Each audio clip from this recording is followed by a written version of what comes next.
Chapter 369. Dark Forest, Dark Castle. Under the grape trellis on the rooftop, Lord Devour was still leisurely reading and eating grapes. It seemed he couldn't get tired of reading this book, and he couldn't finish the grapes. All of a sudden, the door opened. Madame Gio in her gray robe walked in with a cup of hot tea. Looking at Lord Devour's back, she smiled and put the hot tea on the crystal table. She bowed and stood aside quietly. Lord Devour acted as if he didn't see her, continuing to read his book. After a while, he tilted his head and said emotionlessly, "What's up?" "Yeah." Madame Gio smiled and then said, "My lord, you don't want to take care of little Han anymore?" "Why should I care about it?" Lord Devour arched his brows, asking with surprise, "I've repaid his favor, haven't I? Do you owe him a favor?" Madame Gio was a little surprised, answering with an embarrassed face. "Even if you owe him a favor, you should take care of him.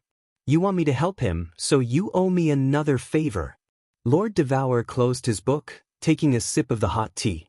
Then, he continued, "Do you want to owe me another favor?" "Ah, my lord, you must be joking. I can't repay your favor for the rest of my life. How could I dare to ask for more from you? Gio will leave now." Madame Gio bowed one more time, walking away gracefully. "I've helped him once.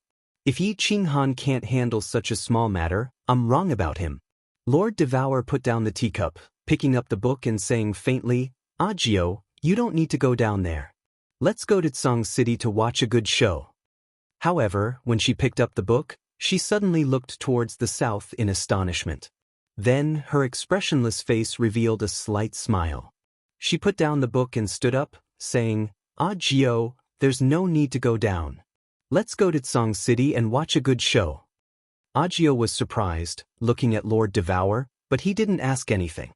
After a while, two shadows, one red and one gray, disappeared from the dark castle. Yi Qinghan felt like he had a very long dream. In the dream, there was nothing but darkness and a drop of water that kept dripping down. He felt that this dream seemed to have gone on for a very long time. Perhaps it was a few days, perhaps it was a few years, perhaps it was tens of thousands of years. For such a long time, he had nothing to do, as if he could do nothing. Like a bored child watching ants crawling on the ground, he began to study the drop of water.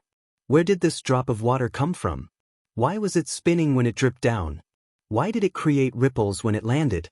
In the end, how did it disappear for no reason? He thought about it for a long time, but he still couldn't figure it out. In the end, he simply stopped thinking about it. If the water droplets fell, so be it. If they disappeared, so be it. Why should he care so much? However, when he stopped thinking about it, he suddenly understood. There was a reason why the water droplets fell, there was a reason why they rotated, and there was a reason why they disappeared. Everything was reasonable, and there was no need for him to pursue the reason behind it. All he needed to know was that it had fallen, it had spun, it had disappeared, and then he had woken up. The first thing he saw when he opened his eyes was that he was hugging a girl. This girl seemed a little familiar. This woman was completely naked, and her beautiful body was right next to his body. The sight of it made his entire body suddenly dry up. It seemed like his guy was still in the other party's paradise. Looking at Yu Qingqing's beautiful face that was sleeping soundly with her eyes closed, he couldn't help but swallow his saliva. Then, he realized that his lower part was starting to harden again. Oh! Yu Qingqing had just finished listening to the song, but she was woken up by a strange movement. She opened her pearl-like eyes and blinked at Yi Qinghan. Only when she felt that her lower part was filled with something hard did she suddenly wake up. She quickly twisted her body and turned to the side. She covered her face and pulled the quilt. She was so embarrassed that she didn't dare to see anyone. "Little Qingqing, you're so beautiful. Come, let this young master admire your blooming peach blossoms." Yi Qinghan hurriedly followed up and stuck his body to her. His two big hands went under the blanket and hugged Yu Qingqing from behind. His fiery lower body directly pressed down, as if he wanted to let this peach blossom one more time. A cold snort resounded in the room, splashing cold water on the two people's burning hot bodies and waking them up in an instant. "Yi Qinghan, if you want Song City to be breached, your Yi family's experts to be annihilated, and your ancestor to self-destruct, then you can't do anything you want. You can continue to enjoy it. The cold voice rang out again. This time, the two of them heard it clearly and were not as panicked. However, after understanding the content of the words, they became even more panicked. Aya, it's the clan leader. Yu Qingqing's face was as red as a ripe strawberry. Like a startled kitten, she suddenly jumped up from the bed and frantically looked around for clothes to wear. What? Yi Qinghan was also startled. He immediately jumped up and put on his clothes as quickly as possible. Then, he waited for Yu Qingqing to finish putting on her clothes before bringing her out of the second floor and onto the rooftop. Qingqing greets the clan leader. Big brother. Little Han. The two of them saw Yu Shishui standing calmly on the rooftop, as well as Yi Qingwu and Yi Qingyu, whose faces were filled with joy. Senior Yu, what's going on? Yi Qinghan nodded at Yi Qingwu and Yi Qingyu, but didn't say anything. Instead, he turned his attention to the white-robed Yu Shishui and asked anxiously. Nothing's going on. Yu Shishui looked outside the city and said calmly, in about 10 minutes, the experts of the House of Aries will be defeated. In half an hour, Song City will be breached. Your ancestor will probably make his move soon and prepare to self-destruct. Holy shit, is it that serious after a nap? Yi Qinghan swallowed hard and looked outside the city in fear, but he didn't think too much about it. He cupped his hands at Yu Shishui and said, 10 minutes is enough. Xiao Wu, little Qingqing, little Yu, come with me. Senior, wait for me. Yi Qinghan didn't hide from Yu Shishui. He opened his freedom ring and brought the three girls into the freedom pavilion. You guys stay here and wait for me to return. After leaving the three girls in the main hall of the freedom pavilion, Yi Qinghan used form displacement transposition to appear in the cultivation room. Only Elder Lu was sitting cross-legged in the empty cultivation room, cultivating. Little Han, congratulations. Elder Lu opened his beady eyes and smiled at Yi Qinghan. The beard on his chin trembled as he spoke. There's no time. Elder Lu, do you have a full-body battle robe or some other offensive divine tool? I do have a set of battle robes. I bought it in the immortal realm for fun, and it's pretty cool. Elder Lu smiled faintly and took out a black battle robe, a black dragon-shaped mask, and a warrior hat from his interspatial ring. He threw them to Qinghan and said, Didn't I give you all the sacred weapons last time in the God-slaying mountain? I only have ordinary divine tools. I gave them all to the Yi family and others. I still have a few that I can't use. Yi Qinghan took the black battle robe and laughed bitterly. Then, he suddenly thought of something and exclaimed, That's right, I still have a saber that I can use. Alright, Elder Lu, I'm leaving. Yi Qinghan didn't waste any more time and disappeared from the Freedom Pavilion. Chapter 370. Outside Song City, the battle had reached its peak. Under Yi Ruoshui's command, the 400 Sage Realm experts of the House of Aries and 2,000 Emperor Realm experts roared and charged towards the Golden Horn Holy Tribe. There were around 600 Golden Horn Holy Tribe experts before they came to Song City. After a round of sneak attacks from the House of Aries, more than 100 of them were injured. However, there were no casualties. On the other hand, the Sword Emperor Lights the Heavens, had taken over 200 lives. Jian Huang was the strongest God Realm expert of the House of Aries. He was a warrior of the House of Aries who was infinitely close to the peak heavenly God Realm. Most importantly, the location of his self-detonation was at the center of the Golden Horn God clan's territory. He burned his soul and divine crystal. With such terrifying energy, it was normal for him to kill 200 peak martial saints. Of course, if he had more time, he could have easily killed these 100 peak martial saints in less than half an hour. However, he didn't have the time. Once he did, Jin Qi would attack. Thus, he could only choose the fiercest and most lethal move. Of the 600 peak martial saints, less than 400 warriors were left after the first round of explosion. Moreover, half of them were injured. The warriors of the House of Aries rushed over. Although they were all crazy, they didn't lose their minds. The emperors surrounded the injured foreign martial artists while the saints fought 2 against 1. Taking advantage of the fact that the foreign martial artists were in a daze from the explosions, they smashed their bodies with all their might. Xianxia roared with a gloomy face. He scolded all the Golden Horn Holy Tribe experts to fight. The 4 peak martial saints beside him didn't dare to speak. They were afraid that Xianxia would go crazy and asked them to self-detonate. Of course, Xianxia didn't dare to ask them to self-detonate to kill people. Self-detonation could destroy the formation. This wasn't against Lord Devour's rules. After all, they had only broken the formation and self-detonated. This was equivalent to giving Lord Devour an explanation. If he asked the peak Heavenly God Realm experts to kill people, he was afraid that Lord Devour would kill him in anger.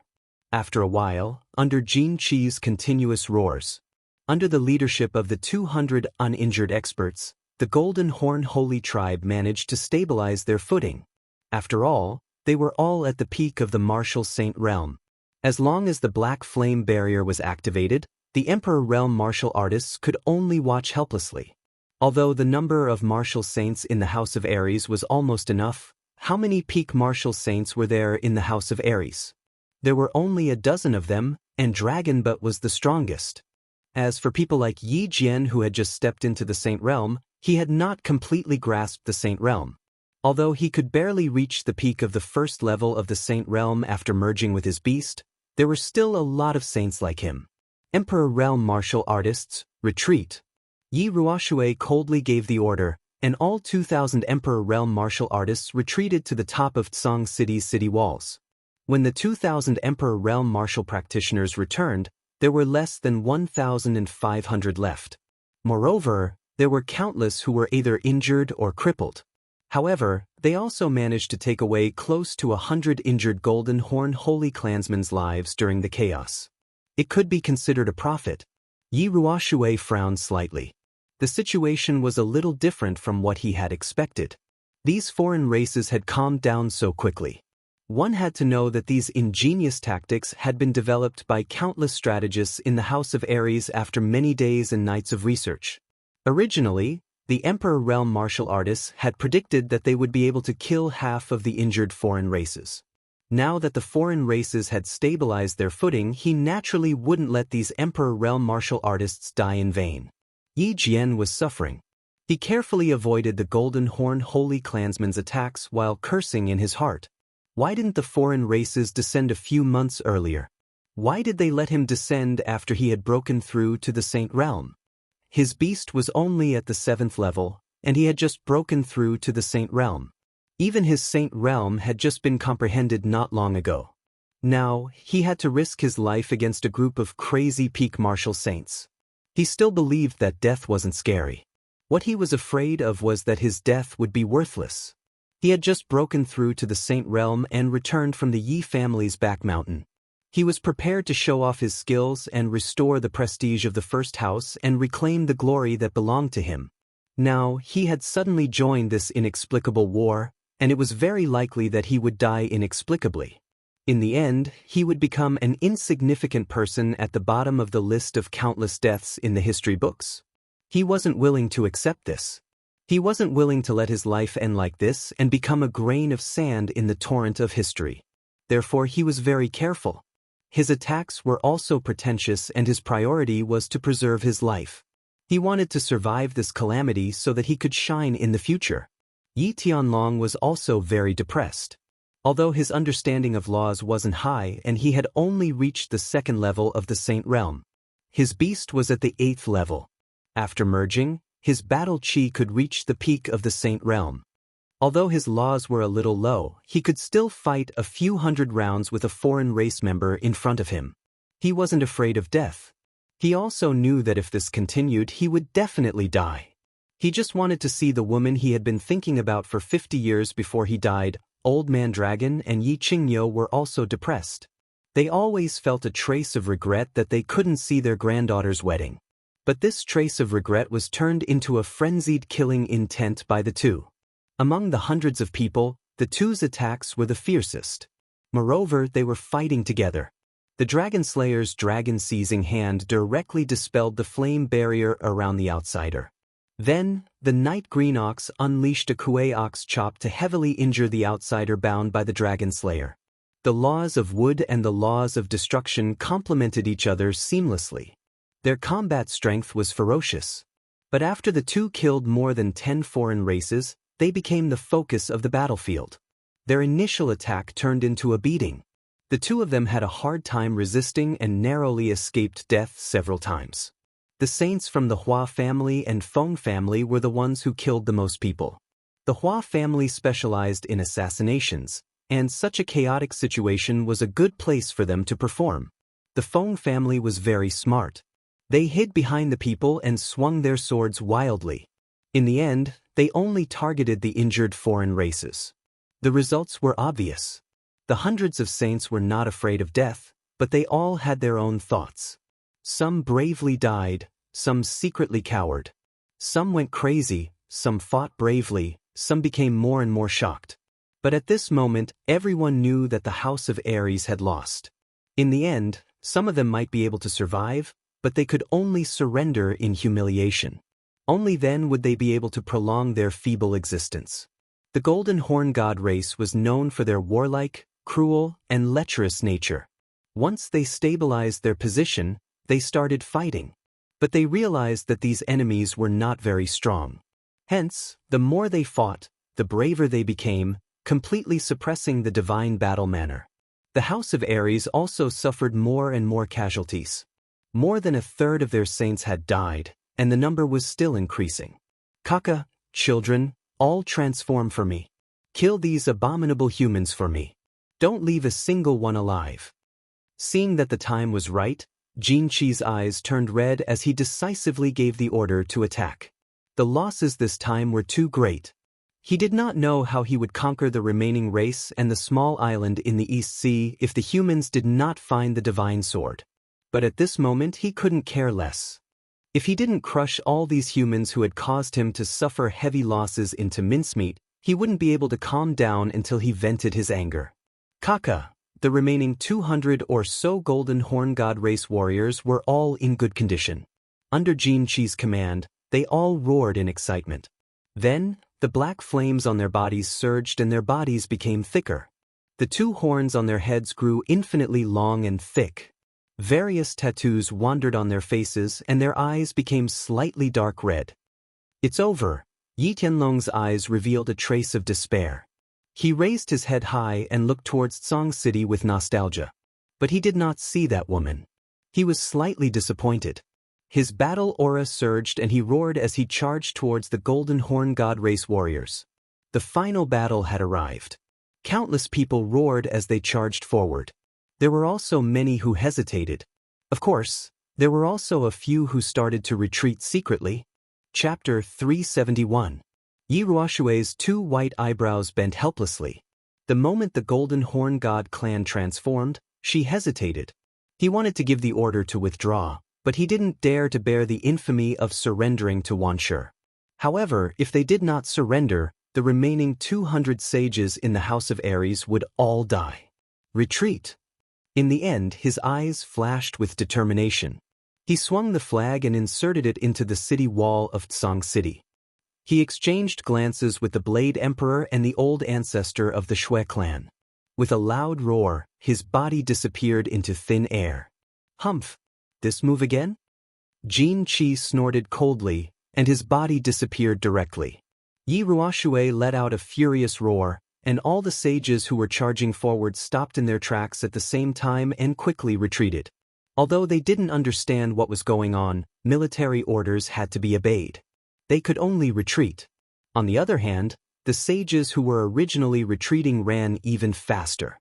Old 3, you and Yu Shishui will take the elite seedlings and teleport to Violet Island.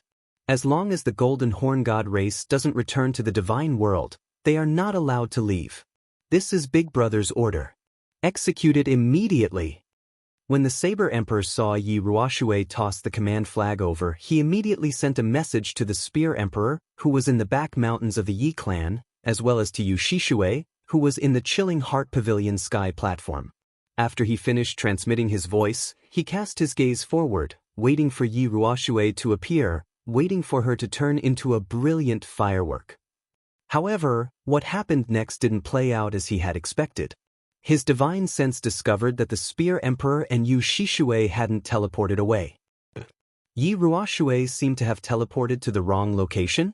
Yi Ruoshui had actually teleported above the sage domain of the House of Aries, causing Jin Qi, who had teleported above the Golden Horn God race and was waiting for Yi Ruoshui to arrive, to lock onto him with his god domain, to miss. What was going on? The Saber Emperor and the Shui clan's ancestor looked at each other in bewilderment.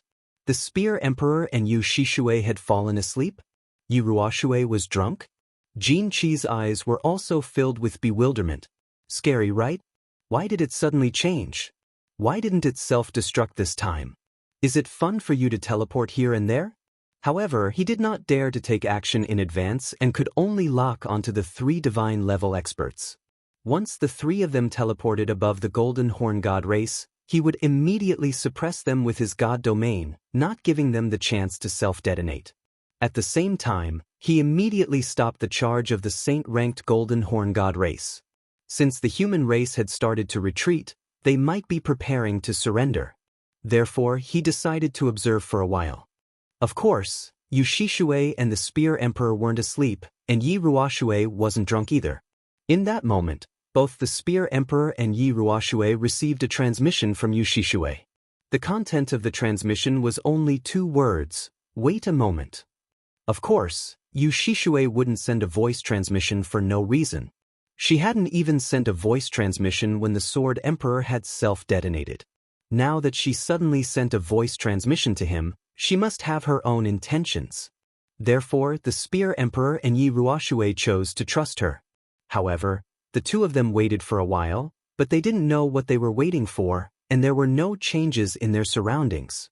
The sky was still gray and gloomy, but there was a slight wind. It was probably going to rain soon. Charge. Flatten the city in front of us. Jin Qi waited for a while, but Yi Ruoshui was still standing in the air in a daze. He thought that he had been tricked, and he flew into a rage. He waved his hand and ordered the Golden Horn God race to charge. He also decided to advance with the saint-ranked Golden Horn God race. That way, he could stop the 3 God rank experts from self-detonating at any time. Charge, your sister's charge. Just as the Golden Horn God race below Jin Qi was about to let out an angry roar and attack, a roar came from the sky. An explosive roar came from the sky, causing their roars to die in their throats. It was as if a bone was grabbed in their throat, unable to move up or down. It was extremely uncomfortable. This voice seemed to be very young, but also very old. It seemed to be very sharp, but also very deep. Furthermore, this voice had obviously been enhanced by battle chi. The voice had also been intentionally altered, making it difficult to distinguish the original voice. This voice was incredibly loud after being enhanced by battle chi.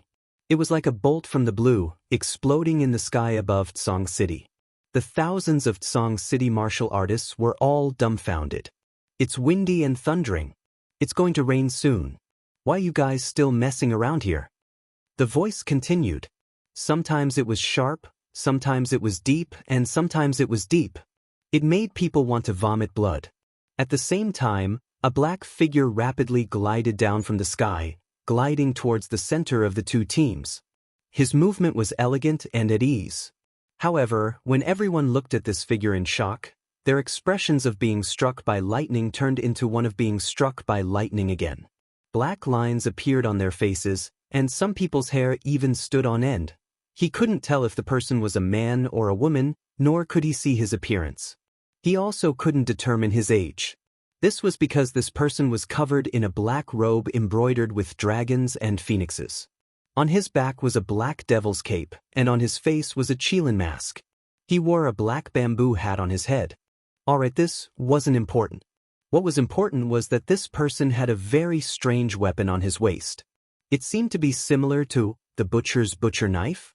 Jin Qi and the rest of the Golden Horn God race were confused. They recognized this robe and this attire. This was the attire of an honorary god of war in the heavenly realm, the god of war robe. However, this god of war robe didn't have any stars that represented its grade. Also, the quality of this robe seemed to be inferior. Obviously, it was forged.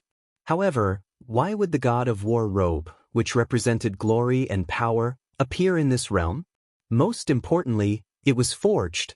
Forging a god of war robe was a serious crime. In the heavenly realm, only a small number of bandits would do this on purpose. The people from the House of Ares were also confused. Where did this fierce person come from? He actually came out with a butcher knife so arrogantly. He seemed to have appeared out of thin air? Could he be a god-level expert? But there were only so many god-level experts on the continent. Could he be from the heavenly realm? There were butchers in the heavenly realm too? Otherwise, why would there be a butcher knife? Yi Shui, the Saber Emperor and the old ancestor of the Shui family, had a sudden flash in their eyes. They looked at each other and smiled. However, Yi Shui seemed to recall something. He frowned, especially when he used his divine consciousness to cover the dark forest and found that there was no one in the dark castle. His brows furrowed even more. Who are you? Leave now. Otherwise, don't blame me for tearing you apart. Xianxia's eyes twinkled. Apparently, he was very angry. However, he was afraid that another Lord Devourer would appear. Thus, he didn't act rashly. Instead, he spoke coldly. This old man's surname is Lord. I come from the Tang Kingdom of the East.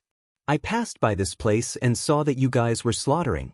I couldn't bear it, so I came to ask you to stop. Minotaur, give me some face and let this go. How about that? The black-cloaked man stood in the air. While talking, he turned his head, his back facing Xianxia. It seemed that he wasn't afraid of a sneak attack. The black devil cloak behind him fluttered in the wind, which made him look imposing. However, the butcher knife at his waist looked a little funny. Who the F***ck are you? Do you believe that I won't slap you to death? Xianxia didn't dare to move anymore. Facing a God General Realm expert and 4 Peak of Heaven God Realm experts, he dared to be so arrogant. If he wasn't a fool, he must be a super expert. This man's power was only at the Martial Saint Realm. However, he had appeared out of nowhere. It was really strange. You dare to attack me? I'm just a Martial Saint Realm warrior. I'm sure that before you can do anything, you will become a pile of meat paste. Have you forgotten the big handprint in the Divine City? I'm not afraid to tell you that His Excellency is probably here. If you don't believe me, you can try. The black-cloaked man didn't seem to be a super expert. He was just a fool who had exploded his power. He had pointed out that he was just a Martial Saint Realm expert. He had even boldly used Lord Devourer's name to intimidate others. Martial Saint Realm? F***CKU?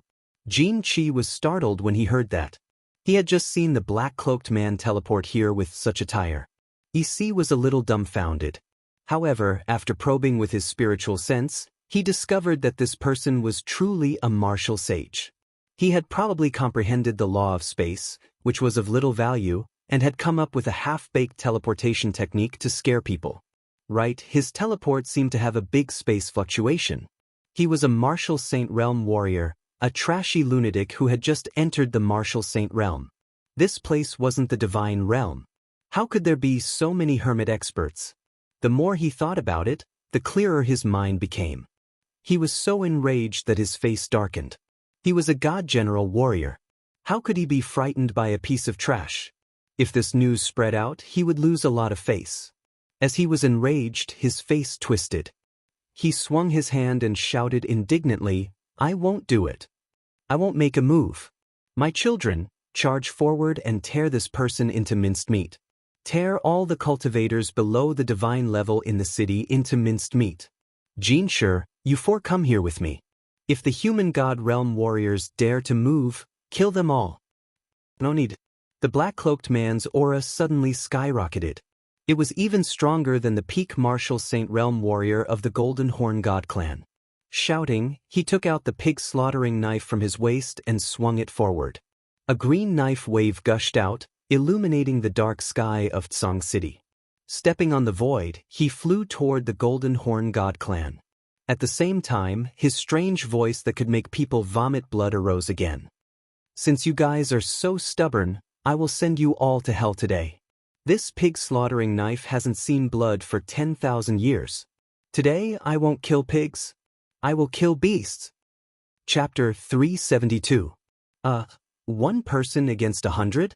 This lunatic who just entered the martial saint realm wanted to fight hundreds of peak martial saints alone? It seemed like this person was crazy. He probably couldn't be cured.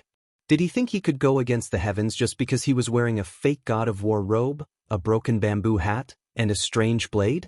Jin Qi's lips curled into a mocking smile as he watched the black-robed man charge towards his own people like a ferocious tiger. There were many lunatics with delusions in the divine realm. He didn't expect to meet one in this material plane. Thinking of the black-robed man's arrogance and rudeness, he couldn't help but smile cruelly. He couldn't wait to see his subordinates tear this lunatic into pieces. Thinking of the scene of blood splattering, limbs being separated, and minced meat flying in the air, he got a little excited.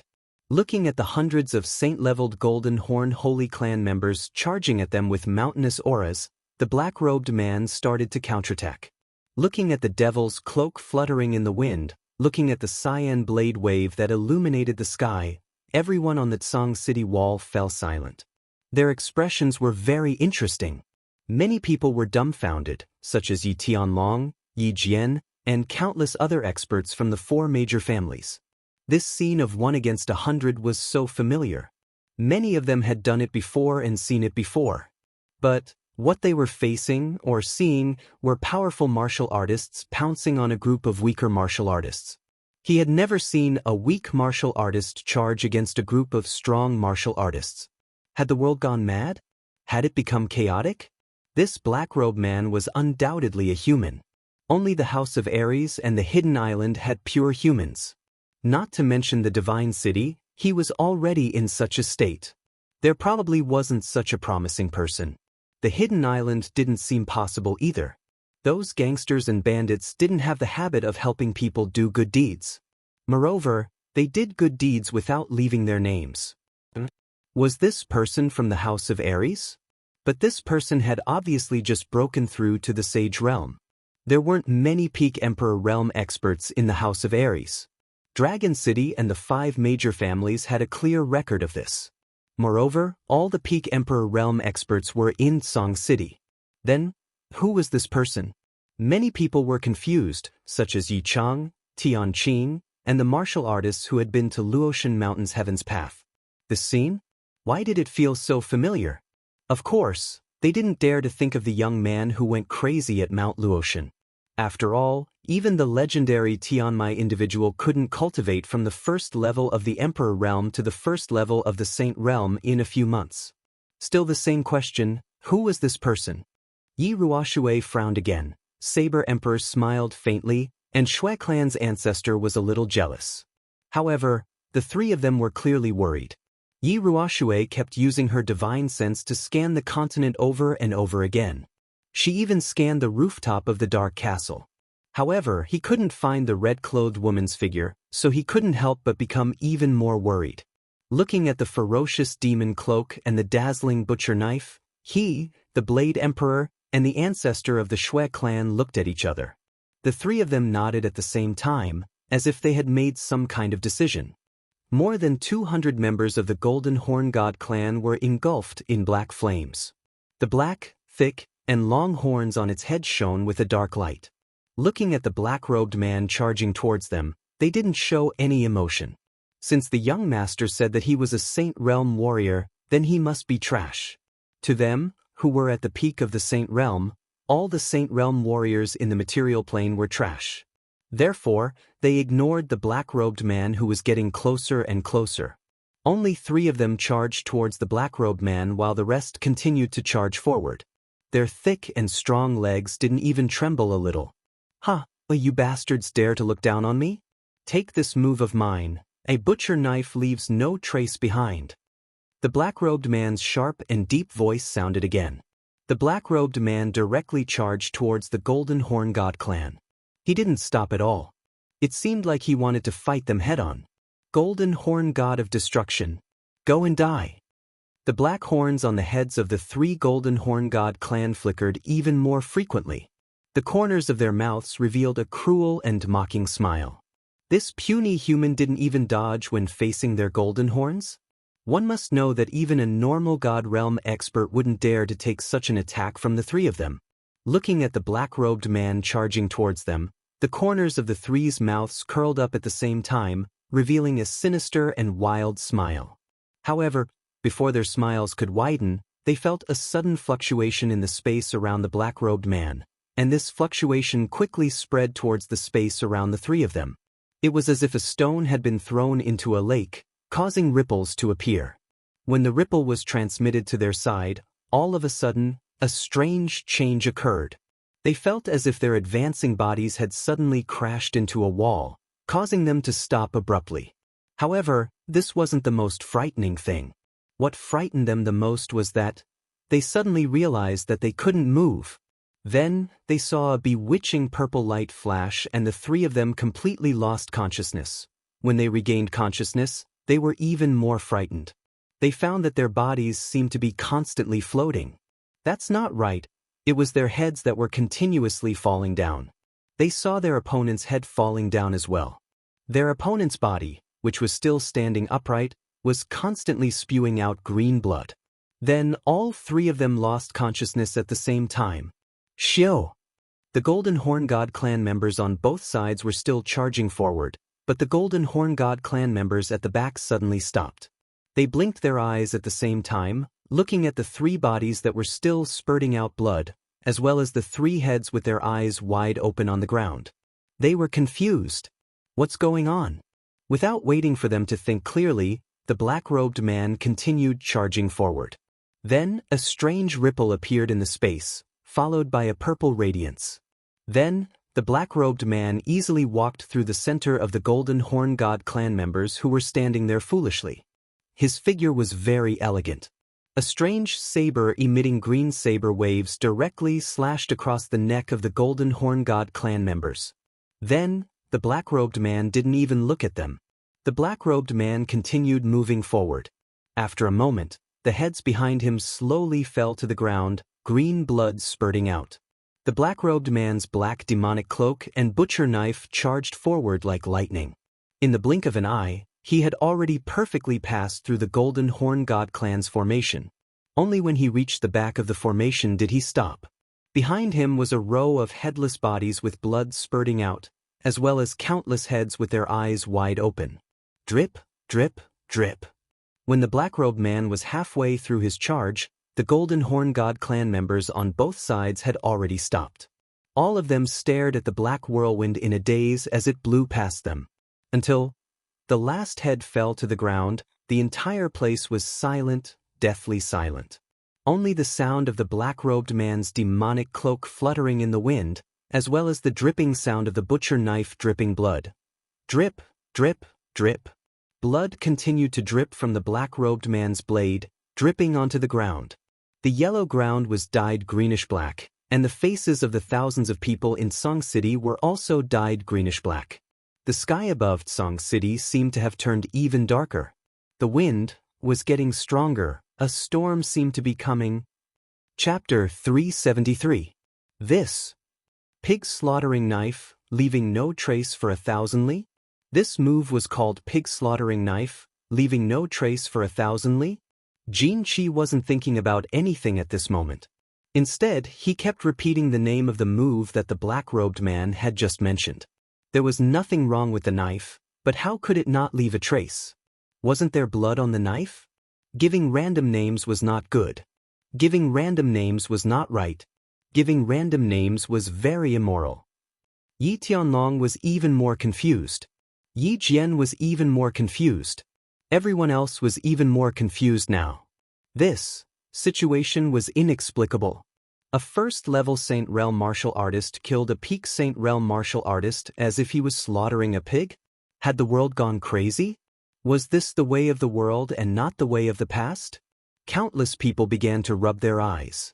When they opened their eyes, they still saw a ground full of corpses, the black man standing proudly, and the pig slaughtering knife dripping with blood. Yi Chang was even more confused.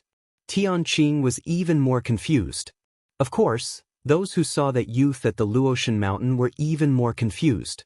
The enchanting purple light was correct. The aura and methods of killing were also correct. However, they still couldn't believe it. Could that youth really be a Heaven Meridian expert? Or was there someone else in this world with the same skills as that youth? Otherwise, how could the spatial fluctuations be explained?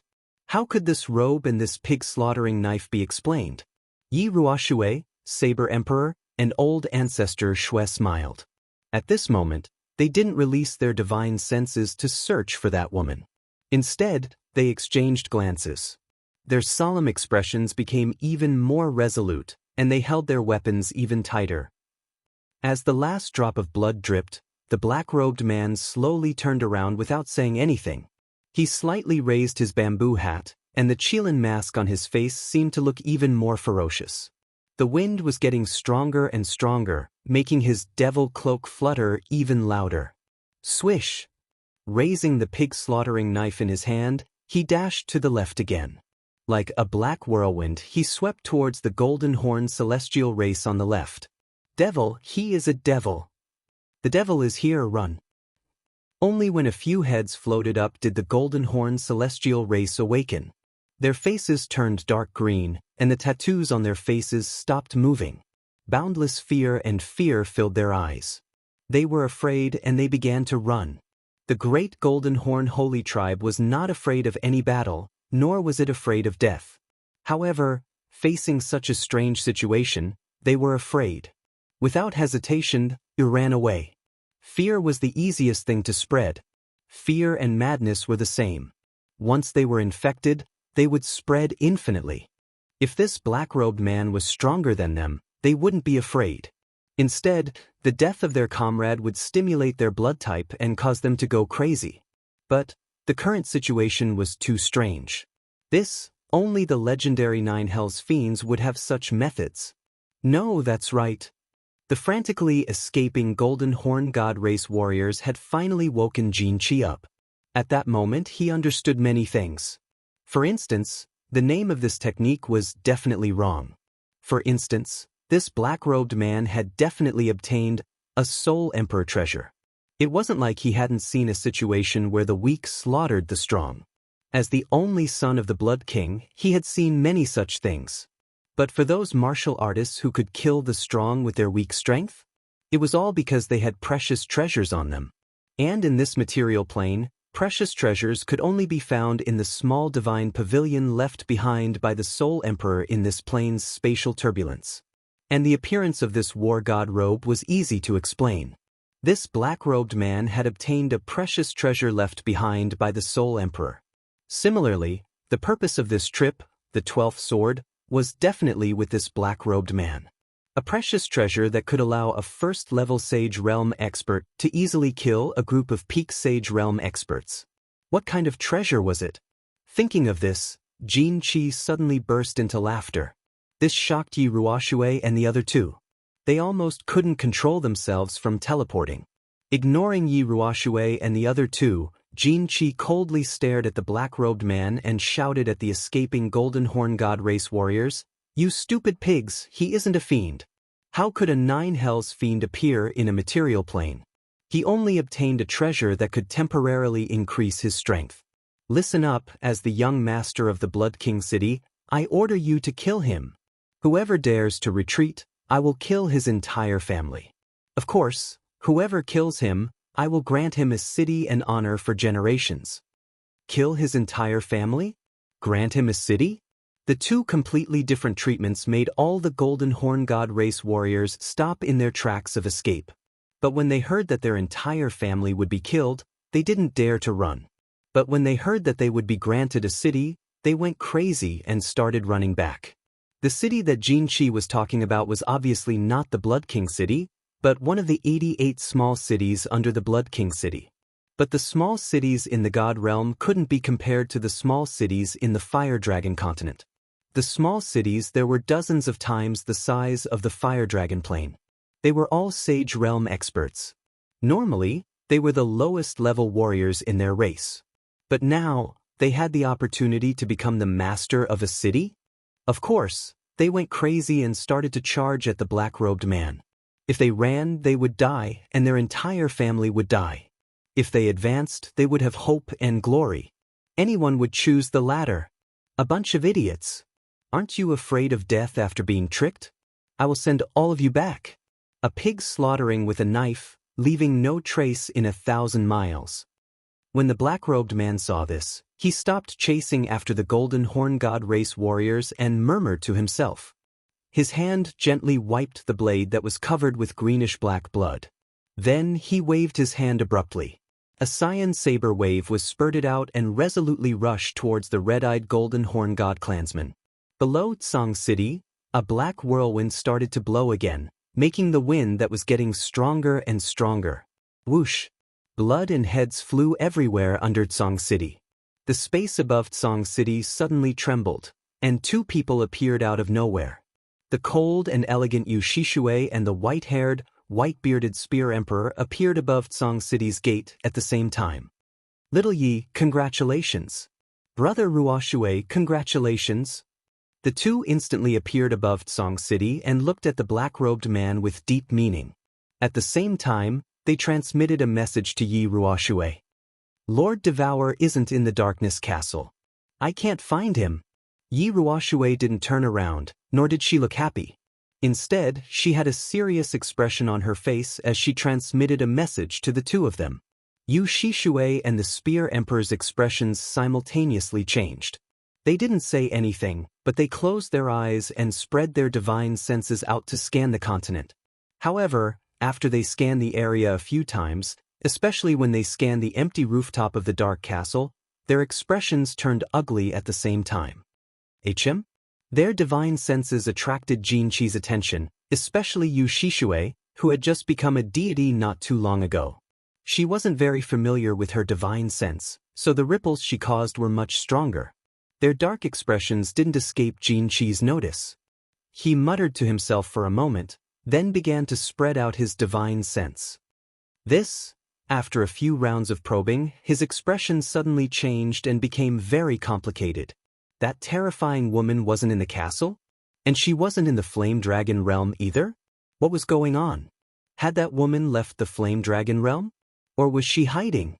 Xianxia was extremely confident in his divine sense. He firmly believed that even if that woman was a god emperor, there was no way she could hide so well that he couldn't detect her. As he watched more and more of his clansmen's heads float into the air, and as that butcher's knife danced around more and more, he gritted his teeth and made a decision. I'll bet. I'll go all out. Xianxia, all of you prepare to activate the teleportation array. Once I succeed, I'll immediately teleport back to the god realm. After making up his mind, he didn't hesitate to send a message to the 4 peak heavenly gods. Xianxia and the others didn't know what their young master was going to do, but Xianxia had already given the order. Without any hesitation, they took out a triangular black stone from their spatial ring. This was something the Blood King had prepared to protect Xianxia's life. It was an emergency teleportation array. As long as the 4 of them crushed the triangular stone at the same time, a teleportation array would appear in the sky and take them straight to the Blood King city. Die for this, daddy. Under the terrified gazes of Yi Ruoshue and the others, Xianxia's figure suddenly teleported. In the next second, he appeared next to the black-robed man below, a sinister smile on his face. He immediately activated his god domain and enveloped the black-robed man. At the same time, a wave of golden flames shot towards the black-robed man, trying to burn him to ashes. Yi Ruoshue roared. The 5 heavenly gods in the sky above Tsang City emitted white flames at the same time, then disappeared from the sky above Tsang City. Chapter 374. Xianxia wanted to gamble. This divine sword was very important to both his father and his uncle. Because this divine sword was one of the keys to enter the Soul Emperor Pavilion, which was the #1 treasure trove in the divine realm. The Soul Emperor was the most important person in the divine realm. His treasures were undoubtedly the most important. However, this wasn't the most important thing. In the end, Xianxia made up his mind to let the black-robed man, who was at the initial stage of the Martial Saint level, instantly kill a bunch of Martial Saint level treasures. This treasure was so magical that it was a supreme treasure even in the divine realm. Even if he got the divine sword, it would belong to his father and uncle. Whatever he got from the Soul Emperor Pavilion would belong to his uncle and father. But the black-robed man's supreme treasure was different. He got it so it would belong to him. So he did not hesitate to let the four-peak heavenly god treasures activate the teleportation formation. He teleported and burned the black-robed man to ashes with his flames. As for the divine sword and the supreme treasure in the black-robed man's spatial ring, he was not worried. His flames did not have the ability to melt those treasures. When Xianxia moved, Yi Ruoxue also moved. Lord Devour was not here. The five of them could not watch the hope of the House of Ares, or the black-robed man, who could bring hope to the fire dragon plane, die. So from the beginning, Yi Ruoxue, Saber Emperor, and Ancestor Xue had decided that if Xianxia attacked, the three of them would protect the black-robed man at all costs. But they did not expect that Xianxia would not care about his own life. He was not afraid that Lord Devour would smash him to pieces. He did not let his subordinates do it, but did it himself. Although it was different from what they had expected, the five of them did not waver. They teleported. They decided to use their lives to exchange for the black-robed man's survival. Kid, let the protector of the god-slaying mountain take you to Purple Island. You can take revenge for us when you break through to the god realm. The five of them ignited with flames. Before teleporting, they sent messages to the black-robed man. When they appeared again, they were between the black-robed man and Xianxia. The white flames on their bodies were even more intense. They were about to use their bodies to resist the attack. Wait! The black-robed man could not stay calm anymore. He shouted. His voice was not sharp and deep like before. It was a young man's voice. He shouted urgently, Lord, the alien race violated the rules first. Why don't you act? Lord? Make a move? Xianxia and Yi Ruoxue were startled at the same time. A trace of fear appeared on Xianxia's face. However, he didn't hesitate and continued to shoot the golden flame in his hand forward. At that moment, the five of them were delighted. However, seeing that Xianxia did not stop attacking, they had no choice but to continue emitting white flames toward the golden flames. Buzz! All of a sudden, a ray of gentle white light suddenly lit up, illuminating the entire sky of Tsang City. This light was very warm, very cozy, and very comfortable, so much so that no one in Tsang City wanted to move. No, it wasn't that he didn't want to move, but that he couldn't. Yi Tianlong's eyes widened in horror. Yi Jian's mouth was still wide open. Yi Chong found that he couldn't open his eyes. The four-peak heavenly gods of the Golden Horn Celestial Clan found that they couldn't move their hands that were about to crush the triangular divine stone. Xianxia's golden flames were still suspended in midair, while the white flames on Yi Ruoxue and the others' bodies were still burning. The black-robed man's pig-slaughtering knife had a drop of greenish-black blood at the tip of the knife. It wanted to drip down, but it couldn't. The entire world was quiet. The entire world seemed to have stopped. It was as if time had stopped at this moment. The clouds in the sky stopped drifting, the wind stopped blowing, and the raindrops that were about to fall also stopped falling. A huge face appeared in midair once again. It was a blurry yet clear face. It was a woman's face. Not many people in the god world dare to violate the rules that I set. Your big uncle doesn't dare, your father doesn't dare, but you dare to violate it? A faintly discernible voice suddenly resounded. Sometimes it was near, sometimes it was vicissitude, and sometimes it was young. It was very strange. The voice wasn't loud, but it sounded like it was ringing in the ears of thousands of people. Everyone could hear it clearly. After the voice finished speaking, a gentle breeze blew from the huge face, brushing past everyone. Those who were brushed by the breeze suddenly realized that they could move. When the breeze brushed past Xianxia, the golden flames on his body disappeared without a sound. When it brushed past Yi Ruoxue and the others, the white flames on their bodies also disappeared. The clouds in the sky continued to drift, the wind blew, and the raindrops continued to fall. Drip, drip, drip. The entire place resumed its tranquility. The only sound was the sound of blood dripping from the butcher's knife. The ticking sound rang in everyone's ears and hearts, causing everyone's hearts to palpitate at the same time. Sir, I was wrong. Give me a chance. I will return to the god world now. I will never come to the fire dragon plane again. Please don't kill me. Give me a chance. Give my big uncle face. My big uncle will remember this favor. Xianxia's face turned ashen. He directly kneeled in the air, kowtowing unceasingly to the massive face. He knew that the massive face had appeared one more time, and he didn't have a chance anymore. Similarly, he could fall today, vanishing from this world. No one can go against my will. You can't. Your father can't. Your big uncle can't. Lord Devour pondered for a while. His voice was emotionless, as if he was talking about something trivial. Crippled Emperor? Jin Ken? I'll give him face. He's an important person. If I don't give him face, he's nothing. So, you can die now. After saying that, the huge face changed again and turned into a beautiful crystal clear palm. Slowly and lightly, it flew towards Xianxia. Its speed was slow, but it reached Xianxia in the blink of an eye. It grabbed Xianxia in its palm. Then it exerted a little force. Like a clay doll, Xianxia was pinched by that beautiful palm, turning into specks of dust that floated down from the sky. There was no minced meat, no blood, and not even a divine crystal. Everything had turned into dust. It seemed slow, but it happened very fast. Actually, from Xianxia's teleportation to Yi Ruoshui's teleportation, the black-cloaked man's roar, the massive face's appearance, and Xianxia turning into dust, only a few blinks had passed. Young master! Until Xianxia turned into dust, the four-peak heavenly god realm experts finally got themselves together. When the massive face appeared in the god city, they had used their soul consciousness to sense that Jin Kuan had been smashed into a puddle of blood. However, they hadn't seen it directly. This was the first time they saw it, so they were bewildered. Then, they pulled themselves together. Their faces changed as they screamed in pain. You guys can go to the god world now. Tell the crippled emperor that I killed him. If you're not convinced, you can come and find me. Devour. The massive face said before disappearing in the sky of Tsang City. Devour? Devour. Dancing butterfly war god?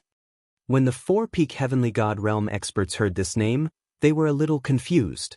Eventually, they thought of something. Their faces changed again. They opened their eyes wide, looking at the place where the massive face had disappeared. They shivered. After a while, their faces turned ashen. Without a word, they crushed the triangular stones in their hands. A seven-colored radiance lit up the sky, and a black hole slowly appeared in the radiance. As for the four deity-level Golden Horn Holy Clan members, they directly teleported and brought the remaining dozens of Martial Saint-level Golden Horn Holy Clan members into the black hole. Finally, with a flash of light, they disappeared into the sky. It's done. I'm going now. The dead silence outside Song City was once again broken by a sharp and low voice. The black-cloaked man lifted his bamboo hat and nodded at Yi Ruoshui. He then waved his butcher knife in the air and sheathed it before disappearing. Citizens of the House of Ares, the battle has ended. Have one. Yi Ruoshui looked at the corpses and broken limbs on the ground. She smiled bitterly. She raised her hands and shouted, What? The invincible god of war will never surrender. Following Yi Ruoshui's shout, the 1,000-plus people on the Tsang City wall raised their hands. Tears streamed down their faces as they shouted excitedly. Their voices reverberated throughout Tsang City. Chapter 375. The heavy rain finally came. The sky that had been oppressive for a long time began to clear up after the heavy rain. The thousands of martial artists on the city walls did not find a place to hide from the rain, nor did they use their battle chi to evaporate the rainwater on their bodies. Instead, they quietly began to clean up the battlefield and collect the corpses under the leadership of the supreme elders of the major families. In the heavy rain, countless people stepped on the mud, stepping on the red and greenish-black blood, and began to pile up all the corpses.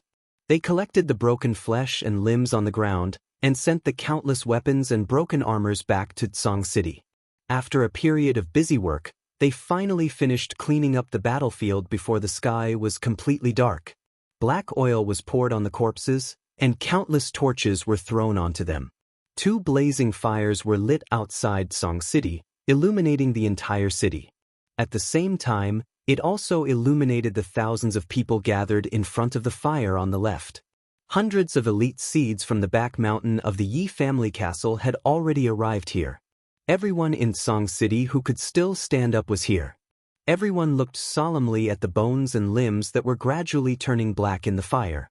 At the same time, she placed one hand on her chest, raised her head slightly, closed her eyes, and silently prayed. The invincible god of war will never yield. Rest in peace. Following Yi Ruoshui's angry roar, a loud roar sounded outside Song City. The roar pierced through the sky and reverberated through the earth. It was filled with sorrow, nostalgia, and blessings. At that moment, the rain finally stopped.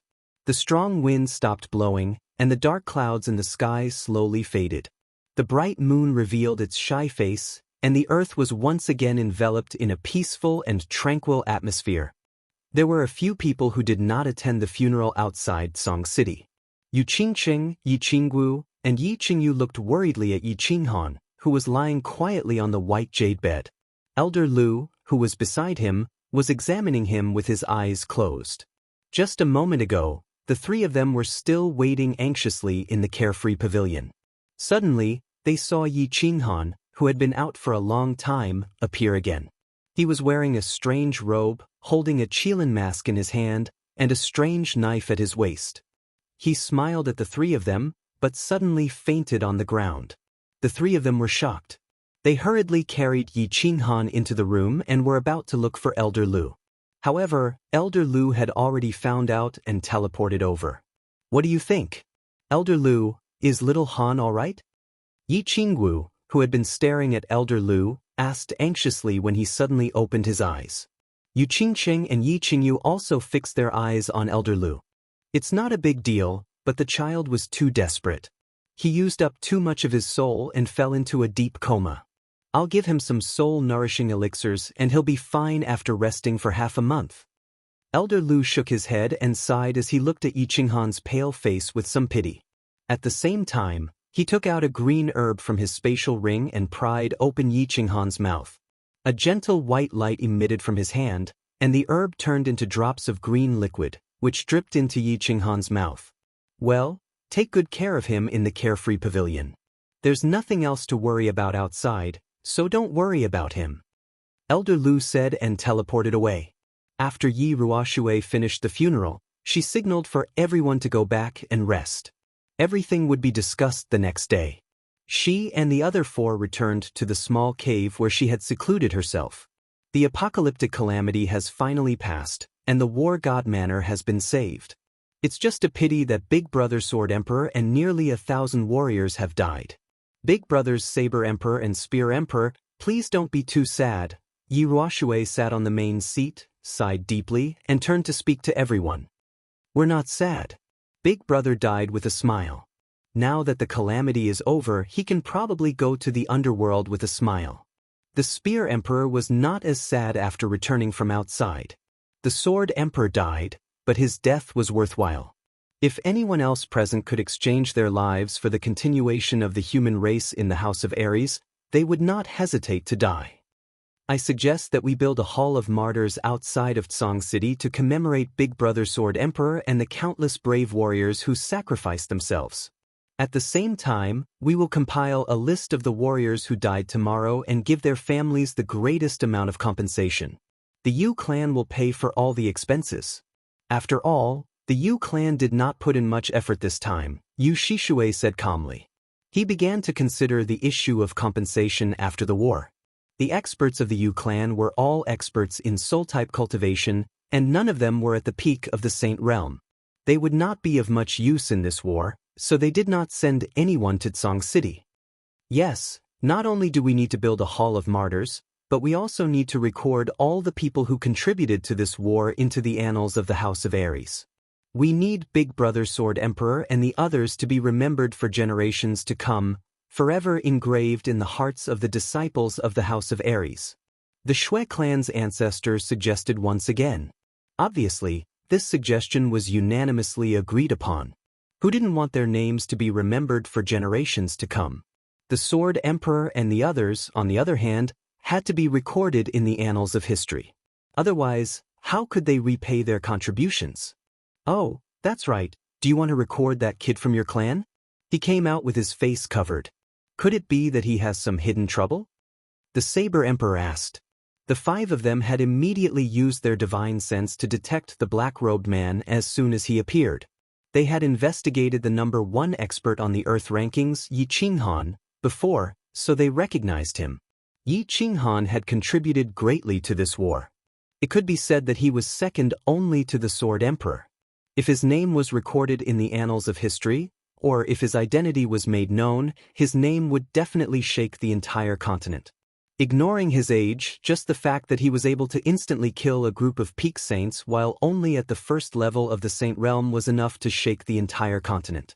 However, Yi Qinghan had appeared with his face covered, and he had even purposely changed his voice. He had even hidden his signature blade and used a butcher's knife. It was obvious that Yi Qinghan didn't want to reveal his identity. At least, he didn't want too many people to know that the black-robed man was him. I don't know the reason either. I don't even know where he is now. This kid has too many secrets. He must have his reasons for hiding his identity. We will help him hide this matter for the time being. When he appears in the future, I will ask him properly. A trace of pride flashed in Yi Ruoshui's eyes. However, it disappeared in a flash. She then said. The few of them nodded at the same time. They didn't pursue Yi Qinghan's secrets. Yi Qinghan was related to that powerful woman from the dark forest. So, it wasn't strange for him to have some secrets. Yes, this kid's future is boundless. I think we should tell him the secret of the Fire Dragon continent. Whether the continent can be saved or not, I think we can only rely on him. This kid has brought us too many miracles. I hope he can walk out of this dead well in the end. Then, the Fire Dragon continent will have a bright future. The Saber Emperor suddenly said as he recalled the black whirlwind outside the Tsang city. Yes, this kid is so abnormal. Moreover, he has such a relationship with that person in the castle. If he can't save the continent, I think it's even more impossible to rely on us old things. The old ancestor of the Shui family nodded. His eyes flickered as if he had seen a glimmer of hope. Good. When he comes back, we will talk to him in detail.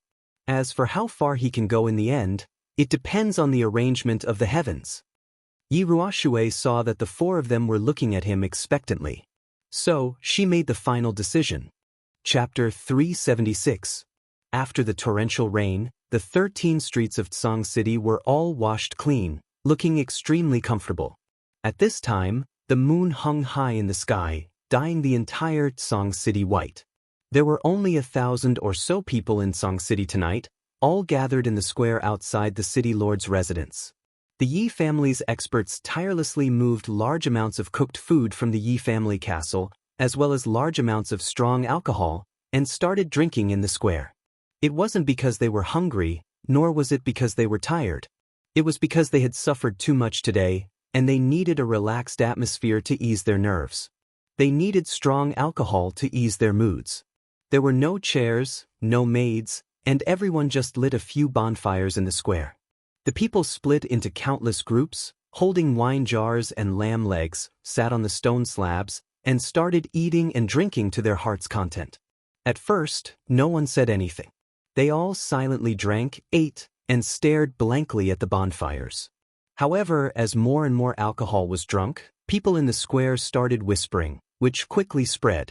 In the end, as more and more alcohol was drunk, the square gradually became more lively. Some people started crying bitterly, some started laughing wildly, some started cursing, and some started praying. The square was filled with noise and excitement. After crying and cursing, everyone felt much better. Some emotions that had been suppressed for a long time needed to be vented out. Otherwise, they would be suffocated. After venting, some people hugged their wine jars and fell into a deep sleep, while others started discussing what had happened today in low voices. They talked about the Sword Emperor's self-destruction, the giant face in the sky, the black whirlwind, and the blood-dripping butcher knife. Who was that giant face? Who was the owner of that butcher knife? They had heard of the terrifying giant face and could roughly guess. However, after seeing it face to face and feeling its unparalleled might, they thought that they would never forget it for the rest of their lives. No one dared to talk about the giant face, and they just exclaimed in shock. However, the owner of that butcher knife became the topic of discussion for most of the people present. A strange voice, strange attire, elegant figure, tyrannical strength, and miraculous performance. They were deeply shaken to the core and overturned their previous understanding. Some people had some guesses, such as Yi Chang, the experts who had been to the god-slaying mountain's heaven's path, Yi Jian, and the elders of the Yi family. That was because in the instant that Yi Ruoshui and the others were about to self-detonate, the strange voice was no longer strange. Instead, it was the voice of a young man, a voice they were all familiar with. It was Yi Qinghan's voice.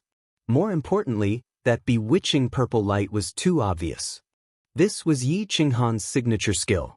Presumably, no one in this world could possess it. After all, there was only one soul-devouring beast. However, they still didn't dare to confirm it. After all, this news was too shocking, so shocking that they didn't dare to believe it. A 21-year-old saint whose overall strength was invincible below the god level. This was a strength that even the heavenly meridians that appeared in history did not have. This was simply a miraculous existence. Everyone listen up. Today's matter regarding that Lord and the black-robed man are forbidden to discuss or spread. Otherwise, we will be hunted down by the entire house of Aries. This is a decision made by the 5 of us. Remember. At this moment, a calm voice rang out in the square, completely suppressing the discussions of the crowd. They all recognized this voice. It was Yi Ruoshui's voice. Everyone in the square shut their mouths immediately. It wasn't that they were afraid of Yi Ruoshui, but they respected the will of the 5 god-level experts and the will of the guardian of the House of Aries. In the next few days, the entire Tsang City started to get busy. The original residents of Tsang City were sent back, and the warriors of the Yi family started to gather in Tsang City. A huge hall of martyrs was built outside Tsang City. Countless people started to flock to Tsang City. Some came to pay their respects to the battlefield. Some came from the families and clansmen of the fallen warriors. They went to Tsang City to pay their respects to their dead relatives and to receive the sympathy of the House of Aries. Tsang City was filled with a large number of carriages every day. The official road outside the city had a few deep wheel marks. 10 days later, Yi Qinghan finally woke up. However, his body was still a little weak. Under the insistence of the 3 ladies, he was not allowed to get out of bed. He spent his days recuperating in his room. Yi Qinghan asked Elder Lu. There was nothing important in Tsang City now, so he was not in a hurry to go out. Anyway, he had disappeared for so many days. It didn't matter if he disappeared for a few more days. He spent his days with the 3 ladies in the carefree pavilion, immersing himself in the warmth of his home. It was a happy and romantic life. On this day, Yi Qinghan had completely recovered. He had just snuck away from the 3 ladies and visited Dark Moon in her room. Dark Moon was still in a deep sleep. Although she looked fine, Yi Qinghan still felt a pang of heartache. "Alright, I'll take care of this child. She's fine. Your injuries are almost healed. If you don't go out now, I'm afraid your ancestor will scold you." Just as he was pondering whether he should tell Yi Qingyu and the others about Dark Moon, Elder Lu sent him a voice transmission. Yi Qinghan rubbed his nose and glanced at Dark Moon again. He walked out and appeared in the Cold Heart Pavilion with the 3 ladies. The Cold Heart Pavilion looked the same. It was beautiful and exuded a faint fragrance. However, Cui Hua and the others had not been sent back. There was no one in the pavilion. "Little Han, come to the back of the mountain." As expected, Yi Ruoshui's voice transmission reached Yi Qinghan's ears before he could even warm his seat. After explaining to the 3 of them, Yi Qinghan headed to the back of the mountain where the Yi clan was located. After teleporting a few times, he was already standing beside the small lake in the back of the mountain. The moment he appeared beside the lake, 3 figures flew over from the distance. They were Yi Tianlong and the 2 ladies. The 3 of them were obviously wounded. Yi Qinghan's injuries were the most serious. Many parts of his body were wrapped in white cloth. When Yi Qinghan saw them, he hurriedly bowed and asked about their injuries with concern. "Greetings, grandpas. How are your injuries?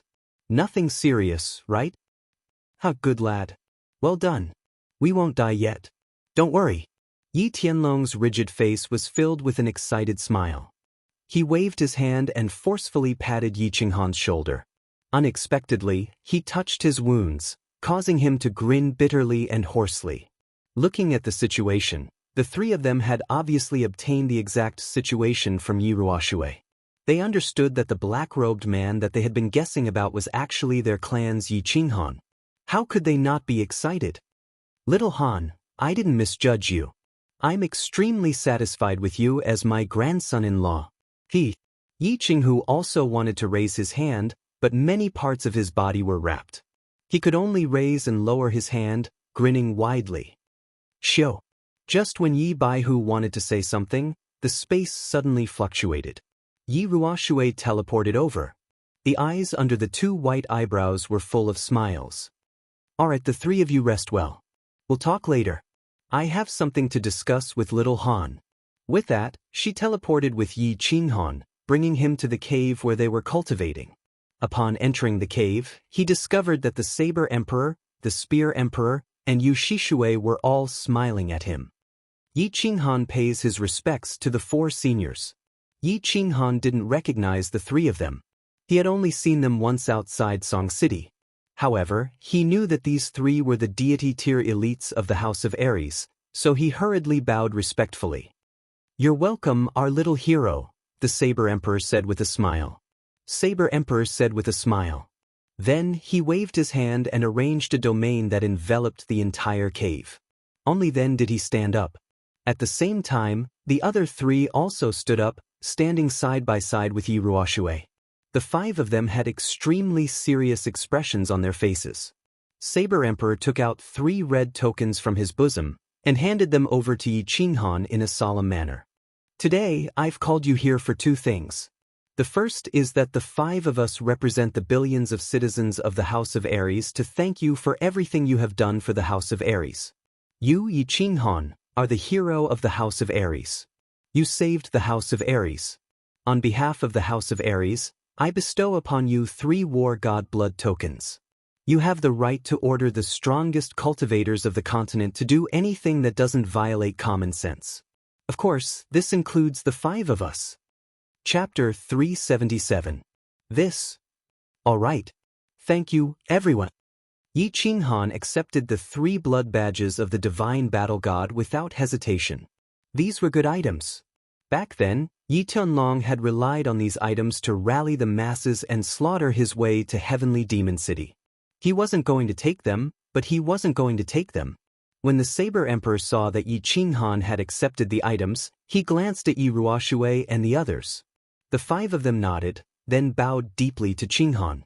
The Saber Emperor bowed and said in a low voice, "The second matter is that we would like to ask you a favor on behalf of the citizens of the Flame Dragon continent." This. What are the 5 of you doing? Hurry up and rise. Yi Qinghan was playing with the 3 war gods' blood medallions when he suddenly saw the 5 people bowing to him respectfully. What a joke! One of these 5 was his ancestor, while the other was his wife's ancestor. Would he dare to accept their bow? That would shorten his lifespan. He hurriedly jumped up and was about to help them up. Yi Qinghan, if you don't agree, we won't get up. The Saber Emperor said seriously, refusing to get up. The 5 of them seemed to have steeled their hearts and continued to bow. Even Yi Ruoshui and Yu Shishui were silent, as if waiting for Yi Qinghan's response. I agree. I agree to anything. Is that okay? Yi Qinghan's expression became bitter. They were basically forcing him onto the path of death. His ancestor and 4 people who could be his ancestors were begging him like this. Even if they wanted him to challenge that Baldy in the Divine City, he had no choice but to do so. Yes, I thank you on behalf of the entire Fire Dragon continent. If you can succeed in this matter, you will be the savior of the entire Fire Dragon continent. The 5 people stood up at the same time. They didn't look unnatural at all. Instead, they looked at Yi Qinghan with gratitude. Wait, the Flame Dragon continent?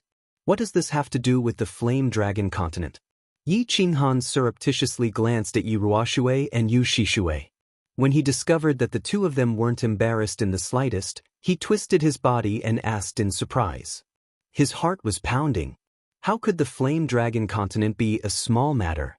It seemed like these 5 old fellows were going to give him a heavy burden. At the same time, he was also very puzzled. Nothing big happened in the Fire Dragon continent? Now, the foreign races had either been killed or retreated. The continent was at peace. What we beg of you is that you must do your best to save the Fire Dragon continent. Saber Emperor pondered for a while, and said in a serious manner. The more Yi Qinghan heard, the more confused he became. Save the Fire Dragon continent? Why rescue? Can you make it clearer? What was wrong with the continent? Everything seems to be fine on the continent, right? Wrong.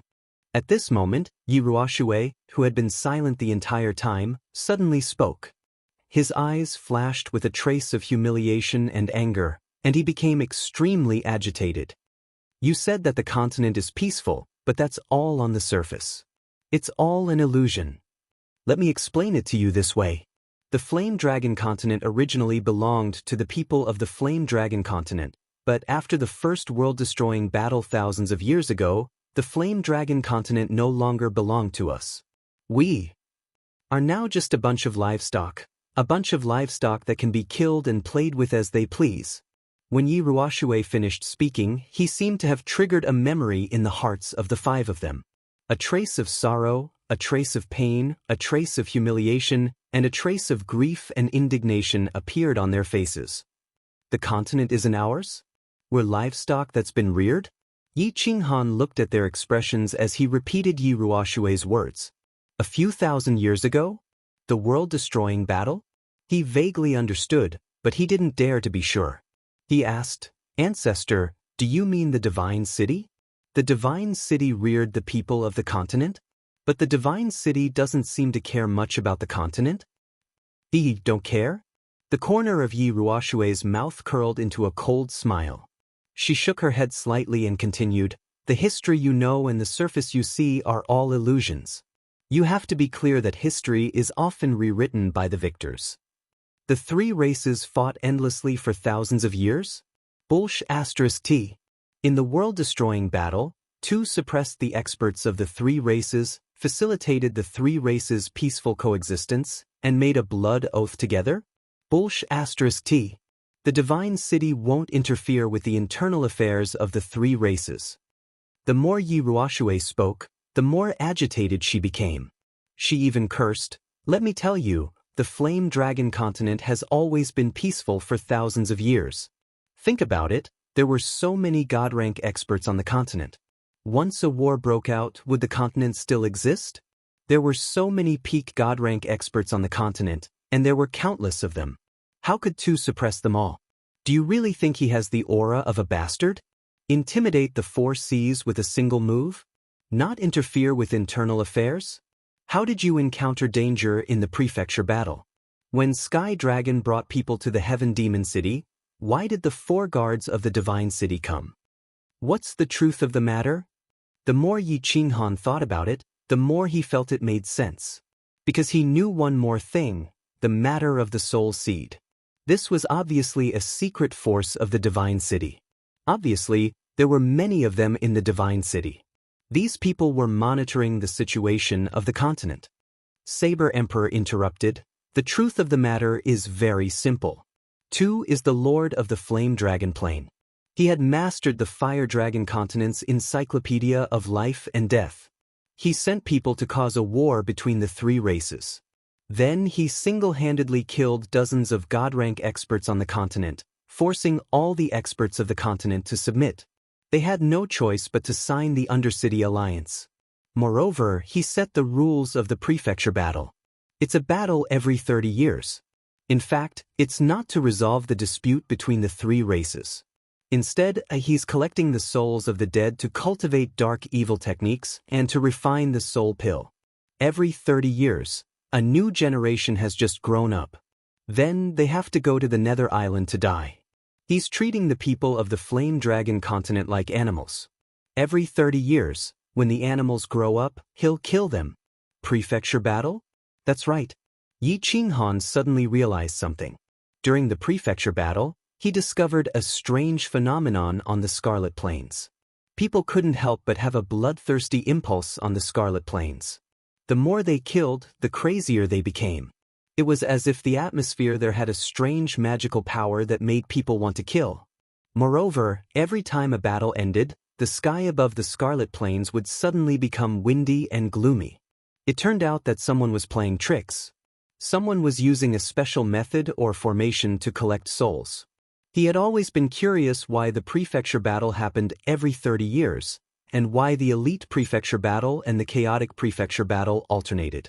Now that Saber Emperor mentioned it, he understood. This was Tu's plan to raise people. Not only would the population of the continent not shrink, but it would also maintain a balance. Moreover, the prefecture battle every 30 years would make the hatred between the three races deeper and deeper. He could easily collect the largest number of souls every 30 years. If he killed everyone at once, he could only get tens of millions of souls. But now, he could have an endless supply of souls to collect. The people of the continent had become pigs raised by Tuesday. When the piglets grew up, half of the breeding pigs and piglets would be slaughtered. Then, the remaining breeding pigs and piglets would continue to give birth. After a period of time, the piglets would grow up and be slaughtered again. This cycle would continue endlessly. Well, why didn't anyone kill Tu? Go and resist? Although Tu is a peak deity, with so many experts risking their lives, they should be able to kill him. Yi Qinghan thought it was inconceivable. Tu had descended on the continent for thousands of years. He had experienced the prefecture battle more than 1,000 times. Tens of millions of people had died. Why didn't anyone resist? In the past, there were so many deities on the continent. Even if they weren't a match for him, dozens of deities could still kill him by self-detonation. Why didn't anyone resist? There were at least 100 deity rank experts from the continent, and they all charged into the divine city, but in the end, none of them survived. Because Tu was the overlord of the flame dragon plane. Therefore, he had a mystical ability that the divine world had bestowed upon him. Overlord's will. Anyone with the aura of the flame dragon plane would have their strength reduced by 1/10 in front of him. How do you think this battle would be fought? Those who went would only be throwing their lives away. 1/10? No wonder. How could the overlords will be so terrifying? Yi Qinghan recalled what Elder Lu had said. If they were in the divine world, he would have a 5% chance of defeating Tuesday. But in the flame dragon plane, even 10 of him wouldn't be a match for Tuesday. It seemed like Elder Lu had stayed at the god-slaying mountain for thousands of years and already had the aura of the flame dragon plane. But Lord Devour had also stayed there for a long time. Why could she defeat Tu so easily? How was she so powerful? After figuring out everything, he understood why the 5 of them were so agitated and indignant.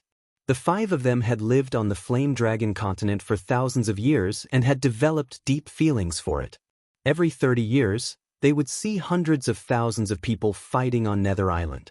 Finally, they would turn into wisps of resentful souls that were collected by Tu for cultivation and alchemy. This resentment had accumulated over the years. Wouldn't they be angry? Wouldn't they be sad? Of course not. There's one more thing I haven't figured out.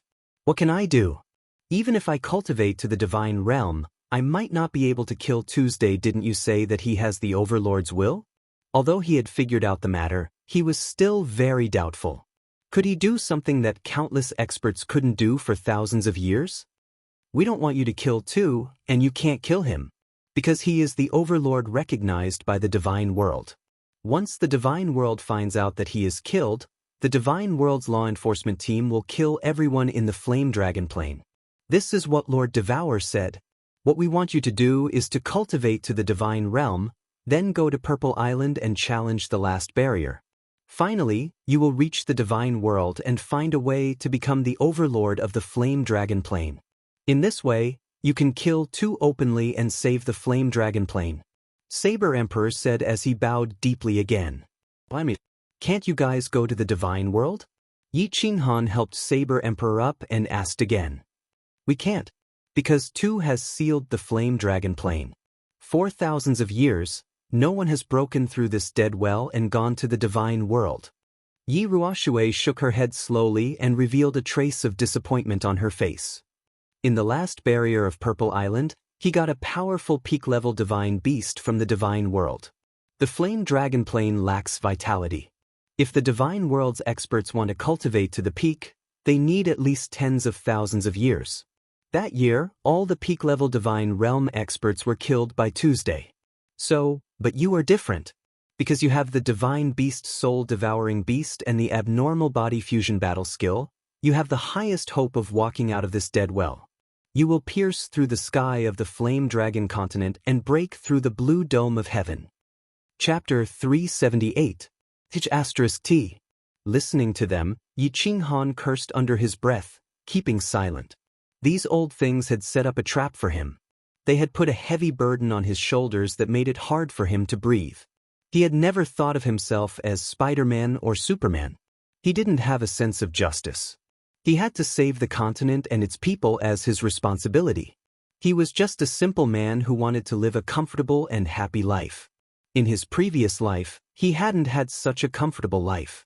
In this life, he had transmigrated to this world, but he was a good-for-nothing. He didn't believe in heaven or fate. With the help of the soul ring his father had left him, he had summoned Xiaohe. He had put his life on the line, endured the extreme pain, and risked his life time and time again. Finally, he had become an outstanding man, the top expert of the continent. He had several peerless beauties, his own home, and his own happy life. He had never wanted to be the savior of the continent. What did the people of the continent have to do with him? He just wanted to protect his women and his family. He wanted to live a happy and comfortable life.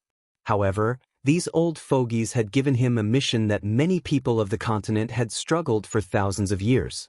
It was a mission that he had to struggle for the rest of his life. Lord Devour had given him a mission to become a god in 50 years. Old Lu had also given him a mission to become a god in 50 years. It wasn't a big deal. It was related to his life and his treasures. He could fight and work hard for it. But now, he was given a *T mission to fight for the fiery dragon continent for the rest of his life? He didn't have a strong sense of belonging to the fiery dragon continent. On this continent, the people he cared about were too few. If something happened to the people he cared about, he could fight and risk his life for them. But now, he remembered that they hadn't said anything definite. They just asked him to try his best. Moreover, there was his ancestor and his wife's ancestor in front of him. He didn't go berserk. He pondered for a while and then said to them, "I can't agree to all of your requests. I can't agree to all of your requests. I can only say that I will try my best to achieve them as long as it doesn't affect my life. If this matter has an impact on my life, I will abandon it." All right. The five of them looked at each other, but they were not angry. Instead, a smile flashed in their eyes. They were very satisfied with Yi Qinghan's answer. If Yi Qinghan listened to their words and agreed without hesitation, they would be worried. How could a man who was irresponsible to himself, his family, and his women be expected to be responsible to the people of the continent? Although Yi Qinghan's answer seemed very selfish, it could be seen from another aspect that he was a responsible person, a man who kept his promises. Now that Yi Qinghan had given an answer from the bottom of his heart, they were relieved. After the matter was finished, the five of them obtained a satisfactory answer. The other four began to bid farewell and leave. Now that the matters that needed to be discussed over the past few days had been settled, they had to go back and make arrangements for their respective families or the House of Ares. The Saber Emperor, the Spear Emperor, and the ancestor of the Shui clan went back, while Yu Shishue went to the Chilling Heart Pavilion to find Yu Qingqing. After the four of them left, Yi Ruoxue once again set up a domain. Her two white eyebrows bent as she smiled bitterly at Yi Qinghan. "Little Han, you don't blame me for giving you so much pressure, do you?" Yi Qinghan let out a bitter laugh and rolled his eyes. "Ancestor, you acted first and reported later. What's the use of me blaming you? Moreover, I didn't agree completely. I only said that I would do my best." A complicated expression flashed across Yi Ruoxue's eyes. She smiled bitterly. "I know that this might be too heavy for you. These things are supposed to be shouldered by us old geezers, but we don't have the ability." The Sword Emperor, who had the highest chance of reaching the peak of the heavenly god tier, died. Of course, even if he reached the peak of the heavenly god tier, he wouldn't be able to pass the final trial on Purple Island. After all, divine beasts have natural abilities. Don't give yourself too much pressure. Just do your best. Everything is up to fate. Yi Qinghan fell silent. He thought that they must have found out that Xiao He was a divine beast, and a very powerful one at that. If he didn't have Xiao He and this abnormal fusion skill, perhaps he didn't have the qualifications to make them beg him like this. Let's not talk about this. Tell me about your cultivation level. How did you break through to the Saint tiers so quickly? Is it because of Lord Devour? Yi Ruoxue saw that there were no outsiders and asked the question that had been lingering in their minds for a long time. They obviously thought that Yi Qinghan could break through from the first level of the Emperor tier to the Saint tier in such a short time because of Lord Devour's help. Otherwise, it would be impossible for such a miracle to happen. Yi Ruoxue wanted to confirm it. Lord Devour? Yi Qinghan was stunned, but he immediately understood what they were thinking. He pondered for a while and told Yi Ruoxue the whole story. He told them about how he obtained the divine skin in the barbaric mountain and comprehended a profound mystery from it. Then he refined the pure energy from the divine skin and the energy from Yi Qingyu's jade spirit body to reach the peak of the Emperor tier. Of course, in the end, because he had intercourse with Yu Qingqing, he suddenly entered the soul-silent state and comprehended the profound mystery of space wave. He didn't tell them in detail and just vaguely explained it. Moreover, he didn't tell them about how he obtained the Carefree Pavilion and the beach raindrops painting in the Carefree Pavilion. He also didn't tell them about killing Tu Qianjun in the barbaric mountain. He subconsciously wanted to keep some things a secret. It wasn't that he didn't trust Yi Ruoxue. Perhaps it was the selfish nature of humans. The sudden increase in Yi Qinghan's strength could be said to have been achieved with the help of many treasures. The Li Xiang Beast's divine skin and Yi Qingyu's jade spirit body allowed him to break through to the peak of the Emperor tier. The beach raindrops painting and the soul silence state allowed him to comprehend the profound mystery of space wave. Of course, Yi Qinghan was a little confused. It wasn't that he hadn't entered the soul silent state before. In fact, he had done so many times at the Fallen God Mountain. However, it seemed like he had improved even more this time. He had asked Yu Qingqing about this before, but she only knew a little about it and wasn't very clear. It's definitely the soul-silent state. Yi Qinghan wasn't sure, but Yu Shishue was certain of this after investigating Yu Qingqing's situation and listening to her bashful recount of what had happened that day. Little Qingqing, show me the method power you've comprehended. Yu Shishue suddenly thought of something, and her expression became extremely excited. She had predicted that something amazing would happen when Yu Qingqing and Yi Qinghan intercourse for the first time. However, she hadn't expected that the outcome would be far beyond her expectations. Yu Qingqing had entered the soul-silent state, and she had suddenly comprehended a strange, profound mystery. She hadn't just comprehended it, but had completely comprehended it. Her cultivation had reached the peak of the second level of the Emperor tier, and her soul had also become much stronger. If this wasn't the soul-silent state that the Moon Queen had mentioned, there was no way to explain it. I'll go get the zither. Yu Qingqing nodded. The two of them were currently on the Chilling Heart Pavilion's rooftop. Yu Qingqing walked into her room, holding a black zither in her hands. She sat down cross-legged on the rooftop and began to play. Clang clang. A melodious and beautiful sound began to ring out from the Chilling Heart Pavilion's rooftop, spreading throughout the entire Yi family castle. There was nothing wrong with the sound of the zither. It was just an ordinary lyrical song, high mountains and flowing water.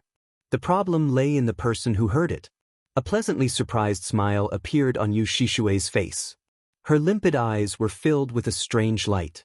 Yi Qingyu and Yi Qingwu, who were drinking tea in the Chilling Heart Pavilion, both had a look of confusion in their eyes. Then, they began to immerse themselves in the melodious sound of the zither. The guards and servants who had just returned to the Yi family castle all stopped what they were doing. A look of confusion flashed across their eyes as they stood there in a daze. After the song ended, Yi Qingwu and Yi Qingyu continued to drink tea. However, Yi Qingyu frowned in confusion. The people of the East Courtyard acted as if nothing had happened, and continued to busy themselves with their own affairs. Good, very good, very good. Yu Shishue said the word good 3 times in a row. Her face was glowing with excitement. Congratulations, little Qingqing. You've actually comprehended the legendary divine sound law technique. This is too inconceivable. You are the second genius to appear on the continent after Yi Qinghan in the last few thousand years. You are the undisputed second genius. Chapter 379. Divine Sound Law? Yu Qingqing stared at Yu Shishue in astonishment. She had been trying to figure out what kind of method power she had comprehended over the past few days. Even when Yi Qinghan asked her, she only told him that she had a slight breakthrough because she wasn't sure. Now that he heard Yu Shishue's explanation, he couldn't help but be stunned. Patriarch, didn't you say that the law of the heavens and earth only consisted of paramount laws and elemental laws? What category did the divine sound law belong to? He's more powerful than supreme laws? The divine sound law did not belong to either of the two. I'm not too sure about the specifics, but it's recorded in the grimoire left behind by the Moon Queen before she went to the God Realm. She said that there are actually some rare laws in the world, special laws. Without great opportunities and great comprehension abilities, it's impossible for people to comprehend them. However, once one comprehends them and steps into the divine level, the laws would be freakish. The Moon Queen continued to explain excitedly, when you were playing the Guqin just now, even Yi Qingyu, a sage, fell into a daze. I reckon that this law of yours belongs to the soul category and can confuse the enemy's soul. Little Qingqing, walk down the path of the law. Who knows, you might become the second Yi Qinghan. I look forward to your future achievements. So powerful? Yu Qingqing's mood was also slightly excited. Originally, she simply liked to play the zither and had played the zither in the Yu clan for more than 10 years. When Yi Qinghan fell into the god-slaying mountain, she also relied on playing the zither to relieve the depression and loneliness in her heart. Finally, in the deep state of soul silence, she also heard a very wonderful song. He did not expect that he had actually comprehended the divine sound law, which was a soul-type technique. All of this seemed to be the will of the heavens, and everything seemed to have a cycle of karma. Nodding her head, she smiled. Qingqing will definitely continue walking down this path because Qingqing truly loves music. Being able to enjoy music while cultivating at the same time, this is Qingqing's great fortune. Yu Shishue gave Yu Qingqing a gratified smile, then gave her a few more instructions before teleporting back to Tranquil Lake Island. Ancestor, I forgot to ask. How can I become the overlord of the Flame Dragon Plain? After speaking with Yi Ruoxue, Yi Qinghan prepared to return to the Chilling Heart Pavilion. However, he suddenly thought of a problem. Since he had agreed to become a deity, he had to figure out what this mission was all about. I'm not too sure myself. I'm afraid I'll have to go to the God Realm to find out. Alright, when you have time, you should ask Master Devour. She's such a powerful existence. I'm sure she knows. Yi Ruoxue revealed a trace of embarrassment. They had asked Yi Qinghan to work hard to become the overlord of the Flame Dragon Plain, but in fact, they did not know how to achieve it. After all, none of them had been to the God Realm, and none of those who had gone to the God Realm had returned. By the way, why did you hide your identity that day? Do you have any difficulties? Yi Ruoxue suddenly thought of a problem and asked with some doubt. Sigh, ancestor, I have been hiding something from you. Yi Qinghan saw that Yi Ruoxue had managed to find the answer. Furthermore, he needed Yi Ruoxue and the rest to help him conceal his strength. Therefore, he could only clench his teeth and say, in the Savage Mountain Range, I killed Tu Qianjun. If I don't conceal my strength, the Massacre God Guards will definitely sense it. They will suspect that I obtained the divine skin. If they investigate, they will definitely suspect that I killed Tu Qianjun and find trouble with me. I'm not afraid of him now, but I'm afraid that he will ask the Divine Master to take action. When that time comes, it will be very troublesome. What? You killed Tu Qianjun? The Massacre God Guards had been secretly investigating Tu Qianjun's death and did not publicize it. Therefore, Yi Ruoxue had not received any news. Now that she heard it, she was shocked. This matter, could be big or small. If the Divine Master Butcher did not take action, it would be a small matter. However, if the Divine Master Butcher took action, it would be a disaster for the Yi family. The Divine Master Butcher had the Overlord's will. In the continent, besides Lord Devour, no one could match him. If he wanted to deal with the Yi family, unless Lord Devour protected the Yi family would only face destruction. However, would Lord Devour protect the Yi family? Even Yi Qinghan did not like to care about her. How could you expect her to care about the survival of the Yi family? You are too rash. This is troublesome. This matter might cause the Yi family to suffer the fate of being exterminated. Yi Ruoshui's white brows suddenly rose, and her eyes flickered non-stop. Yi Qinghan was not very clear about the experts and methods of the God City. However, Yi Ruoshui was very clear that the soul slaves were everywhere in the continent. This matter would definitely be exposed. Now that Yi Qinghan's strength had suddenly increased, it would definitely arouse the Massacre God Guard's suspicions. Furthermore, it seemed like Yi Qinghan and Tu Qianjun had a deep grudge in the past. In that case, they would have a motive to kill.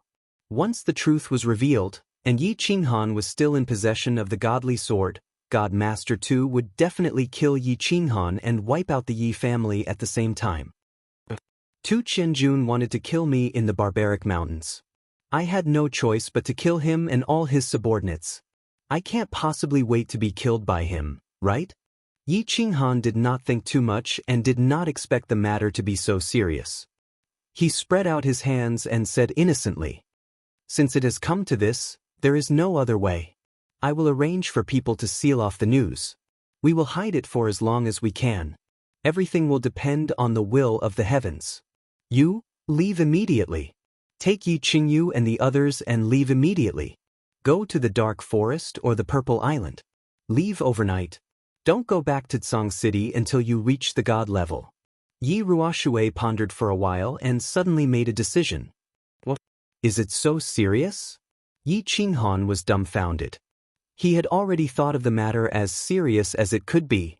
He did not expect that it would reach the point where he had to leave immediately and go to the Dark Forest or Purple Island to avoid the disaster. He could not accept it for a moment. His expression became serious. This is called being careful is the parent of safety. Let me ask you a question. Is the real godly sword with you? Yi Ruoshui's expression became cold. Seeing that Yi Qinghan was hesitant to answer, she sighed and said, "Don't deny it. I don't want it from you. Think about it. If even I can guess that the godly sword is with you, then many god-level experts on this continent must have guessed it too. You went to the god-slaying mountain for 5 years and finally came out so easily. Moreover, your strength has skyrocketed. Most importantly, you have that strange weapon of yours. It would be strange if people did not suspect you. If it were not for the arrival of the foreign races, I'm afraid that someone would have already made a move on you. Now that the matter of you in Tsang City has been exposed, many people will definitely suspect that you are the Black-Robe Man. Then, the fact that you killed Tu Qianjun will definitely surface. After all, you have a direct grudge against him and have a motive to kill him. Since you could obtain the godly skin under the divine beast, then you also have the strength to kill Tu Qianjun. As long as the divine city is sure that you killed Tu Qianjun, then the Divine Master Tu will have a reason to openly attack you. He will definitely use the excuse of avenging Tu Qianjun to kill you and take the godly sword. If you continue to stay in the Yi family, there will only be 2 results. First, you are likely to be slaughtered to death. Second, you are likely to implicate the Yi family and lead to the destruction of the Yi family. Yi Qinghan touched his nose and only came back to his senses after a long while. However, his face turned bitter. Yi Ruoshui's analysis was correct. He had thought things too simply. He began to lament his bitter fate. His strength had just greatly improved and he had helped the House of Ares kill countless foreign races. It was fine if he could not become famous. Now, it seemed that he couldn't even bring his wives to live a comfortable life. His life was really King lonely like the snow. After pondering for a moment, Yi Qinghan smiled bitterly and made a decision. Then let's go to the Purple Island. Going to the Dark Forest feels like begging. I don't like the days of living under someone else's roof. Chapter 380. Alright, you pack up and say goodbye to Sky Dragon. Tell me when you are ready. I will take you there immediately. Yi Ruoshui actually hoped that Yi Qinghan would go to the Dark Castle. After all, Lord Devour would take care of him because of his relationship with Xiaohe. However, the Purple Island was the safest place.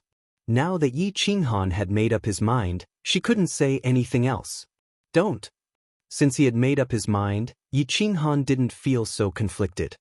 His face revealed a trace of ruthlessness as he waved his hand and said, "You can't take me there.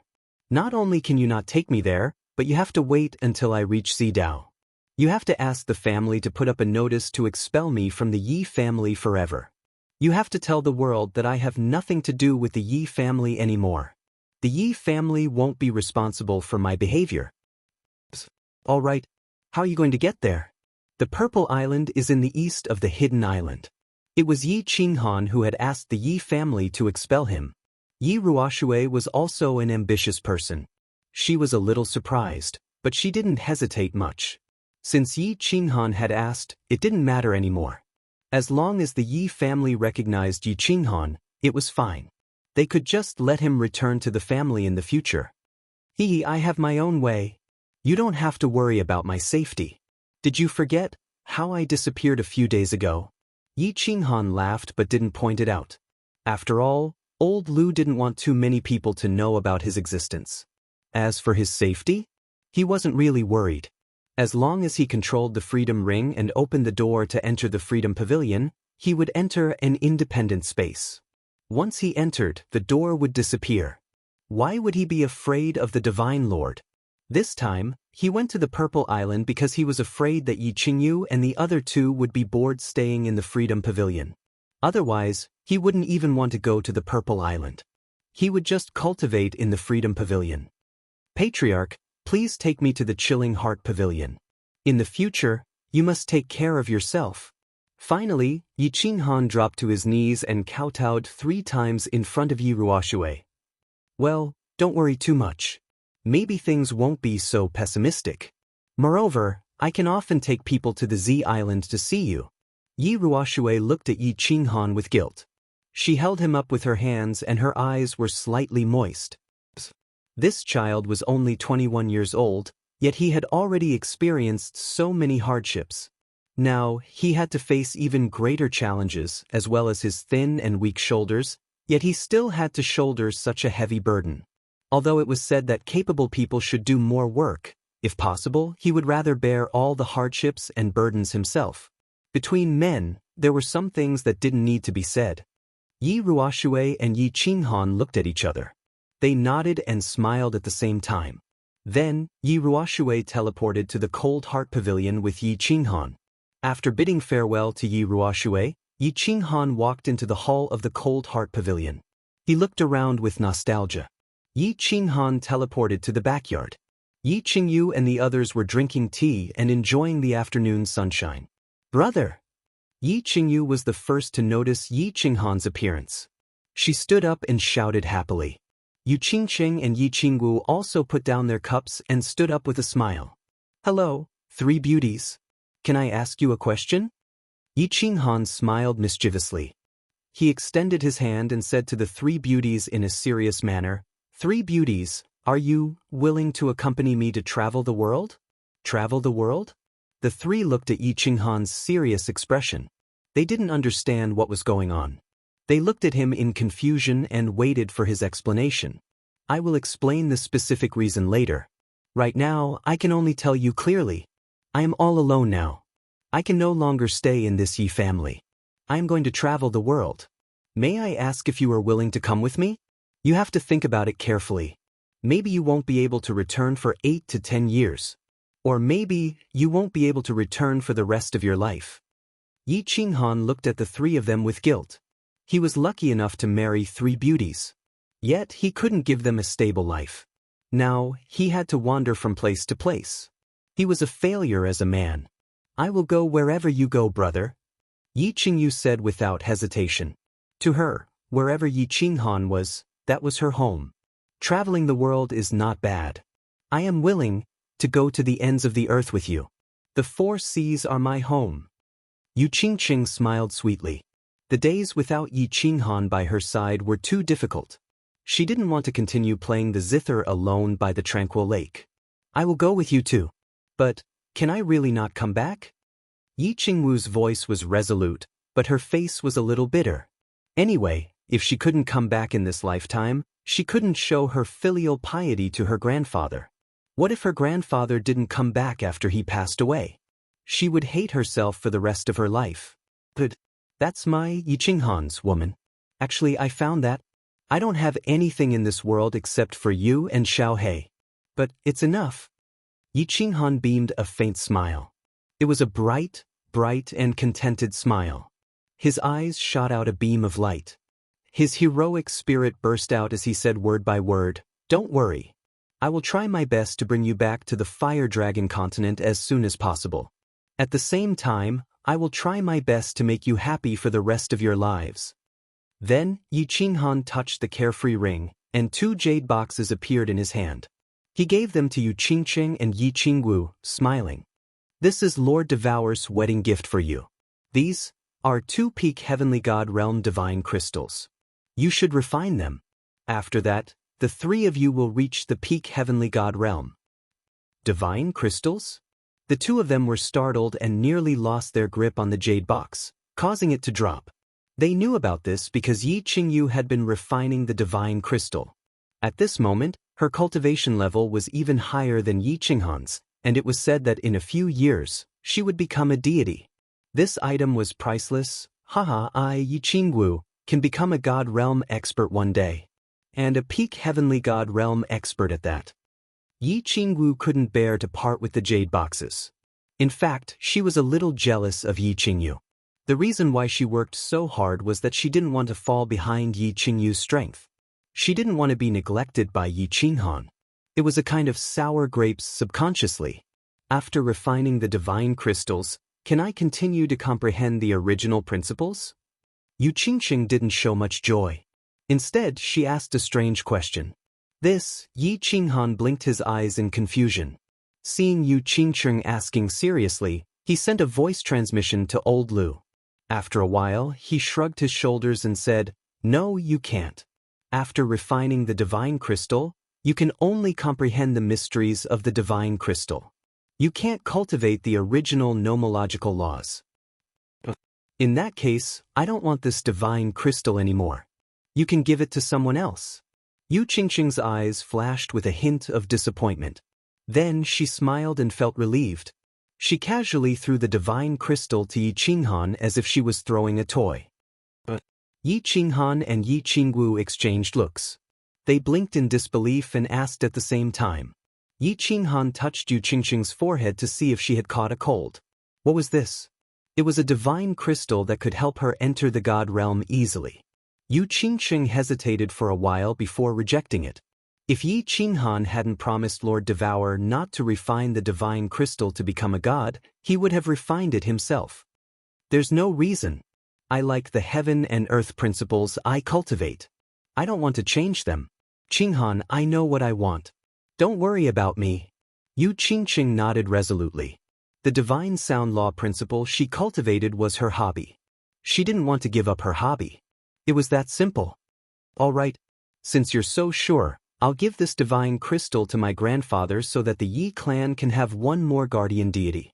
Yi Qinghan didn't insist. He took the divine crystal back and prepared to give it to Yi Tianlong. The Yi family would have one more God realm guardian. It would be a reward for the Yi family for raising him for so many years. After making his decision, he suddenly felt relaxed. Looking around, he finally raised his hands high and revealed a brilliant smile. He said to the 3 of them, "Xiao Yu, you and Qingqing go pack up your things. Xiao Wu and I will go say goodbye to my grandfathers. After that, let's go roam the world with everyone." Chapter 381. In the mountains behind the Yi family. Yi Tianlong and the other 2 were sitting in a circle in the attic, drinking tea and chatting. Although all 3 of them were injured, they were clearly in good spirits. Clan leader, you have to work hard on your cultivation and strive to become a god as soon as possible. Get that little girl from the Yu family to join the Yi family. When the time comes, all 3 generations of the Yu family saintesses will fall under your spears. Yi Qingyo drank a mouthful of tea, his slightly puffed-up eyes looking docile and wretched. He looked askance at Yi Tianlong and chuckled. Qingyo, you're already an old man, why can't you be more serious? Your granddaughter is already married, and when the time comes, you'll be carrying great-grandchildren, but you're still like this. Yi Tianlong glared angrily at Yi Qingyo, but when he saw his docile expression, he couldn't help but laugh helplessly. Then he let out a long sigh. Become a god? That's easier said than done. It's not like you don't know that cultivation is at its peak before the age of 50. After that, all aspects begin to decline. I am powerless even though I want to. That's right. Yi Baihu also sighed faintly. The 3 of us broke through to the Saint Realm 20 years ago, but now we're still at the 2nd tier. This road to godhood is too difficult. Seeing little Han and little Yu's strength soar and almost catch up to us, I feel my old face heating up. What else can we do? On this road of cultivation, the younger one is and the higher one's tier is, the higher the chance of becoming a god. But has there ever been a person on the continent who could reach little Han's tier at such a young age? When our ancestor broke through to the Saint Realm, he was in his 30s, right? I say, don't think too much about it. This kind of opportunity can only be encountered by chance. In any case, I've already accepted it. I've played what I wanted to play and enjoyed what I wanted to enjoy, so I have no regrets. Whether or not we can take this last step depends on the will of the heavens. At least we've tried our best, so we won't have any regrets before we enter the grave, right? Yi Qingyo had a carefree personality, and he spoke without any scruples. He was very open-minded about some things. Who cares about him? What's fated can't run away, and what's not fated can't be forced. I still have a few decades of lifespan left, so let's fight one last time. A bitter smile appeared on Yi Tianlong's rigid and resolute face. Yi Qingyo had no regrets, but he did. It was just that he had never been good at expressing it. Yu Shishui had always been a wound in his heart that could never be healed. Shio. Right at this moment, the sound of something tearing through the air resounded from afar. The 3 of them stopped talking at the same time and stood up with smiles on their faces as they walked towards the door. Yi Qinghan greets the 3 grandfathers. It was Yi Qinghan and Yi Qingwu. Yi Qinghan brought her all the way here and landed in front of the attic. Yi Qinghan smiled and bowed. Greetings to the 3 grandfathers, Aya. Grandpa, why are you so hurt? Is it serious? Yi Qingwu was just about to bow when she saw that Yi Qingyo's entire body was wrapped in white cloth. Her pretty face immediately paled in fright, and she hurriedly threw herself at Yi Qingyo, inspecting him from head to toe in worry. Girl, what are you making a fuss about? You're already married, so why are you still so unsteady? As a cultivator, getting injured is a common occurrence. What's so strange about that? Who is your grandfather? He's a saint expert, so he'll be fine after a few days of rest. Yi Qingyo's eyes bulged as he pretended to reprimand her, but there was a benevolent look in his eyes. He obviously didn't want to lose face in front of Yi Tianlong, Yi Baihu, and Yi Qinghan. Grandpa Qingyo, these are 10 bottles of peerless healing medicine. Apply them on your injuries, and they'll be fine in a day. Yi Qinghan was already prepared, and he asked for 10 bottles of healing medicine from the immortal realm from Elder Lu and handed them over. He knew that if Yi Qingwu saw Yi Qingyo's injuries, she would probably be extremely worried, and she would probably make a fuss about staying for a few more days. Grandpa, quickly go in, I'll apply it for you. Yi Qingwu took the bottles. Thinking about how she was about to leave, tears welled up in her eyes, and she supported Yi Qingyo as they walked in. After busying herself, the healing medicine was indeed miraculous. Once it was applied, the wounds healed at a speed visible to the naked eye. Under Yi Qinghan's insistence, Yi Tianlong and Yi Baihu helplessly applied the medicine as well. Finally, the 3 elders returned to the main hall. Yi Qinghan asked Yi Qingwu to accompany the 3 of them, and he didn't explain much. Instead, he directly teleported to the Cold Heart Pavilion and brought Yu Qingcheng and Yi Qingyu with him. Bang! At Yi Qinghan's signal, The four of them knelt in front of the three elders and performed the most solemn ceremony of 3 kowtows and 9 kowtows in the entire continent. The three elders were baffled, and Yi Qinggu was a complete mess of tears. Yi Qingyo was so anxious that he almost went berserk. Grandpas, Qinghan will take them far away from Tsang City in a while. After this trip, I don't know when I'll be able to return to fulfill my filial duties to the three of you. Don't be in a hurry to ask. Wait for me to finish speaking. This is something that the old ancestor and I have decided on together. As for the reason, the old ancestor will tell you. After we part today, I don't know when we will meet again. I hope the 3 grandpas will take good care of yourselves. Of course, if the 3 grandpas have the time, you can come to Purple Island to see me. I will also do my best to return to Tsang City as soon as possible. The corners of Yi Qinghan's eyes were also brimming with tears. Although he had rarely seen the 3 elders in the first 15 years of his life, they had always treated him very well after he left the Infatuation Garden. Especially before he was trapped in the God-slaying mountain, Yi Qingyo and Yi Tianlong's angry roar made him feel their sincere love for him. Of course, this might have something to do with the sudden increase in his strength, but at least from that moment on, he began to accept these 3 people. This is a peak heavenly god divine crystal.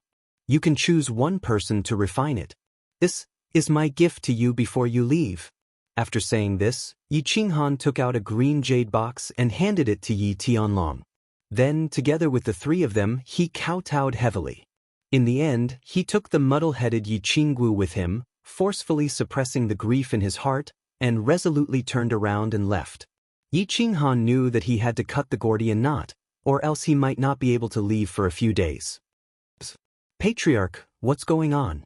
Yi Qingyo wanted to chase after them, but he was stopped by Yi Tianlong. His eyes bulged and he stamped the ground heavily, his face full of irritation as he roared. What's the hurry, Qingyo? Didn't you hear little Han say that we can go to Purple Island to see them in the future? I've already sent a message to the old ancestor. Let's wait for him to come before we ask him. What happened? It's so serious that we have to go to Purple Island to seek refuge? Yi Tianlong glared at Yi Qingyo, as if blaming him for not being able to distinguish the severity of the situation. Yi Baihu was still shocked by the peak heavenly god divine crystal that Yi Qinghan had given to the Yi family. The 2 of them were roused by Yi Tianlong's words. Yi Qinghan's strength had just improved greatly, and he had resolved a great crisis for the House of Aries. Now he had to leave in a hurry. Moreover, the 3 of them simultaneously thought of Yi Qinghan's strange appearance and deliberately altered voice when he was killing the outsiders. Could it be that he had encountered some great trouble that even the Yi family couldn't protect him? Because he killed Tu Qianjun, so he must leave. Otherwise, the Yi family will be finished. At this moment, Yi Ruoshui suddenly teleported over. She let out a deep sigh and said somewhat helplessly, "Pass down my order. Seal up the outside of Tiansong City. Anyone who talks about this matter will be expelled from the Yi family. Those who are serious will be killed on the spot." A moment later, a luxurious carriage without any insignia quietly left from the east gate of Tiansong City, leaving behind a trail of dust. Chapter 382. Recently, something strange had happened in the House of Aries. It was so strange that people were a little scared. All the experts who had participated in the great battle in Song City a few days ago and survived the calamity received the highest level order from the Divine Battle Abode. It meant that they were forbidden to talk about the giant face and the black-cloaked man who had spread the news of that battle. Moreover, it was even more serious this time. The House of Aries had directly issued a war god blood order, saying that this matter was related to the survival of the House of Aries. Anyone who talked about it would be killed without mercy. Last time in Song City, perhaps all the experts were suspicious. But this time, they were obviously frightened. This matter was obviously very serious. It was so serious that it was related to the survival of the House of Aries. Who dared to talk about it? Many people had secretly talked about it with others. They hurried to clean up their messes. Others wanted to bury this matter in their stomachs. Obviously, Yi Ruoshui's 2 muting spells had played a big role. Although all the God Realm experts on the continent had used their soul consciousness to check occasionally during that battle, they were afraid of enraging Xianxia.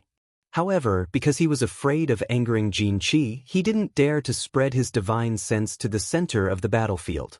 Later, after the giant face appeared, he didn't even dare to investigate from afar. Only after the battle was over, when the giant face and the alien tribes had disappeared, did they dare to spread their soul consciousness. But they found that the alien tribes had all disappeared. However, at that moment, it was obvious that they all thought that Lord Devour had killed or driven away the alien tribes. That was how this world-ending crisis had ended. While the barbarian god mansion's hidden island was secretly happy, they began to inquire about what had happened. While the demon god mansion's divine city was cursing, they also began to inquire about what had happened that day. Yi Ruoshui's first message was effective. That night, many soul consciousness had locked on the Emperor Realm warriors on the Tsang City Square. But no one talked about it afterward.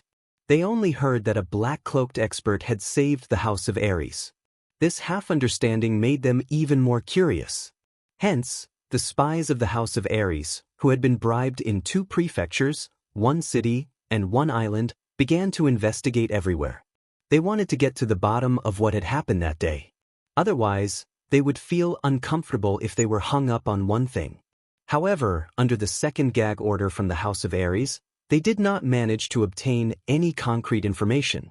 This was even more incredible. The various powers hadn't paid much attention to it at first, but now that the House of Ares had issued a few gag orders, they understood this matter so well that not a single hint of it leaked out. No one would believe that there was no secret hidden in this. Therefore, the entire House of Ares appeared calm on the surface, but under the surface, a turbulent undercurrent was surging. Although the gag order had been issued twice, it was obvious that there were still people who dared to go against the rules of the House of Ares and whisper to each other. For example, Yi Jian had the guts to do so. Yi Jian had always been a snobbish person. When he was young, his talent was average, and he was suppressed by Yi Dao for decades. However, he had always endured. That time, Yi Dao stubbornly went to the God-slaying mountain. He thought it was an opportunity, so he made a decisive move. In the end, he won, and Yi Dao died. Under his careful management, the first branch controlled the Yi family and the south of the House of Ares. However, 6 years ago, Yi Dao's son suddenly became extremely powerful. During the battle in the Garden of Enchantment, Yi Tianlong was lured out. In the end, Yi Qingquang was crippled, and he was imprisoned. The second branch once again suppressed the first branch. He did not give up and continued to endure. In the back mountain, because there were no mundane matters to deal with, he had plenty of time. Coupled with his stubborn personality, he was lucky enough to break through to the Saint Realm and return. However, he thought he could revive the first branch, regain power, and restore his former glory and dignity. However, he realized that the sky in Tsang City seemed to have changed. Yi Qinghan became the young clan head, and his position was firmly above him. Furthermore, the family did not confer him the position of heavenly elder, and he did not even have the position of an elder with actual power. Furthermore, his son did not have a soul seed planted in him. All right, continue to endure. That day, when that black-robed man appeared and instantly killed a group of peak sages, and he confirmed the identity of that black-robed man from Yichang. He knew that he could not endure anymore. He decided to make a move. Are you sure that Tu Qianjun died in the barbaric mountains? In the study, Yi Jian carefully released his sage domain. At the same time, he carefully communicated with Yi Qingquang via voice transmission. Through the information he had gathered over the past few days, he felt that he was about to touch the core of this secret. Father, this is the biggest matter before the divine city's foreign races descended. Furthermore, the god-slaying guards even gave a condition. Whoever finds the murderer must immediately remove the soul seed in his body. How can I remember such a big matter wrongly? Yi Qingquang had just returned to the Yi family castle when he was summoned by Yi Jian. He thought that something big had happened. Unexpectedly, Yi Jian asked about something that he had reported to Yi Jian previously. After hearing Yi Qingquang's confirmation, Yi Jian was silent for a long time. His expression kept changing, and it was obvious that he was struggling internally. After combining all the information, he had a general understanding of the matter. He started to hesitate and paced back and forth. Just like how he had decided to sell Yi Dao's information to the demon race more than 10 years ago, this was a gamble, but the risks and benefits were equal. You guys are pushing me too far. Don't blame me. Anyway, this matter will be exposed sooner or later. After being silent for an hour, Yi Jian finally revealed a ruthless expression and muttered to himself. Then he turned his head and transmitted a voice transmission to Yi Qingquang, who was at a loss. I will arrange for you to leave Tsang City in a few days. After that, you will make a secret trip to the Divine City. Why would I go to the Divine City? Yi Qingquang was shocked. He couldn't avoid that place in time, so how would he dare to go alone? After all, a soul slave might be killed if he went to the Divine City without permission. Fool, you, go see the god-slaying guards and tell them about Tu Qinjuan's murderer. Ask them to remove the soul seed for you. Then, help me pass on a few words. Yi Jian stood up and started to transmit a voice transmission to Yi Qingquang in detail. After listening, Yi Qingquang was instantly filled with excitement. His father's plan was killing 3 birds with 1 stone. However, after a while, he suddenly thought of something and asked doubtfully, Lord Father, this plan is good, but I'm afraid that when the time comes, it will implicate the Yi family. If the Yi family is destroyed, we won't be able to escape death as well. Fool, how long do you think you can hide this matter? Anyway, you will find out in the end. I might as well let you remove the soul seed. Yi Jian was very dissatisfied with his son's intelligence and scolded him. With a gloomy expression, he continued, In a few days, when you are about to reach the Divine City, I will meet the elder ancestor and tell him the truth. I will banish Yi Qinghan from the Yi family. Otherwise, the Yi family will be destroyed in his hands. Yes, Lord Father is still smart. In a few days I will secretly go to the Divine City. Yi Qinghan, you're dead this time. Yi Qingquang suddenly wanted to laugh out loud. However, when he opened his mouth, he felt that it was not the right time to laugh. Looking at Yi Jian's cold gaze, he hurriedly touched his nose in embarrassment and prepared to leave. Remember, keep it a secret. After you deliver the letter, don't come back for a while. After a period of time, I will send your 2 younger brothers away. If the Yi family is really destroyed because of Yi Qinghan, at least there will be some seeds left. Yi Jian waved his hand and let Yi Qingquang leave. However, he stared blankly out of the window. More than 10 years ago, he had made a bet and he won in the end. This time, he didn't know what the final outcome would be. Perhaps he would live, perhaps he would die. Perhaps he would be rich and powerful. Perhaps his soul would be sent to the Western Paradise. He didn't care anymore because he thought that he couldn't endure this kind of life anymore. Chapter 383. A few days later, a special carriage arrived at Black Tortoise City, a large city to the east of the House of Aries. Black Tortoise City was one of the 100 major cities of the House of Aries. It was one of the affiliated cities of the Hua family and was not far from Luo Hua City. The city was jointly managed by 3 famous families of the House of Aries.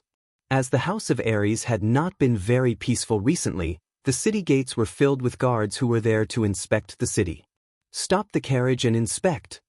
Sima Xianxia was a disciple of the Sima family, one of the 3 major families of Black Tortoise City. Today, it was his turn to guard the city gates. Suddenly, he noticed that a carriage was heading straight into the city, with no intention of stopping. Furthermore, he noticed that the carriage was unusually luxurious, but there was no sign of a major family on it. Sima Xianxia smirked and realized that this was his chance to make a fortune. He hurriedly stood up and led his men to surround the carriage. My lords, I am from the Big Bird Carriage Company. The young master in the carriage is our boss's esteemed guest. Please do not inspect him. The coachman was an old man. He seemed to be a frequent traveler and knew the rules. He extended his hand and handed over a small bag of crystal coins. He said with a smile, My apologies, the rules have been a little strict recently, so I have to inspect him. Sima Xianxia glanced at the small bag of crystal coins and his expression became even more serious. However, his hands did not move an inch. The invasion of the mutated tribes had caused them a lot of trouble for a long time. It was not easy for them to meet such a troublemaker, and they wanted to dismiss him with just this? Whoosh! The old coachman wanted to say something else, but just as Sima Xianxia was about to pretend to open the curtains to inspect the carriage, a purple unknown object suddenly flew out from the carriage and headed straight for Sima Xianxia's head. Sima Xianxia was shocked. Fortunately, the speed of the hidden weapon was not fast. He stomped his feet on the ground and quickly retreated. At the same time, he clenched his fist and quickly grabbed at the purple hidden weapon. Finally, just as the hidden weapon was about to reach his head, he successfully clamped it between his 2 fingers. Beautiful! Good. Lord Jia, you have actually cultivated the chasing stars and moon technique to such a superb level? Impressive, impressive. Sima's business showed off a little, and the team members beside him all cheered and flattered him. Sima Xianxia raised his head slightly proudly, as if he was very satisfied with his reaction just now. Originally, he wanted to throw away the hidden weapon in his hand, but he saw the familiar purple color on his finger and the familiar pattern engraved on it. After rolling his eyes a few times, his expression suddenly changed. He furiously waved his sleeve and put the purple crystal coin in his hand into his sleeve without leaving a trace. He then looked coldly at the carriage and said, "Sir, what is the meaning of this?" Shoo! Another purple concealed weapon shot straight towards Sima Xianxia's head. Seeing this, Sima Xianxia's eyes flashed. Instead of retreating, he moved forward and grabbed the hidden weapon with one hand, then put it back into his sleeve. His expression became even more furious as he shouted coldly, "Your hidden weapon skills don't seem to be very good. Today, if you can defeat me with hidden weapons, I'll make an exception and let you enter the city." Swish, swish, swish. The people in the carriage didn't hold back and actually shot out countless purple hidden weapons, aiming for the vital parts of Sima Xianxia's body. Sima Xianxia's eyes suddenly widened, and his battle aura surged. This time, he used both his hands at the same time, continuously flashing in the air and grabbing the purple hidden weapons one by one. He even bit one hidden weapon with his mouth. In the end, because there were too many hidden weapons, he was hit in the chest by one hidden weapon. He staggered a few steps and fell on his butt. "You win. Move aside, let them enter the city." Sima Xianxia didn't care about his pathetic appearance on the ground. He quickly put the purple hidden weapon in his chest into his sleeve, then shouted at the carriage with a face full of grief and indignation. At the same time, he waved his hand to signal his subordinates to move aside. "Hee, young master, this person is too boring. I still want to continue smashing him." The carriage sped towards the city gate, leaving behind a silvery young woman's voice. "Sir Jia, are you all right? Are you hurt anywhere? Sir, why did you let them enter the city? You should have sent a signal to the clan to capture them." The moment the carriage entered the city, the group of guards hurriedly came over to support Sima Xianxia, their faces full of concern and anger. "Hee, what do you know?" Sima Xianxia immediately stood up. He looked at the back of the carriage at the city gate and revealed a sinister smile. Then, he reached into his sleeve with his left hand. Under the puzzled gaze of the crowd, he opened his palm, revealing a dazzling purple light. It was more than 10 purple crystal coins. The dozen or so guards surrounding Sima Xianxia suddenly became dumbfounded when they saw the dazzling purple light. This was more than 1,000 crystal coins. It was enough to spend in the best brothel in Xianwu City for a year. Who was inside the carriage? They actually used purple crystal coins to smash people? Even the number 1 young master of the east of the House of Aries would not dare to do such a thing. And it seemed that the woman just said that she hadn't smashed enough? The carriage traveled on a flat street. A young master was lazily reclining on a soft chair in the carriage. Sitting next to him was an extremely beautiful woman. She had a pair of beautiful little hands, and she was pushing a fruit apart before splitting it into a small portion and sending it to the young man's mouth. "How is it? Little Peach Blossom, how did you feel when you smashed people with purple crystal coins? Was it very satisfying?" The young master opened his mouth and bit the fruit. At the same time, he quickly kissed the beautiful woman's beautiful little hand and said with a smile, "It's not fun at all." I thought he would be able to last a few more times. I didn't expect him to be so fast. I haven't gotten addicted yet. This person's character is not that good. The woman called Little Peach Blossom rolled her eyes. Her eyes were like silk as she smiled coquettishly. Ha, you are a lady from a prestigious family. You don't know how expensive rice is. Thinking back to when I was in Barbarian City, I went into the mountains to hunt magical beasts for a few dozen crystal coins. I almost died a few times. You have already spent more than 1,000 crystal coins and he still doesn't stop. In the end, you won't even have a single crystal coin left. Bad character? There are too few people with good character in this world. They often seem to be very loyal, but in fact, they feel that their betrayal is not enough. The young master looked at the woman who was acting coquettishly and laughed. He pulled the woman to sit in his arms and started to grope her wantonly. That's right. These were Yi Qinghan and Yu Qingqing, who had left Song City for the Purple Island. After Yi Qinghan left the mountain behind the Yi family castle, he directly hired a luxurious carriage in Song City and rushed to the east.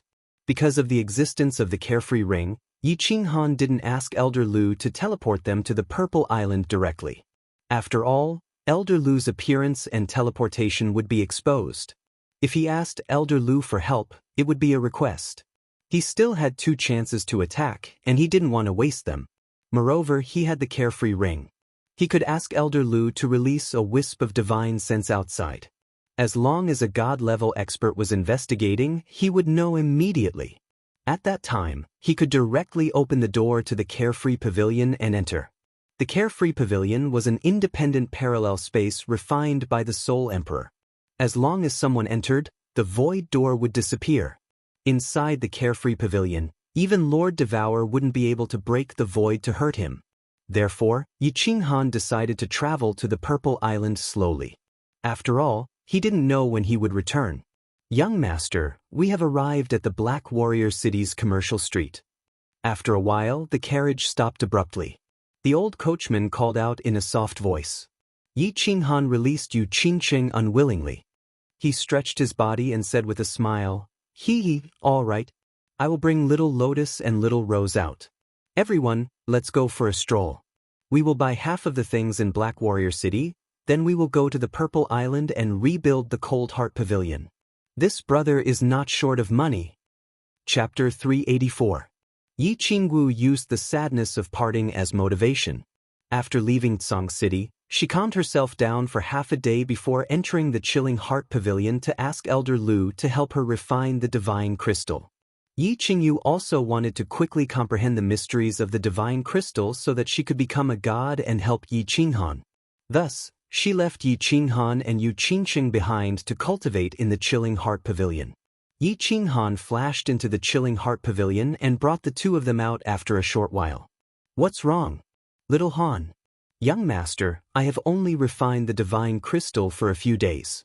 I have just stabilized the energy in my body and sorted out the knowledge in my mind. Why did you call us out?" Yi Qingwu was still immersed in the shock of the divine crystal. However, she was pulled out by Yi Qinghan. She pouted her lips in dissatisfaction and stretched her body in the carriage. When she looked at Yi Qinghan, her heart skipped a beat. Yi Qingyu didn't say anything when she came out. Instead, she smiled and walked over to Yu Qingqing. She held Yu Qingqing's hand and listened to their conversation.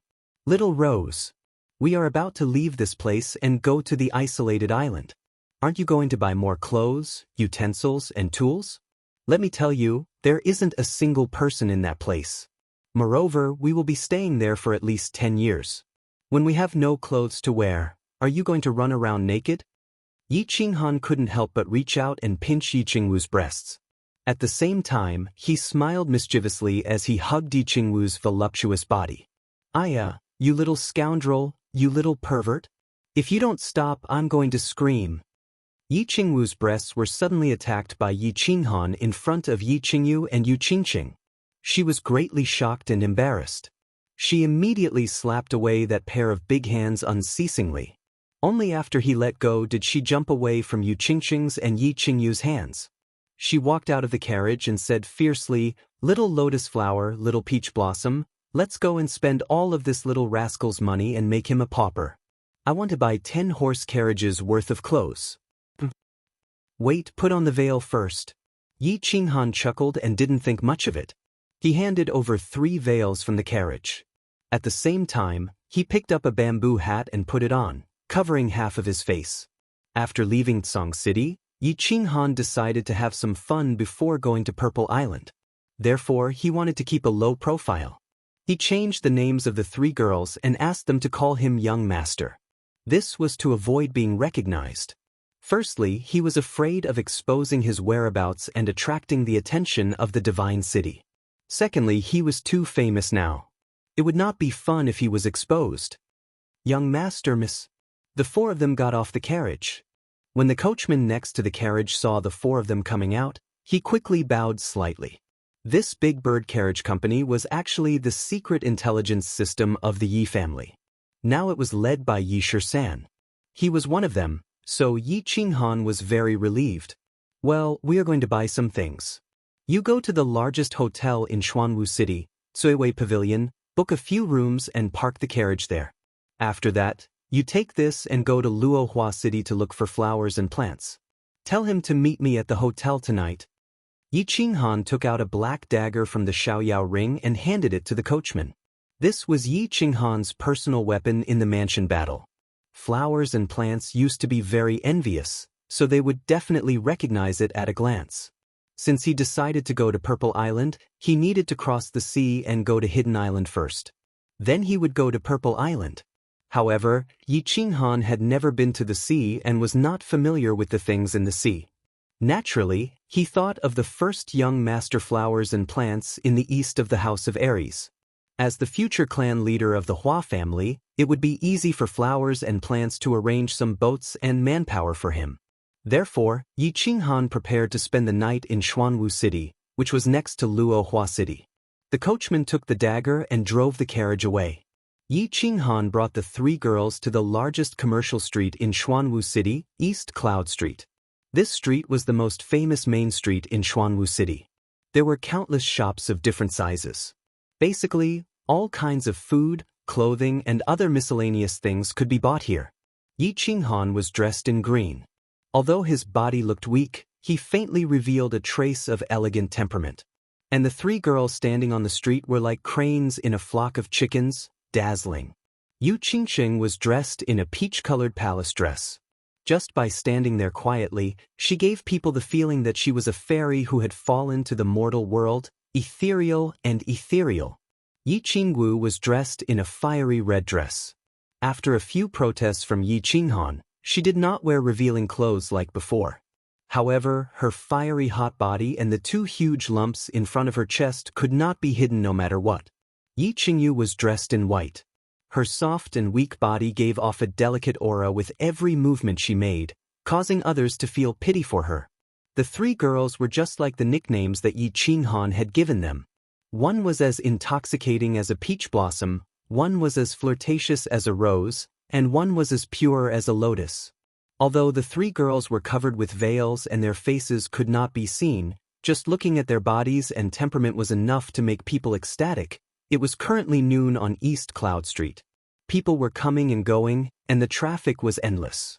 It was very lively. However, when Yi Qinghan and the other 3 walked into the street, they immediately became the focus of the street. The 3 beautiful girls with different styles obviously shocked the passers-by on the street. It should be known that it was rare to see such fairy-like figures. But now, 3 of them suddenly appeared. Most importantly, the center of the 3 girls was obviously the man wearing the bamboo hat. For a moment, all kinds of soft swallowing sounds, exclamations, discussions, and curses could be heard. All kinds of envious, intoxicated, greedy, and jealous gazes drifted over the 4 of them. In the end, the men's gazes stopped on Yi Qinghan, who was dressed in green, and they began to guess his identity. What kind of young master from a great family could have such amazing luck with women? And the girls on the street also stopped their gazes on Yi Qinghan, as if they wanted to see Yi Qinghan's face clearly. What kind of man could make 3 girls fall in love with him? Just as the passers-by on the street were guessing the identities of the 4. The 4 of them turned into the first jewelry shop, then walked out after a while, and went into the second clothing shop. And the owner of the first shop suddenly walked out, his face full of excitement. At the same time, he quickly called for a carriage and began to move things out of the shop. They actually moved all the things out of the shop, an entire carriage. Then, the four of them walked out of the second shop and continued on to the next one. Similarly, in the second shop, they rushed to the door with faces full of excitement and began to loudly order the shop's employees to load all the clothes in the shop into a large carriage. When the four of them walked into the third shop, they casually glanced around, then threw a bag of purple crystal coins, and the shop owner began to load the goods excitedly. Only then did the countless people on the street come to their senses and understand what had happened. They all looked at the four of them in horror as they continued on to the next shop. The street was silent. Looking at the increasing number of carriages filled with goods following the four of them, their eyes became more and more astonished. What was going on? Were the four of them crazy? Or were the purple crystal coins of the mainland going to be useless soon? It was not as if they had never seen a shopping spree before. A few days ago, the number one young master of Black Tortoise City, Sima Zhuaming, bought a large number of precious items on this East Cloud Street in order to win the favor of a lady. But young Master Sima paled in comparison to the four of them. What he did was called buying, but this was called clearing stock. He packed everything up and took it away. Without asking for the price, he just looked at the goods and threw a bag of purple crystal coins over.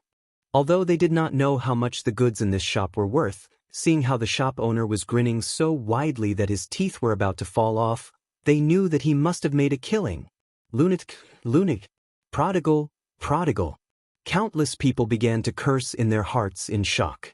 They hated this young master's crazy behavior to the core. He actually treated money like it was money. Wasn't this a clear slap to the faces of those who did not have money?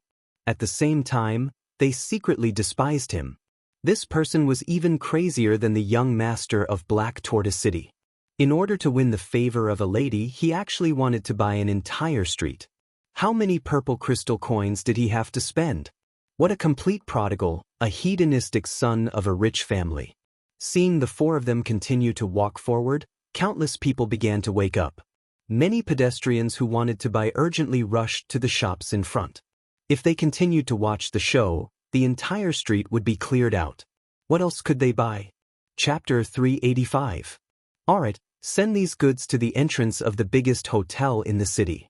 Wait for me there. After more than an hour, Yi Qinghan looked at the dozen carriages behind him and nodded in satisfaction. He did not pay much attention to the envious and shocked expressions of the passers-by. Purple crystal coins? For someone of his realm and status, purple crystal coins were insignificant and dispensable. The Yi family and the Yu family were not short of money. His chilling heart pavilion had already cost a few 100,000 crystal coins. This time, he might have to stay for a long time on Purple Island. He did not mind it as he had also stayed in dangerous conditions. But now, he was bringing 3 beautiful women to stay for a long time.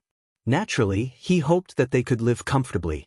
Not to mention this small amount of purple crystal coins, even if he had to sell his St. Tool pig slaughtering knife, he would do it. What was the point of men working so hard for? In the end, wasn't it for the sake of his women and family? Purple crystal coins were king bastards. He could earn them again after using them. Seeing that they had bought everything they needed to buy, the purple crystal coins that the Yi family had given them were almost used up. Yi Qinghan asked for a carriage from the last shop owner and brought the 3 of them to the largest inn in the city, leaving behind a street full of exclamations. The largest inn in Black Tortoise City was called Emerald Jade Residence. It was the property of the Sima family. It was very grand and luxurious. Yi Qinghan alighted from the carriage and saw more than a dozen carriages waiting obediently at the entrance. He called for them to send them to the inn's backyard while he brought the 3 of them into the inn. After asking the inn owner, he learned that the carriage driver did not book a room for them. Instead, he booked a small courtyard in the backyard. He thought to himself that Yi Shisan's subordinates were sensible and brought the 3 of them to the small courtyard to settle down. When they reached the small courtyard, they saw more than a dozen carriages already parked there. Yi Qinghan let the 3 of them rest in the room while he ordered the servants to leave. Then he placed all the items in the carriages into the free and unfettered pavilion. His treasury pavilion was filled to the brim. In the small garden, he drank tea with the 3 women and enjoyed the afternoon sunshine and spring breeze. After nightfall, Yi Qinghan estimated that flowers and plants should have arrived. He was about to ask people to set up a banquet. Unexpectedly, a melodious instrumental music came from the main building of Tsuwei Pavilion in front, attracting the attention of the 4 people. Good flute, good sound, good skill. This person's flute-blowing skill is not bad at all. This Black Warrior city actually has such a sound expert? Yu Qingcheng was the first to react. A trace of splendor flashed past her pearl-like eyes as she praised. It's not bad. Although it's still a little worse than my little peach blossom, it's still commendable. Yi Qinghan often heard Yu Qingcheng play the zither. He had never eaten pork before, but he had seen many pigs run, so he had a good ear for this musical instrument. He was stunned for a moment. Seeing that Yi Qingwu and Yi Qingyu were also listening attentively, Yi Qinghan smiled slightly, clapped his hands, and called a maid who was on standby at the gate of the courtyard to come in. Who is playing outside? Yi Qinghan pressed down his bamboo hat and asked lightly. Young master, this is Miss Ruyan's Eastern tour before she went into seclusion. Since she came to Black Warrior City, of course, she has to perform in our Tsuewei Pavilion. The maid lowered her head as she spoke, not daring to look at anything, but when it came to Tsuewei Pavilion, she obviously raised her head a little proudly. Who is Ruyan? Yi Qinghan was not very familiar with the customs of the mainland. From what the maid said, it seemed that this person was very famous. But he had never heard of it, so he asked in surprise. It's actually Miss Ruyan, no wonder. Yu Qingcheng nodded lightly. Yi Qinghan didn't understand, but she was very clear about it. She slowly explained, Ruyan is one of the 2 great geisha popular in the House of Aries these years. I heard that she has a relationship with the Hua family, but the Hua family didn't admit it. The other one is called Yu Meng, a popular courtesan of the Moon House. You haven't been here these years, so of course you don't know. This Yu Meng or zither-playing skill has reached the Grandmaster realm, and this Ruyan's flute skill is even more unparalleled in the world. Moreover, both of them were extremely beautiful. They are crazily sought after by the young masters of the mainland. Now that Ruyan is going to retire, it seems that she has a sweetheart and is ready to marry into a rich family. Flute? I don't know what kind of unparalleled skill it is. Is it a white or black flute? Does it know the 9 heavens of ice and fire? At first, when Yi Qinghan heard that they were geisha, and one was even from the Moon House, of course, he didn't dare to have any crooked thoughts. But now he heard that Ruyan's flute skill was unparalleled. He couldn't help but have a trace of interest. He evilly smiled, and an evil scene appeared in his mind. Young master, this is Ruyan's secluded tour. Well, it's not easy to come across it. Do you want to go and take a look? It was very obvious that Yu Qingcheng was a bit more interested than Yi Qinghan. It seemed that she had met the same music master and wanted to meet him. And Yi Qingwu also revealed an eager expression. She liked to join in the fun the most. On the contrary, Yi Qingyu didn't have any reaction. She just quietly looked at them. Well, go and prepare a private room for me and a banquet. Yi Qinghan muttered to himself for a moment. In any case, he had to wait for the flowers and plants to arrive. Waiting here was the same as waiting outside. Moreover, he really wanted to see this woman who was unparalleled in the world with her flute. After a while, the maid came again to report that everything was ready. Only then did the 4 people leisurely walk out of the small courtyard. They walked to the front of the main building. Under the guidance of the maid, they directly went up to the 3rd floor and sat down in a small private room by the window. The hall was very spacious. There were dozens of small private rooms. The doors of these private rooms all faced a high platform in the middle of the hall. However, the door was hung with a bead curtain. This was a common decoration in the brothel of the continent. It not only didn't affect the performance on the high platform, but also prevented the scene inside the private room from being exposed. Young master, do you need Qingyi? The maid looked at Yu Qingcheng and the others. She was a bit bashful but still asked according to the rules.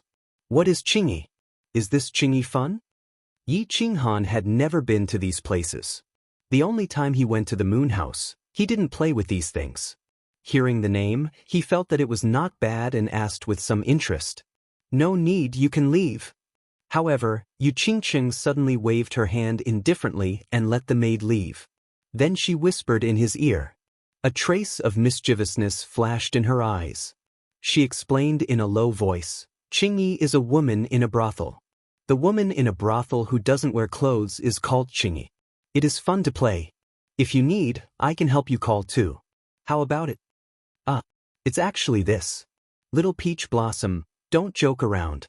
I hate this the most in my life, hee hee. When Yi Qinghan heard this, he knew that something bad had happened. This was like knocking over a jar of vinegar. He hurriedly changed the topic and said, Where's that Ruyan?" As for the women in the brothel, Yi Qinghan naturally didn't hate them. Instead, he was looking forward to them.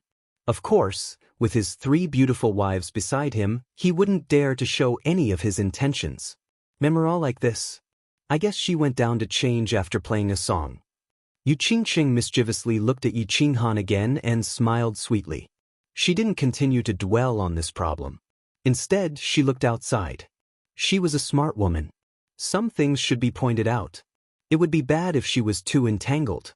After a while, light footsteps came from outside. Yu Qingqing smiled and said, "They're here." When Yi Qinghan heard this, he immediately became spirited. However, he didn't immediately open his eyes to look. Instead, he poured a cup of tea as if nothing had happened. Then he slowly looked outside. His eyes were rippling with extraordinary splendor. He unconsciously muttered, "This small mouth is really suitable to play the flute." Chapter 386. In the hall, on a high platform covered with a red carpet, a woman in purple clothes gracefully walked over. The woman held a white jade flute in her hand. Her hair was tied into a 9-ringed fairy bun. She had a beautiful face and a small mouth with a faint luster. It was very attractive. Her figure was slightly petite, her skin was white, and her eyes were shining. She inadvertently released a trace of the charm of a prostitute. She was very flirtatious. This woman's appearance might be a little inferior to Yu Qingqing's, but her temperament had its own merits. Dreamlike, enchanting, as beautiful as smoke. She is indeed an extraordinary woman. Yu Qingqing glanced at her, nodded slightly, and sighed. Yi Qinggu also nodded with some appreciation. Perhaps this was the mutual appreciation between beauties of the same level. This sister is so beautiful. Yi Qingyu didn't understand these things. She simply felt that Ru Yan was beautiful. She slightly grabbed Yi Qinghan's robe and excitedly said. Yi Qinghan kept staring at Ru Yan's small mouth and found that it was really suitable for blowing the flute. Then, he glanced at the 2 peaks on her chest, but found that they were slightly petite. He was a little disappointed. In the end, he stared at her full buttocks and was even more disappointed. He thought of Yu Qingqing saying that Ru Yan wanted to live in seclusion and could marry into a rich family. He couldn't help but whisper again, "Beautiful is beautiful, but a good cabbage has been taken by a pig." In his previous life, although he had never tasted a woman, he had done a lot of research on women. Moreover, in this life, he had experienced it 3 times. He confirmed one thing. Before the young girl became a woman, her buttocks swayed backward. But after the young girl became a woman, they began to sway left and right. It was obvious that Ru Yan swayed sideways when she walked. Of course, although Ru Yan was a beauty on the same level as Yu Qingqing, Yi Qinghan didn't have the mood to chase after her at this moment. It was just that when he saw a peerless beauty being taken by someone, he couldn't help but feel a little sour in his heart. This had nothing to do with moral integrity. It was related to the selfish instinct deep in a man's nature. "Young master, what do you mean by taken?" Although Yi Qinghan's voice was soft, Yi Qingyu's realm was very high, so she could vaguely hear some of it. She couldn't help but ask doubtfully. Yu Qingqing and Yi Qinggu also faintly heard Yi Qinghan's murmur. They couldn't help but turn their heads to listen. "Hee, you heard wrong.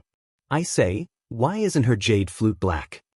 Being stared at by 3 pairs of beautiful eyes, Yi Qinghan felt a little guilty. He rubbed his nose in embarrassment and said casually. Yu Qingqing smiled. She thought that Yi Qinghan didn't know how to play musical instruments, so she explained to him, "Jade flutes are all white, how can there be black ones?" "Oh, so that's how it is. Well, let's watch her play the flute." Yi Qinghan chuckled as if he had suddenly realized something. He quickly turned his head to look outside, but he was secretly laughing in his heart. "There are so many black flutes, and I have one. Looks like I'll have to teach you how to play the flute someday." On the stage outside, Ru Yan smiled faintly like a blooming orchid in an empty valley. She bowed slightly and spun the jade flute in her hand a few times. Then, she opened her red lips and began to play the flute. Yi Qinghan had never heard this song before, but as he listened, he felt his heart gradually calm down. His mind became empty, and everything in front of him seemed to disappear, leaving only the sound of the flute echoing in his ears. When the song ended, the entire hall was silent. When Ru Yan bowed and walked down, applause and cheers rang out like thunder. Miss Ru Yan is indeed a master. Her flute-playing skills have already reached the Grandmaster realm. No wonder she is as famous as Yu Meng. A trace of admiration flashed in Yu Qingqing's eyes as she praised.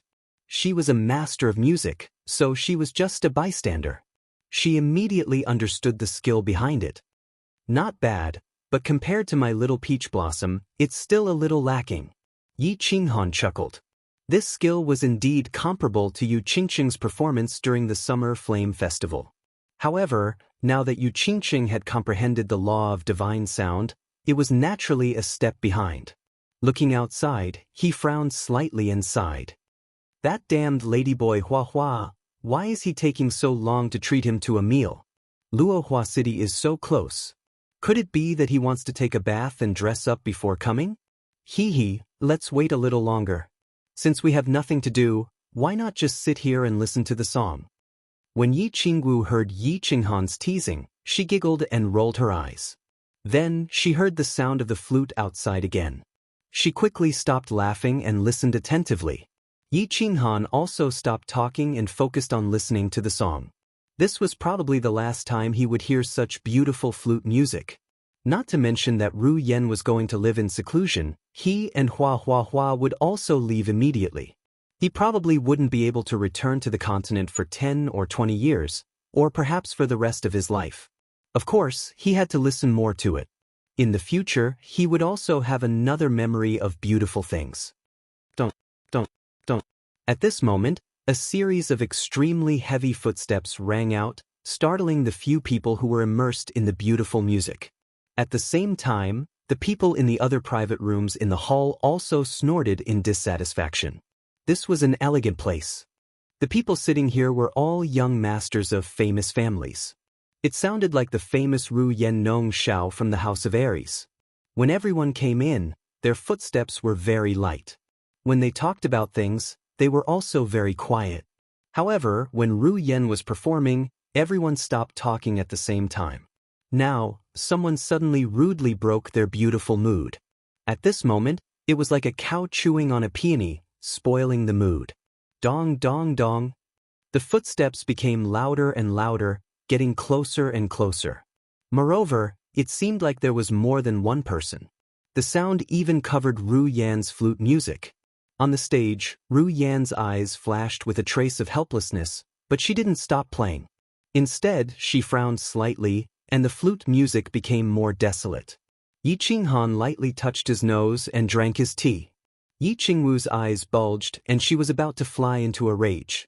However, because Yi Qinghan didn't say anything, she could only sit there angrily. Who is so arrogant? Don't you know that I, Lu Fei, am here? Who is so noisy? Where is the boss of Chui Wei House? How can such a rude person come in? Finally, someone couldn't be provoked anymore. Two people in the private rooms made a sound. It seemed that they wanted to show their determination to protect Ru Yan in front of her. Pumph. In response to the two people was a heavy cold snort. A young master in white strode over. He didn't respond to the two people's provocation just now. Instead, he looked at Ru Yan on the stage with a face full of anger. He looked very agitated. His hands were tightly clenched, as if he was suppressing his emotions. Young master, don't make trouble. If the master knows, you will definitely be confined. Behind the young master was the shopkeeper of Chui Wei House, Sima Lu Feng, who was familiar to many people. He anxiously followed behind the young master and kept persuading him in a low voice. At the same time, he constantly cupped his hands and apologized to the surrounding private rooms with a bitter smile. Uncle Lu, you don't have to worry about my affairs. Everyone, today's tour is over. Zhue Ming will arrange a few to apologize to everyone another day. The young master lightly waved his hand behind him, but his body didn't move. He just stared at Ru Yen on the stage and shouted in a very domineering manner. Strangely, countless people in the private rooms at the scene, after this young master's domineering words, no one dared to speak again. Instead, a few people began to quietly leave. Before leaving, they bowed to this young master. Their expressions seemed to be faintly afraid of this young master. On the stage, Ru Yen didn't seem to hear this person's words. She didn't even look at him. Instead, she lowered her eyebrows and continued to play. There was a bit of loneliness and helplessness in the flute sound. Stupid woman, I told you to stop. Didn't you hear me? Seeing Ru Yan's expression, this young master's originally suppressed emotions completely erupted. He pointed at Ru Yen fiercely and said angrily, "Don't think that I won't dare to touch you just because you're the illegitimate daughter of the Hua family. Right now, young Master Hua's branch is the only one in power. Your father is nothing in the Hua family. What's more, you're an illegitimate daughter. I've been following you around for 3 years. The things I've given you are enough for you to use for a lifetime. In the end, you actually want to run away with someone else? I'll ask you again. Are you willing to marry into my Sima family? I can guarantee your identity as the principal wife. Otherwise, once I find out who your man is, I'll cut him into pieces." The loud roar echoed in the hall, causing everyone's ears to ring. Yi Qinghan curled his lips and guessed the identity of this person. He was the first young master of Black Tortoise City, Sima Zhueming. He sighed and was a little surprised. This Ru Yen was actually the illegitimate daughter of the Hua family? The people of the Hua family were really the same as the flowers and plants. He patted Yi Qingwu's hand lightly, indicating for her to calm down. After all, he was the first young master of Black Tortoise City, and this was his territory. Unless it was absolutely necessary, he did not want to cause too much trouble. Young Master Sima, Ru Yen is very grateful for your care for so many years. But don't force yourself when it comes to relationships. Even if you have my body, if you can't have my heart, what's the use? Ru Yen begs you to let Ru Yen go. Ru Yen will be grateful to you for the rest of my life. Ru Yen finally stopped playing and sighed slightly bitterly. She spoke softly with a hint of helplessness and desolation in her delicate voice.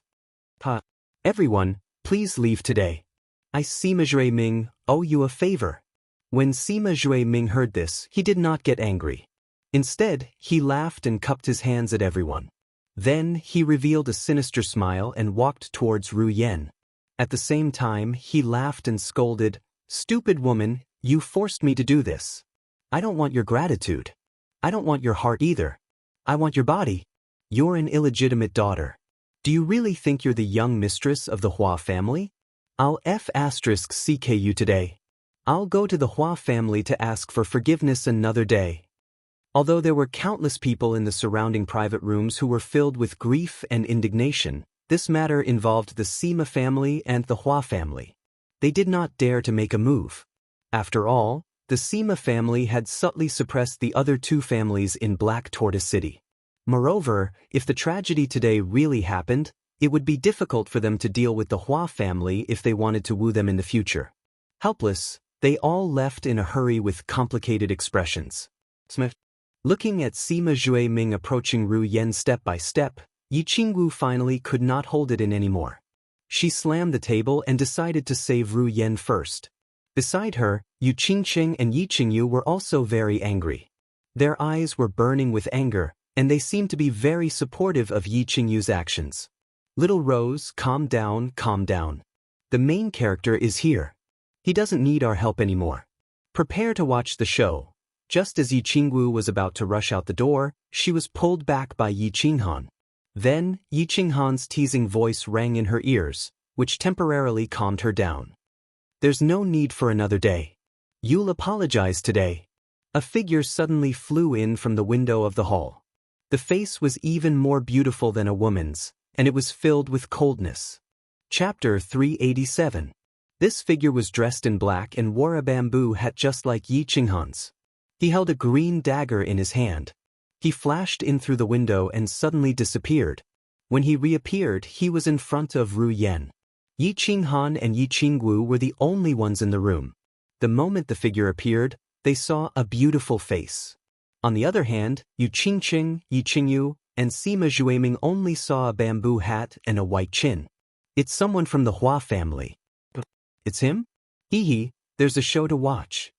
Although Yu Qingqing didn't see the person clearly, she could tell it was someone from the Hua family from her stealth technique. She could also tell the person's identity from the green dagger in his hand. She couldn't help but smile at Yi Qinghan playfully. This ladyboy is imitating my appearance. He's too shameless. Yi Qinghan looked at the person with disdain. He immediately recognized the person's identity. It was the young master of the Hua family, Hua Chao. It seemed like Hua Chao had investigated his whereabouts in Song City. He even used his voice to disguise himself. Now he was here to show off. Someone from the Hua family? Which young master of the Hua family is this? Can we meet? Sima Zhueming was shocked when he saw that it was someone from the Hua family. However, he remembered that Ru Yan's position in the Hua family was very low. Perhaps, she wasn't even considered part of the Hua family. Furthermore, this person's voice was suppressed by battle aura. It seemed like he wasn't some big-shot young master of the Hua family. Sima Zhueming became bolder. Who do you think you are? Do you think I'll meet you just because you say so? Hua Hua seemed to be in a bad mood. He didn't even give face to the young master of the Sima family. He glanced at Yi Qinghan and grabbed Ru Yan's hand. He said coldly, "Go to the Hua family and ask for forgiveness. I'll spare your life." Yi Qinghan was originally hugging Yi Qingwu and sipping his tea leisurely. But when he heard that the flowers and plants not only imitated his appearance but also spoke in the same tone, he couldn't help but spit out a mouthful of tea when he heard the words, "young master." He almost choked on his tea. Sima Zhueming's face turned ashen when he heard that. He was the #1 young master of Black Tortoise City. Usually, other than Hua family's young masters, the rest of the Hua family's young masters were very courteous to him. He did not expect that this person would not give him face at all. Then, he heard that not only did the person in the private room by the window not leave, but he even dared to laugh at him. His expression darkened and he roared, "Who are you? Get out of here." "Humph! Idiot!" Hua Chao shook his head and patted Ru Yan's hand to comfort her. He smiled and said, "Don't provoke the guests inside. You can't afford to provoke them." "Oh really? I'm going to provoke them today." Sima Zhueming looked at Ru Yan's small hand being held tightly in the person's hand. When Ru Yan saw this person, her expression suddenly became extremely calm, and her eyes were full of smiles. He could not help but be even more furious. He did not dare to touch the Hua family. He decided to vent his anger on the person in the private room, to teach Hua Chao and Ru Yan a lesson. After a roar, seeing that the person in the private room still did not move, Sima Zhueming became even more enraged. His battle aura suddenly soared. He stomped on the ground and leaped into the air. At the same time, his leg was surrounded by battle aura. He raised it high and slammed it down heavily on the private room. Sima Zhueming's slash was about to smash the private room into pieces, but Hua Chao was still standing there calmly. Yi Qinghan smiled helplessly. He released a space lock and locked Sima Zhueming in midair, but he did not continue to attack. Yi Qinghan was not an idiot. It was obvious that Hua Chao did not want to kill Sima Zhueming himself. He was using him to kill him. Now that he had a lot of trouble on his hands, he would not attack recklessly. Furthermore, he could not be bothered to attack an opponent who was not of the same level as him. He flicked his sleeves lightly and released a wave of battle aura to bounce Sima Zhueming back in midair. He then said calmly, "Young Master Sima, I'll leave after a cup of tea. You have to figure out who your love rival is." At the same time, he raised his head slightly and gave Hua Chao a look of disdain. His meaning was clear. You want me to help you chase after a beauty yourself? Dream on. A light sentence turned Sima Zhuiming's hatred away. It was a Tai Chi, and it also made it clear to Hua Chao that he should deal with his own matters. Sima Zhuiming was shocked.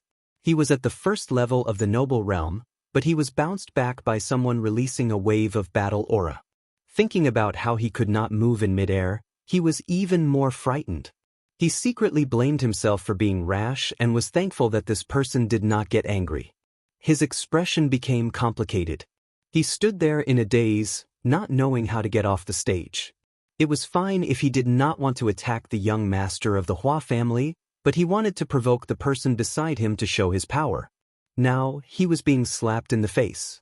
If he left with his tail between his legs, Ru Yen would not be able to raise her head anymore. Moreover, if word of this got out, his reputation would be ruined. He was in a dilemma.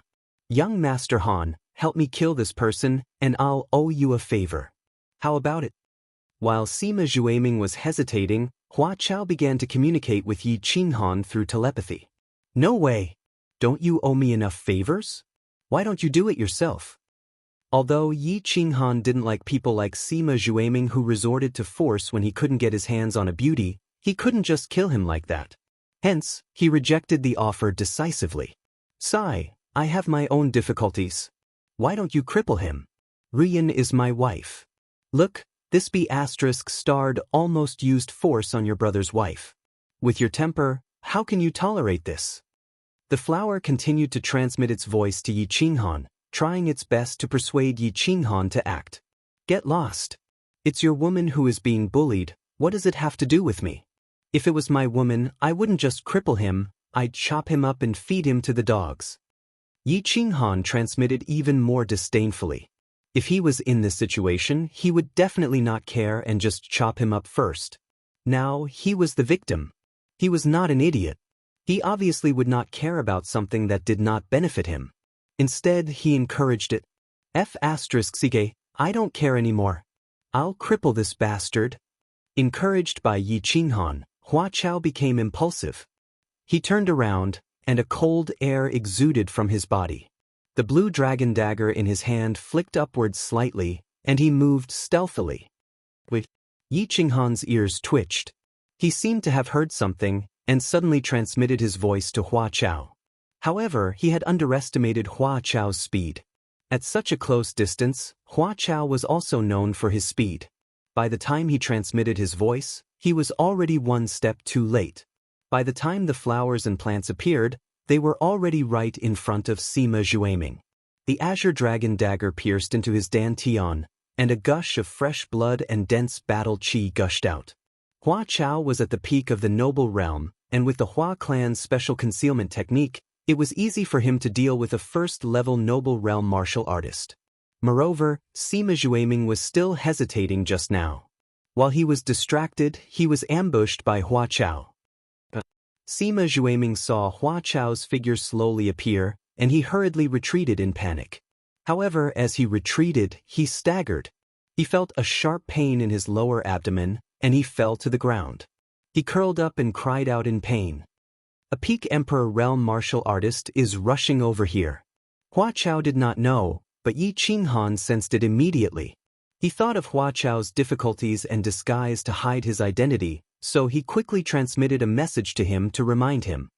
Peak Emperor realm? Oh no, it's the head of the Sima clan, Sima. What should we do, young Master Han? If he reports this to the Hua clan, not only will Ru Yen lose her life, my position as young clan head will also be ruined. Hua Chao was shocked when he heard this. The bamboo hat on his head trembled slightly, and he was obviously panicking. He flew over and wanted to pull Ru Yen away, but when he thought that the other side was a peak Emperor realm martial artist, he was afraid that they would not be able to escape. He became as anxious as an ant on a hot pan. You useless piece of wood, bring Ru Yen in. Yi Qinghan smiled helplessly. He didn't transmit his voice anymore, and spoke directly. Chapter 388. All right. Seeing that Yi Qinghan had spoken, Hua Chao was overjoyed. He ignored Sima Zhuiming on the ground and pulled Ru Yen, who was covered in blood and scared silly by Sima Zhuaming's appearance, into the room.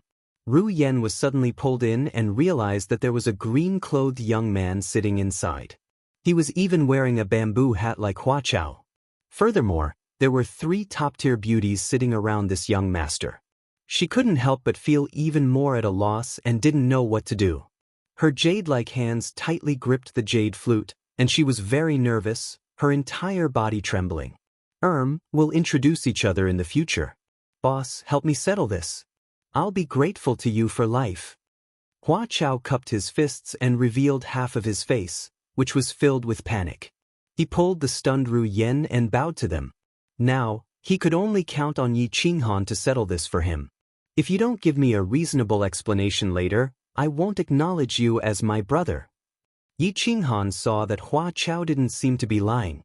Back then, on Nether Island, Hua Chao, Fengzi, and the others formed the 4 families battle team and helped him get points, so they owed him a favor. He decided to help him deal with this depending on the situation. Swoosh! A black figure broke through the window and entered. It was a middle-aged man. He was tall and handsome with a mustache. His eyes sparkled occasionally, and he looked like an overlord. This person flew in, and when he saw Sima Zhuaming, who was rolling on the ground and screaming in pain, his expression changed. With the blood on the ground, he strode over and patted Sima Zhuaming's abdomen. Battle chi flowed out of his hands and started to heal Sima Zhuaming. Ah, young master, young master. At this moment, the people who were waiting outside rushed in after hearing the screams. Leading them was the shopkeeper from earlier. When he saw Sima Zhuaming lying on the ground covered in blood, his expression changed drastically. Then he saw the middle-aged man with a grim expression. All of them hurriedly dropped to their knees and called out in a trembling voice, "Sima Lu pays his respects to the clan head." This, carry the young master back to the family. Go to the disciplinary court and ask for punishment yourself. Although the middle-aged man's expression was dark, his tone was very calm. He slowly retracted his hand, and then, ignoring Sima Zhuaming and Sima Lu on the ground, he walked towards the private room in the corner. Sima Lu did not dare to say anything. Since the family head had made a move, it was not up to him to do anything. He could only call for people to carry Sima Zhuaming out with a bitter expression. The middle-aged man stopped when he was 10 meters away from the private room. He looked at the private room coldly. He was about to break through to the Marshal Saint level. Of course, he had already locked on to the culprit, Flora, who had crippled his son. He wanted to enter the private room to take the culprit out.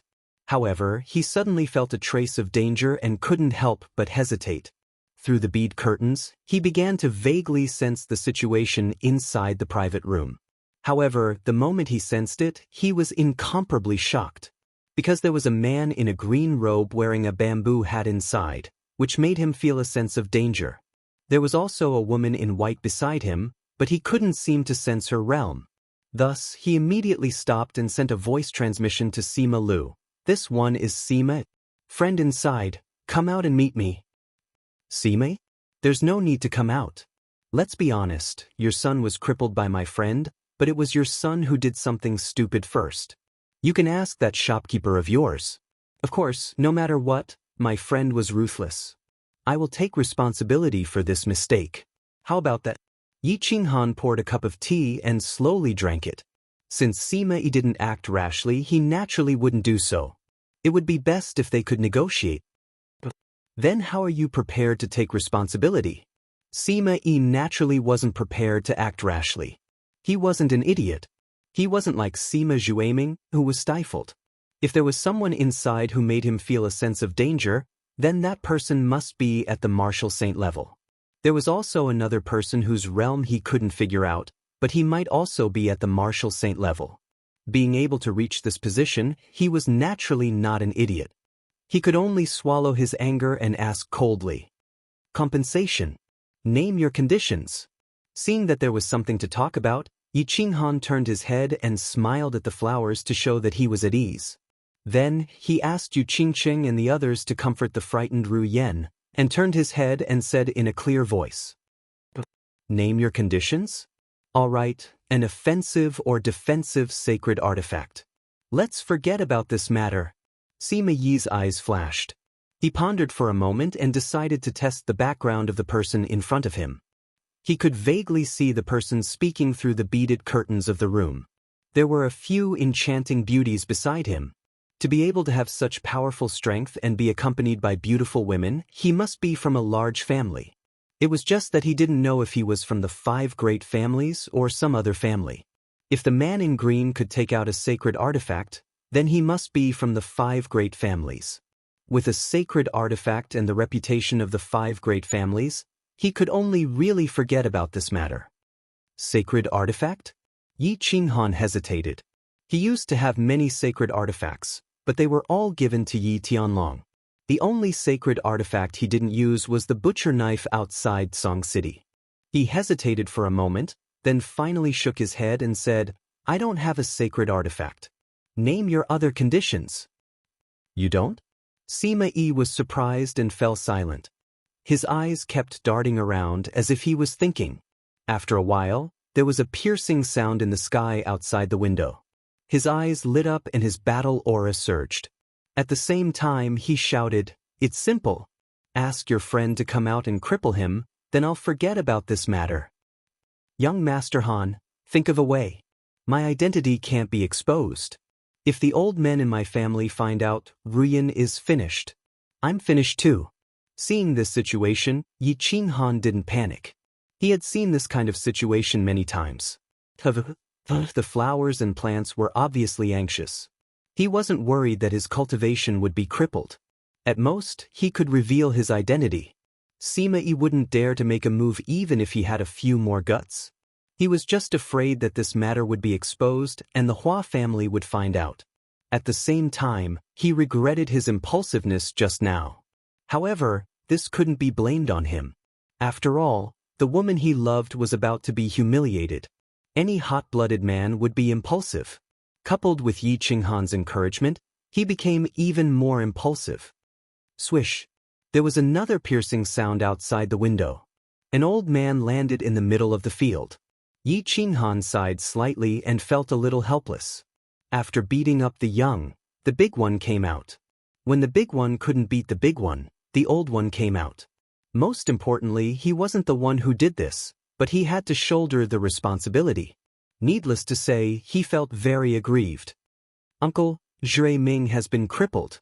Sima Yi cupped his hands in grief and indignation.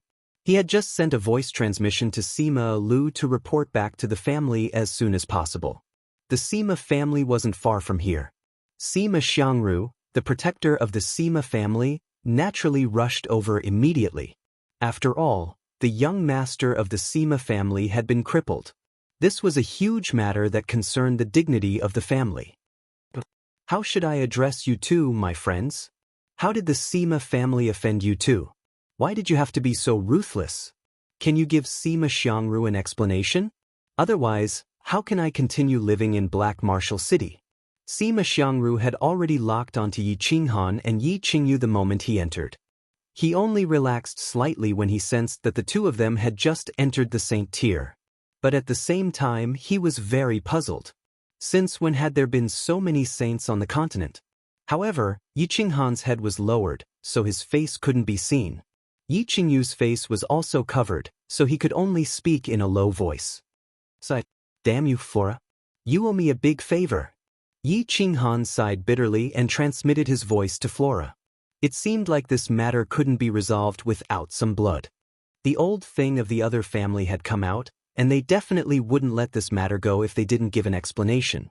The main thing was that Flora wasn't prepared to make a big deal out of this matter, and he didn't dare to make a big deal out of it either. It seemed like he could only let this matter go. Seeing how this matter was. Thus, he said with some irritation, "Don't ask any more. According to Sima Yi, I'll compensate with a saint artifact, and we'll let this matter go." Yi Qinghan's unintentional words had obviously hurt Sima Xiangru's dignity and angered him. He suddenly increased his battle chi and released his saint domain, which enveloped the entire pavilion. He walked over with a gloomy expression and said coldly, "Saint artifact? I'll cripple all of you and compensate you with 2 saint artifacts. How about that?" Chapter 389.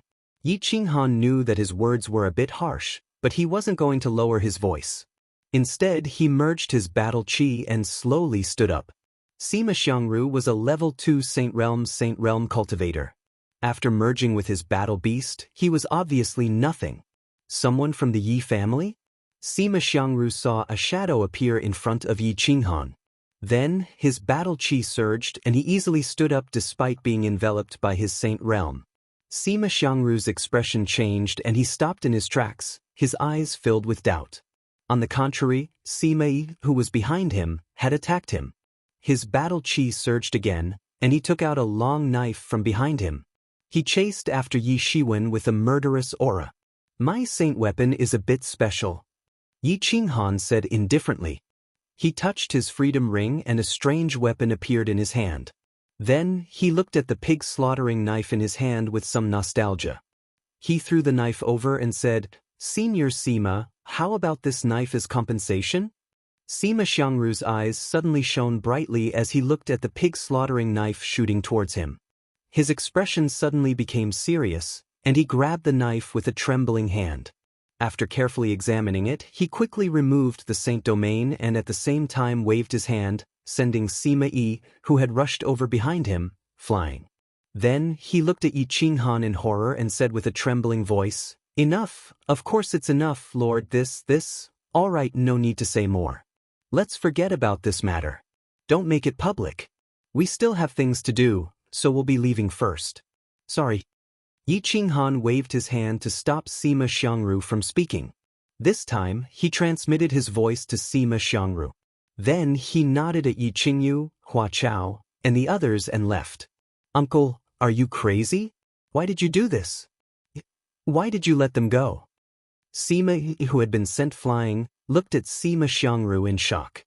He didn't know why Sima Xiangru did this. Then he saw that the people in the pavilion had left just like that, and Sima Xiangru didn't say anything. He roared angrily at Sima Xiangru. What a good son you have. Kick him out of Black Warrior City. Otherwise, he won't even know when the Sima family will be destroyed by him." Sima Xiangru turned his head and snorted. He waved the butcher knife in the air and said with lingering fear, "Let them go? If he wants to annihilate our Sima family, he can just move his finger." "Idiot! What? Pig slaughtering knife? Is it him?" Sima Yi wiped the blood from the corner of his mouth, somewhat shocked by Sima Xiangru's words. But when he saw the butcher's knife in Sima Xiangru's hand, he suddenly stopped wiping and sat on the ground with a face full of fear and despondence. Both of them had participated in the battle outside Song City, so of course they recognized this butcher knife. He thought about what happened that day and the 2 gag orders issued by the House of Aries. The 2 of them were clearly frightened. They began to rejoice that they did not act impulsively just now. Otherwise, if the owner of the pig slaughtering knife was angered, their Sima family would truly be finished. The sound of the pig slaughtering knife dripping blood outside Song City was still reverberating in their minds. TSK, young Master Han is still the best. Once you make a move, you can tell. I've always wanted to have a good reunion with you after the battle, but now that you're so awesome, it's not easy to see you. Later, something happened at home, so I had to come back first. I really have to thank you this time. Why don't we go directly to Luo Hua City? Let me treat young Master Han and the sisters-in-law well." The few of them went downstairs and did not stop. They boarded Yi Qinghan's carriage and directly rushed out of Black Tortoise City towards the east. As soon as they left Black Tortoise City, Hua Hua giggled. Her beautiful face was full of smiles as she stood up. She waved at Ru Yen, who was sitting beside Yu Qingqing. "Ru Yen, aren't you going to serve tea to young Master Han and the sisters-in-law? Let me introduce them to you. These are the famous people of the House of Aries. This is young Master Yi Qinghan. This is the holy maiden of the Yu family, Yu Qingqing, Sister Xiao Wu, Yi Qingwu, and Sister Yi Qingyu." Ru greets everyone. "Greetings to young Master Yi, greetings to all the sisters." Although Ru Yen was shocked by Sima Zhui Ming's blood spurting all over the ground, she felt much better after a while and regained some of her composure. However, after hearing Hua Hua's introduction, she opened her mouth slightly and could not calm herself down. She had spent a lot of time in Fengqin. Although she had never heard of Yi Qingwu and Yi Qingyu, Yi Qinghan and Yu Qingqing's names were like thunder in her ears. One was the most famous genius youth in the entire house of Aries, the young clan leader of the Yi family. The other was the publicly acknowledged #1 beauty of the continent. The two people who were usually high and mighty were now sitting in front of her, and had even helped her just now. How could she not be excited? Sister Ru Yen, don't be so reserved. Your flute is very good. When Yi Qingwu saw this, she quickly pulled Ru Yen over to sit at the side and laughed loudly. She pointed at Hua Hua and said, "You have to keep a close eye on this little bastard. He is very lecherous. If he dares to go out and steal in the future, tell big sister. I will beat him up for you. I guarantee that he will not dare to retaliate." "All right, don't play this game with me. You still owe me an explanation." Yi Qinghan took the cup of tea that Hua Hua handed over and waved his hand. He looked at Hua with some annoyance. Today's loss was huge. If he had known earlier, he would have gone to the small city by the sea to find a boat and go directly to Hidden Island. Now, not only had he lost a holy relic, he had also suffered a bellyful of anger. When Yi Qingwu saw that Yi Qinghan was in a bad mood and asked about serious matters, she did not say anything. Instead, she pulled Ru Yan's hand and gestured for her not to be nervous. "Heaths, Ru Yan is actually the illegitimate daughter of a collateral descendant of my family. She was sold into a brothel when she was young and became a geisha. She has always wanted to return to the family, but my old man and the clan despised her bad reputation and did not agree. A few months ago, I met Ru Yan, and the two of us admired each other very much. We fell in love. Later, in order to marry Ru Yan, I knelt in front of my old man for a few days and nights. However, my old man was even more stubborn than your grandfather and firmly disagreed. He even locked me up and said that if I dared to elope with Ru Yan, he would send someone to kill Ru Yan. If you did not send someone to deliver the keepsake, I would still be locked up. Young Master Han, you are my savior. If I did not rush over in time, Ru Yan would have been in big trouble. Sima Jue Ming, that dog, has been chasing Ru Yan for a few years, and I did not dare to say this openly." Hua Hua no longer had a cheeky expression, but began to slowly explain the story of him and Ru Yan. His beautiful face was full of bitterness and helplessness, and Ru Yan, who was beside him, began to cry as well, causing Yi Qingyu and the others to also have tears in their eyes. "All right, your explanation has passed. My butcher's knife was not wasted." Yi Qinghan patted Hua Hua's shoulder to show his sympathy. Hua Hua's experience reminded him of his father, Yi Dao. Back then, his father and mother had also experienced many difficulties in order to be together. In the end, they had even clearly given up the position of the successor of the clan leader. Moreover, before his mother's death, the clan did not acknowledge her identity, nor did they let her enter the ancestral grave. It wasn't easy for one to decide on the marriage of a large family.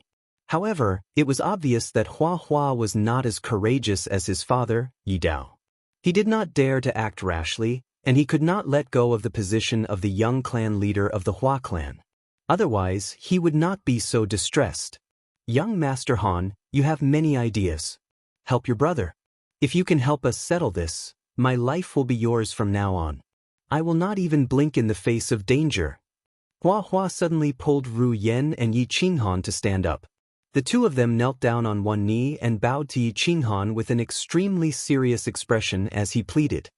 "F***ck, this trick again?" When Yi Qinghan saw this, he waved his sleeves and used his battle chi to lift the two of them up. He rolled his eyes and turned his face away. He felt that he had suffered a great loss coming to ask Hua Hua for help. He helped him marry a wife, and now he had to help him take care of his children. This whole thing was, "Brother, help Sister Ru Yan. They are very pitiful. Think about father and mother." Yi Qinghan did not care, but Yi Qingyu, who was beside him, was unwilling. She pulled Ru Yan with one hand and pulled on Yi Qinghan's robe with the other. Yi Qingwu and Yu Qingqing, who were beside them, also looked at Yi Qinghan with a face full of hope, as if they were also yearning for him. Yi Qinghan looked at the three women who were overflowing with sympathy and smiled helplessly. He pondered for a moment and slowly said, "There are three ways. First, I will go to Luohua City to help you persuade your father, but I will tell you clearly that I don't have time. Second, you give up the position of the young clan leader and marry Ru Yen. Third, elope with me and come back after a few years of giving birth to a child. You choose. Chapter 390. Actually, Hua Chao wanted the first option. With Yi Qinghan's current prestige in the House of Aries, if he went to talk to their old man, then it was very likely that this matter would be settled. However, Yi Qinghan's first option made it clear that he wouldn't participate. The second option was obviously something he wasn't willing to do. Otherwise, he wouldn't be so troubled. Then there was only the third option left. Go with him? Wait, go with him? Young Master Han, where are you going? Hua Chao was a little surprised. He remembered that Yi Qinghan wasn't going to Luohua City, but Black Tortoise City. He sent someone to ask him to come over, so he obviously wasn't here to play. Go to see. If you come with me, I promise your old man won't take you back. Come with me and stay there for a few years. Work hard on your cultivation, and after a few years, your old man will beg you to come back. Then, everything will be fine. Yi Qinghan laughed. Since Hua Chao had nowhere to go, he might as well go to Purple Island to play for a few years to save himself from boredom. Go to sea? To Hidden Island? Or a few years? Hua Chao's eyes lit up. That's right. If he followed Yi Qinghan, his family definitely wouldn't care about him. After all, Yi Qinghan was the most popular person in the House of Aries. His family would love for him to follow Yi Qinghan around all day. Don't worry about where. Just tell me, are you coming or not? Yi Qinghan said impatiently. Go. Of course. Hee, following young Master Han will definitely be fun. In the future, Ru Yen and my lives will be sold to you. Hua Chao quickly agreed. He was tired of playing in the Hua family for so many years. Now that he could be with Ru Yen and follow Yi Qinghan to do exciting things, why wouldn't he agree? Sell your life to me, Mies. I still have to take care of you. If it wasn't for Sister Ru Yen, I wouldn't even bring you. Yi Qinghan snorted, then turned to the coachman outside and ordered, go straight to Azure Sea City. Qinghai City was the port city closest to the East China Sea. Basically, people who wanted to go to the Hidden Island could directly take a boat from this city. This time, the carriage didn't stop at any place and directly headed towards Azure Sea City. As the future clan leader of the Hua family, Hua's every move was monitored by the Hua family. An hour later, Hua Chao's grandfather, who was the head of the Hua family, received the news about what happened in Suiwei Pavilion and Hua Chao following Yi Qinghan to Qinghai City. Of course, Hua Chao had gotten his permission to meet Yi Qinghan. However, when he heard that Hua Chao had crippled Sima Zhu aiming for Ru Yen, he was so angry that he nearly slammed the table and ordered his men to arrest Hua Chao and Ru Yen. But when he heard that Yi Qinghan had actually used the butcher knife as an apology from Wuxia, he beamed with joy.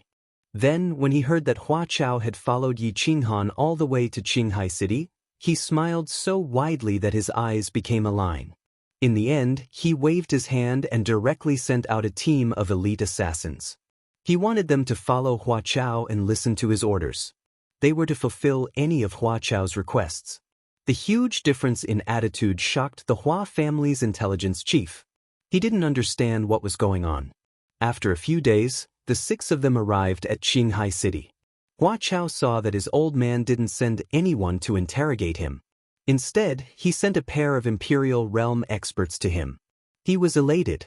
He was even more determined to follow Yi Qinghan and have fun for a few more years. He ordered his subordinates to prepare a super luxurious ship. At the same time, he bought a large amount of items. The few of them went out to sea and headed straight for the Hidden Island. After Yi Qinghan and the others went out to sea, the Divine City, which had been quiet for a long time, welcomed a man in black today. After the invasion of the mutated tribe, the reputation of the Divine City fell greatly. No one went to the Divine City to admire it. Instead, many people started to sneak away. The mutated tribe raped and killed wantonly in the Divine City. However, the Divine Master that they believed in didn't appear to uphold justice for them. Furthermore, the Divine Master didn't show himself after the incident. This made many people feel cold. The 3 constabularies' strategy against the mutated tribe, Especially the House of Ares's all-out war preparations to defeat the mutated tribe formed a huge contrast with the Divine City. During this period of time, no one went to the Divine City with reverence. Instead, countless people went to Tsang City and started to pay their respects to the Martyrs' Hall that was being built outside of Tsang City. The reputation of the Divine City fell greatly. On the contrary, Tsang City's reputation rose. It had the momentum of overshadowing the Divine City. However, the Divine City, which had been quiet for many days, suddenly welcomed a guest. It was a man in black who was completely wrapped in black cloth. The guards of the Divine City were a little nervous. All of them unsheathed their weapons and prepared for battle. However, this man in black said a code that they were familiar with. At the same time, he indicated that he had an important matter to discuss with the Massacre God Guards. When the guards saw that he was a sole slave under the Massacre God Guards, they didn't make things difficult for him and immediately brought him to the Immortal Massacre Pavilion. This sole slave belonged to the Divine City's secret guards. Furthermore, he was a secret guard that definitely wouldn't dare to rebel. Thus, the guards were naturally at ease. The Massacre God Guards were feeling vexed in the pavilion. Ever since that day, the Divine Master's personality had become very strange. Furthermore, the Massacre God Guards didn't order the soul slaves in the city to continue investigating the deaths of the Divine Sword and Tu Qianjun. As such, the Massacre God Guards didn't dare to make decisions on their own. They could only arrange the matters of the Divine City and serve the Divine Master carefully. When they heard that a hidden soul slave of the continent was looking for him, they were overjoyed and immediately brought him into the study. Greetings to the Massacre God Guards. Yi Qingquang was a little afraid when he saw the Massacre God Guards.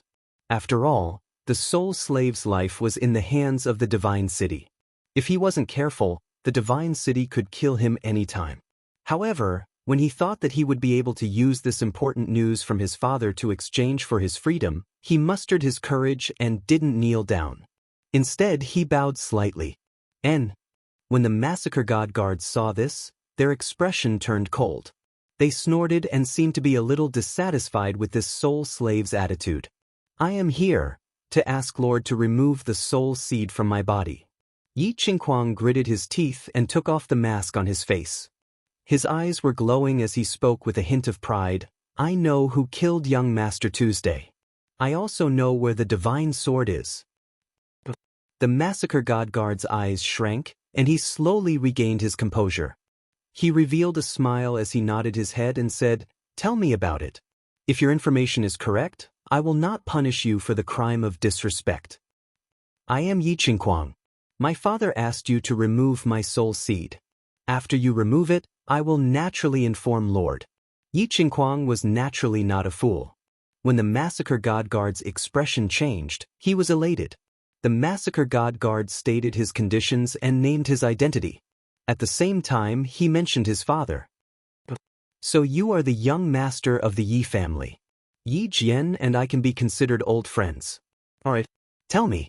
As long as your information is correct, I guarantee that I will remove your soul seed and give you a lot of beauties and treasures. When the Massacre God Guard heard this, his smile became even wider. He stood up and patted on Yi Qingquang's shoulder. It was as though he had met an old friend's nephew and was very affectionate. Can God Guard help me remove my soul seed first? I guarantee that my information is correct. This is what my father told me. Yi Qingquang wasn't used to the Massacre God Guard's sudden affection. When he thought about his father's instructions before he left, he could only continue to insist on removing his soul seed first. Chapter 391. The Massacre God Guard's expression turned solemn. He sighed and said, Qingquang, I'll tell you the truth. Removing the soul seed isn't a simple matter. It requires a god to use his divine power. Even if you tell me the news, I'll have to send people to verify it before I dare to report it to the Divine Master. Then, I'll have to gather a large amount of materials and use the Divine Master's divine power to remove it. After all, this concerns the soul. Otherwise, there will be repercussions. Furthermore, since your father asked you to come alone, it means that he believes that I will help you remove the soul seed. Your father is a saint-class expert now. Why would I provoke such a powerful enemy for no reason? Tell me. As long as the news is accurate, I can immediately arrange for people to prepare the materials to remove the soul seed and let you regain your freedom as soon as possible. The massacre god guard's reasonable words stunned Yi Qingquang. However, he still felt that something wasn't right. He said hesitantly, I still feel that removing the soul seed. Seeing that Yi Qingquang was wavering, the smile in the massacre god guard's eyes disappeared. His expression suddenly turned cold. He slammed the table heavily, turning it into a pile of wood shavings. His chilling aura enveloped Yi Qingquang as he said angrily, Yi Qingquang, you have been dawdling for so long. Are you here to tease me? Men, drag him away and feed him to the dogs. Yi Qingquang was intimidated by the massacre god guard's aura, and his body instantly turned cold. He knelt on the ground and said in a trembling voice, Don't kill me. I said, it's Yi Qinghan. Young Master Tu was killed by Yi Qinghan. The divine sword is also with Yi Qinghan. The black-robed man outside Song City is also Yi Qinghan. The massacre god guard listened carefully to Yi Qingquang's analysis of Yi Jian, and his expression turned even colder. After listening, he was certain that this information was accurate. That day, although the god-slaying guards had arrived too late, from the wounds on the corpses, it could be seen that they were caused by battle qi. However, there was no doubt that the saints of the House of Ares and the Hidden Island were fighting the holy beasts outside. That was why Huang Xiaolong suspected that the demonic god manor and barbarian god manor's martial saints had imitated the battle qi, but the information brought by the two manor's soul slaves was not conclusive. Now, it seemed that everything was clear. The most important thing was that only Yi Qinghan and Tu Qianjun had a direct enmity. Moreover, this method was consistent with Yi Qinghan's usual way of doing things. Ever since Yi Qinghan made his debut, he was known for his decisiveness in dealing with his enemies. The first time he attacked, he crippled Yi Qingquang and killed Yi Rong. Yi Qinghan, I didn't expect you to hide it so deeply. His strength improved so quickly? Little bastard, don't worry. This time, I will let you die a very, very miserable death. I will also let your entire Yi family die to accompany my son. The veins on the god-slaying guard's forehead were popping out, and his face was distorted. Yi Qinghan's decisiveness in killing made him bitterly disappointed. Yi Qinghan's speed of growth made him terrified. At this moment, he hated himself for making the same mistake as Tu Qianjun. He didn't get someone to assassinate Yi Qinghan directly but made use of others. He knew that the hatred between him and Yi Qinghan had reached an irreconcilable stage. If Yi Qinghan had the chance, he would definitely kill him. He decided not to let go of his past mistakes. My lord, this has nothing to do with the Yi family. Everything was done by that bastard Yi Qinghan. My lord, you said that you want to get someone to help me remove the soul seed. Yi Qingquang heard that something was wrong.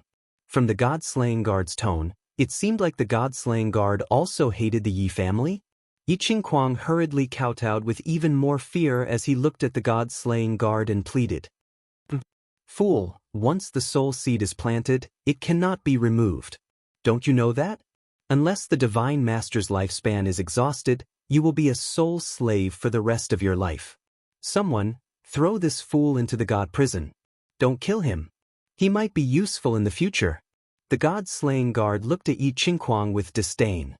He waved his palm and sent him flying. After pondering for a moment, he rushed out. The god-slaying guard rushed towards the Divine Master Pavilion. With Yi Qinghan's current strength, even if the god-slaying guard and the other 3 god-slaying guards activated their joint attack, they might not be able to defeat him. They might even be killed by the 4 god-slaying guards. Therefore, the god-slaying guard could only ask the Divine Master Slaying for help. After all, based on all the information, there was a 90% chance that the divine sword was with Yi Qinghan. It was also possible that Yi Qinghan had given it to Yi Ruoxue. If he could persuade the Divine Master Slaying to help, the destruction of Yi Qinghan and the Yi family would be just a matter of raising his hand. Greetings, God-slaying guard. Why are you in such a hurry? Is there an urgent matter? The god-slaying guard had just walked into the Divine Master Pavilion when he met the burning god guard. The burning god guard didn't have the usual flirtatious look. Instead, his face was alternating between red and white, and he looked a little pale. That's right. We have the whereabouts of the divine sword. What is the divine master doing? The god-slaying guard said excitedly. When he saw the burning god guard's expression, he asked hesitantly, "Is the divine master still playing?" The burning god guard revealed a look of pity and bewilderment. He sighed regretfully and said, "Close to 100 people have died over the past few days. If this carries on, there will be a riot in the divine city. Let's go. Let's go in together. Perhaps the divine master will stop killing after hearing the whereabouts of the divine sword." The god-slaying guard was also worried. During this period of time, divine master slaying's personality had changed drastically. He requested for the burning god guards to send him 5 young men and 5 young women the next day. In the end, these people ended up in a tragic state. My chrysanthemum is ruined. My fungus is red and black. Boo-hoo, father, mother, where are you? Come and save Xianxia. Devil, beast, I beg you, kill me. The god-slaying guard and the burning god guard arrived at the door of the study room. They heard divine master-slaying guard's maniacal laughter from afar, as well as the young women's painful cries for help and the young men's indignant curses. Their expressions changed, and they shook their heads helplessly. At the same time, they knelt down. The god-slaying guard gritted his teeth and shouted, "Greetings, divine master. I have an important matter to discuss with you." Get lost. As expected, the two of them heard an enraged bellow. Following that, the sound of a whip and divine master-slaying guard's maniacal laughter echoed in the study room. There were even more tragic cries. "Divine master, I have received accurate information about the divine sword." The god-slaying guard gritted his teeth and spoke in a clear voice. Bam!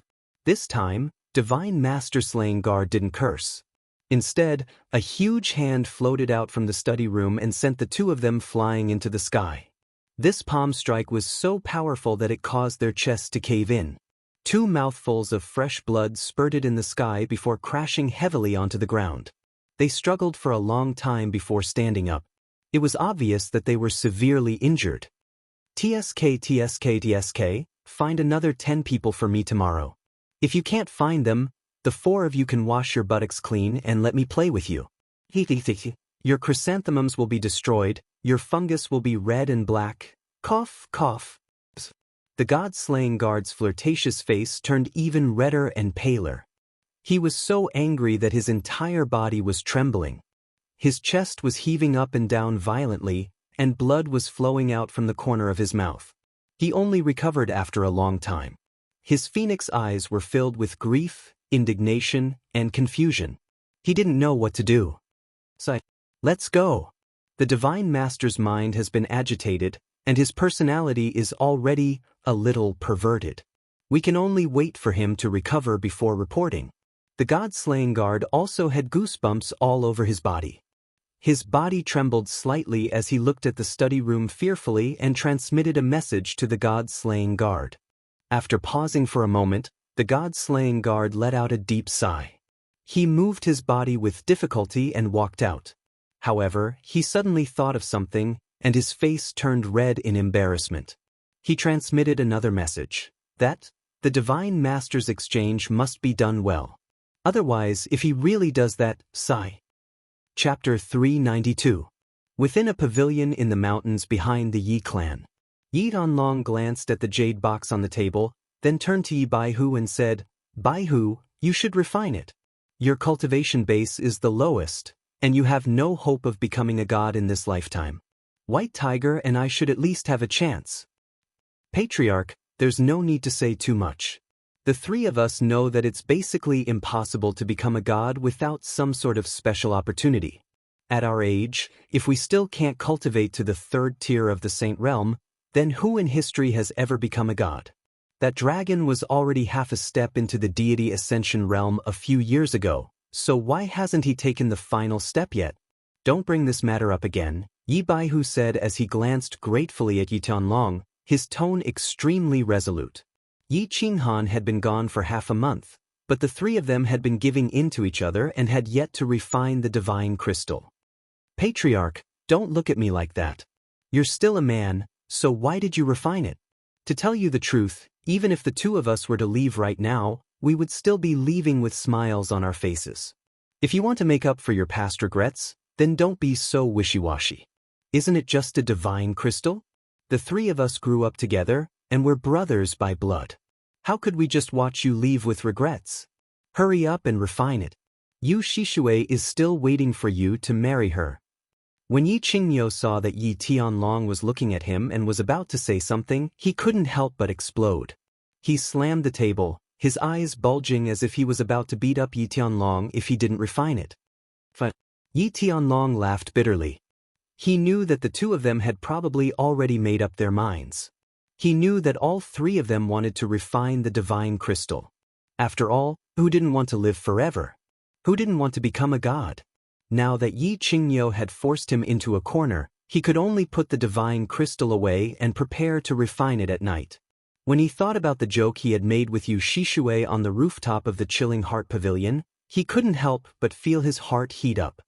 Clan leader, the elder ancestor wants us to send out a notice to expel little Han from the Yi family. Look, it's already been half a month, so it's about time to send it out. Seeing that the matter had been settled, Yi Baihu smiled in relief. Then, he remembered what Yi Ruoshui had told him that day and began to ask for Yi Tianlong's opinion. It's been hard on this child. He had sacrificed so much for the Yi family, but not only was the Yi family unable to protect him, they even wanted to abolish his position as the young clan leader and expel him from the Yi family. I have really failed as a clan leader.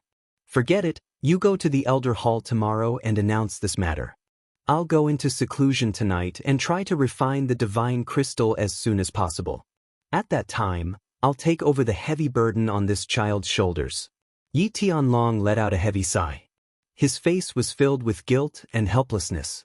At the same time, he made up his mind to go into seclusion at night until he completely refined the divine crystal. Shio. After a short moment, the sound of something slicing through the air came from outside. A figure flew quickly from the Yi family's castle towards the back of the mountain, attracting the attention of the three people. Yi Jian requests an audience. I have something important to report. The person who flew in from outside was Yi Jian. The three people looked at each other in confusion, but didn't say anything. Tianlong waved his hand and said calmly, "Come in. What's the matter?" "Father, Grand Elder, please send a message to the elder ancestor." Yi Jian walked in and knelt down on one knee again. Then, he said with an agitated expression, "I've discovered something. If the clan doesn't deal with it, it's very possible that the Yi family will be destroyed in a few years. The Yi family's foundation of several thousand years will be destroyed in a day." What exactly is it? It's actually so serious? The three people were shocked. Looking at Yi Jian's expression, it didn't seem like he was faking it. Furthermore, he wouldn't dare to joke about such a serious matter. Their expressions all changed. "Father, please invite the elder ancestor here. Only the elder ancestor can decide on this matter." Yi Jian nodded his head solemnly. Then he lowered his head and kowtowed again. "The elder ancestor is in seclusion. If the matter isn't serious, you know the consequences." Yi Tianlong warned Yi Jian, but he still insisted.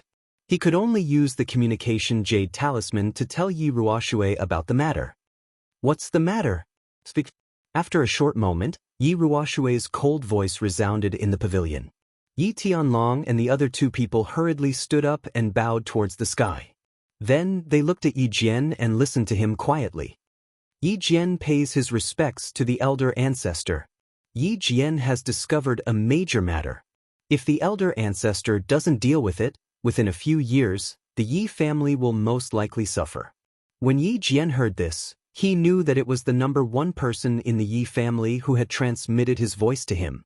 He hurriedly became spirited and prepared to give a long and detailed account. "All right, get to the point." However, it was obvious that Yi Ruoshui didn't want to listen to his nonsense and directly interrupted him. Yi Jian's expression became awkward. Then he muttered to himself for a moment. His expression hardened and he said angrily, Yi Jian pleads with the clan to abolish Yi Qinghan's status as the young clan leader. At the same time, he is expelled from the Yi family. Otherwise, the Yi family will be implicated by him. Within a few years, when Yi Jian's words came out, the expressions of Yi Tianlong and the other two people changed again. They became extremely unsightly. And Yi Ruoxue once again interrupted Yi Jian's long speech.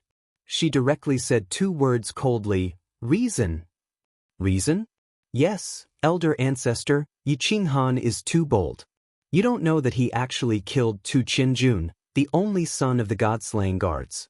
Moreover, I guess that he obtained the divine sword from the god-slaying mountain but didn't hand it over to the clan. With his selfishness and reckless behavior, how can he lead the Yi family? In the battle outside Song City, his identity will definitely be exposed. At that time, the Divine Master will definitely take action. If the Yi family wants to protect itself, the only way is to expel Yi Qinghan from the Yi family. There is no other way. Of course, in this matter, Yi Jian doesn't have any selfishness. He is only thinking of the interests of the clan. The heavens and the earth can bear witness. Yi Jian's expression was impassioned. He explained bitterly. The more he spoke, the more agitated he became. He decided to take a gamble. If Yi Ruoxue didn't know about this matter, then it was very likely that he would win. If she knew, he could just say that he didn't know about it and push the matter aside. Sky Dragon, you handle it. However, after he finished speaking, Yi Ruoxue didn't express any opinion. She directly threw the matter to Yi Tianlong. When he looked at Yi Tianlong in confusion, he discovered that Yi Tianlong's battle aura had instantly surged. His eyes were filled with coldness, and his entire body was faintly trembling.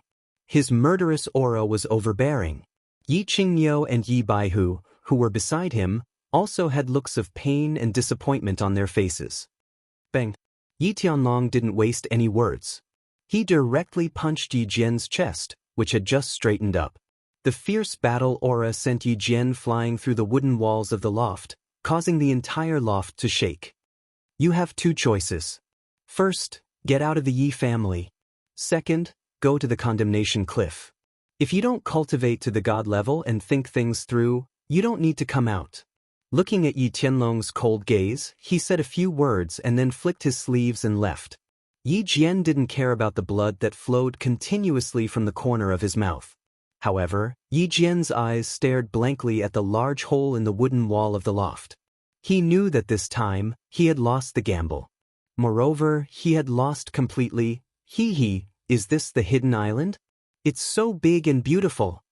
In the vast sea, a large ship that was dozens of meters long and more than 10 meters wide was breaking through the waves. In front of it, there was an island that looked like a giant turtle shell. There were green trees and flowers everywhere, and the scenery was pleasing to the eye. On the deck of the ship, Yi Qinghan, Wuxia, and the others were enjoying the sea breeze as they looked at the giant island in front of them. They looked very happy. Yi Qingwu was the most excited. Her eyes were filled with hope as she looked at the giant island, and her bell-like laughter rang out on the deck. Yes, this is the hidden island, also known as the Sinful Island. Although Luo Hua City was not very far from the hidden island, the elders of the Hua family had never brought him to the hidden island before. They said that it was a den of gangsters and bandits, afraid that he would learn bad things if he went there. However, many of the Hua family's secret guards behind the deck had been here before, so Wuxia answered Yi Qingwu's question with certainty. The Sinful Island? Yi Qinghan gently stroked Yi Qingyu's silver hair that was blown by the sea breeze. He thought of Yin Sha and Yin Dang's fancy clothes and their rascally appearance. He chuckled and said, "We'll stay on the island for 3 days. After that, we'll buy some tools and hire a guide. Then we'll set off for Purple Island." Although his current strength and the existence of Elder Lu, he was not afraid of anyone on the hidden island. However, since this place was called the Sinful Island, and it was also a den of gangsters and bandits, it was probably not a good place. He did not want to cause any trouble, so he prepared to leave as soon as possible. He did not want to cause trouble, but trouble came knocking on his door. As the ship continued to move forward for a distance, more than 10 small boats with sharp horns suddenly shot towards them from the front. Every small boat had a pink skull flag hanging on it. The front was full of people, all of them had sharp swords hanging on their waists and crossbows in their hands. Their expressions were very unfriendly. The people in front, listen up, you have been surrounded. Surrender and you will be spared. Otherwise, you will be killed. Following a delicate shout, everyone on the ship, except for Ru Yen who was a little nervous, laughed. Yi Qinghan and Hua Xia looked at each other and revealed a trace of rumination at the same time. In the end, they could not help but laugh out loud. Since when did the Hidden Island have a group of female pirates? I wonder if they want to rob us of our money or our bodies. The leader of the Hua family's secret guards touched his head in doubt, but his eyes were lasciviously looking at the small boat on the left. The woman who was wearing an even more voluptuous body was the one who shouted just now. His mouth started to swallow his saliva continuously. Chapter 393. There were more than 20 small boats in front of them, and they were all neatly manned by women. They were all dressed in bright armor, and they all had silver swords and black crossbows. Most importantly, they were all delicate beauties, but they all looked so fierce. It was very comical no matter how one looked at it. The woman who had shouted was obviously the leader, because the other women were all wearing black leather armor, and she was the only one wearing red leather armor. Furthermore, her figure was the most voluptuous, and her looks were relatively better.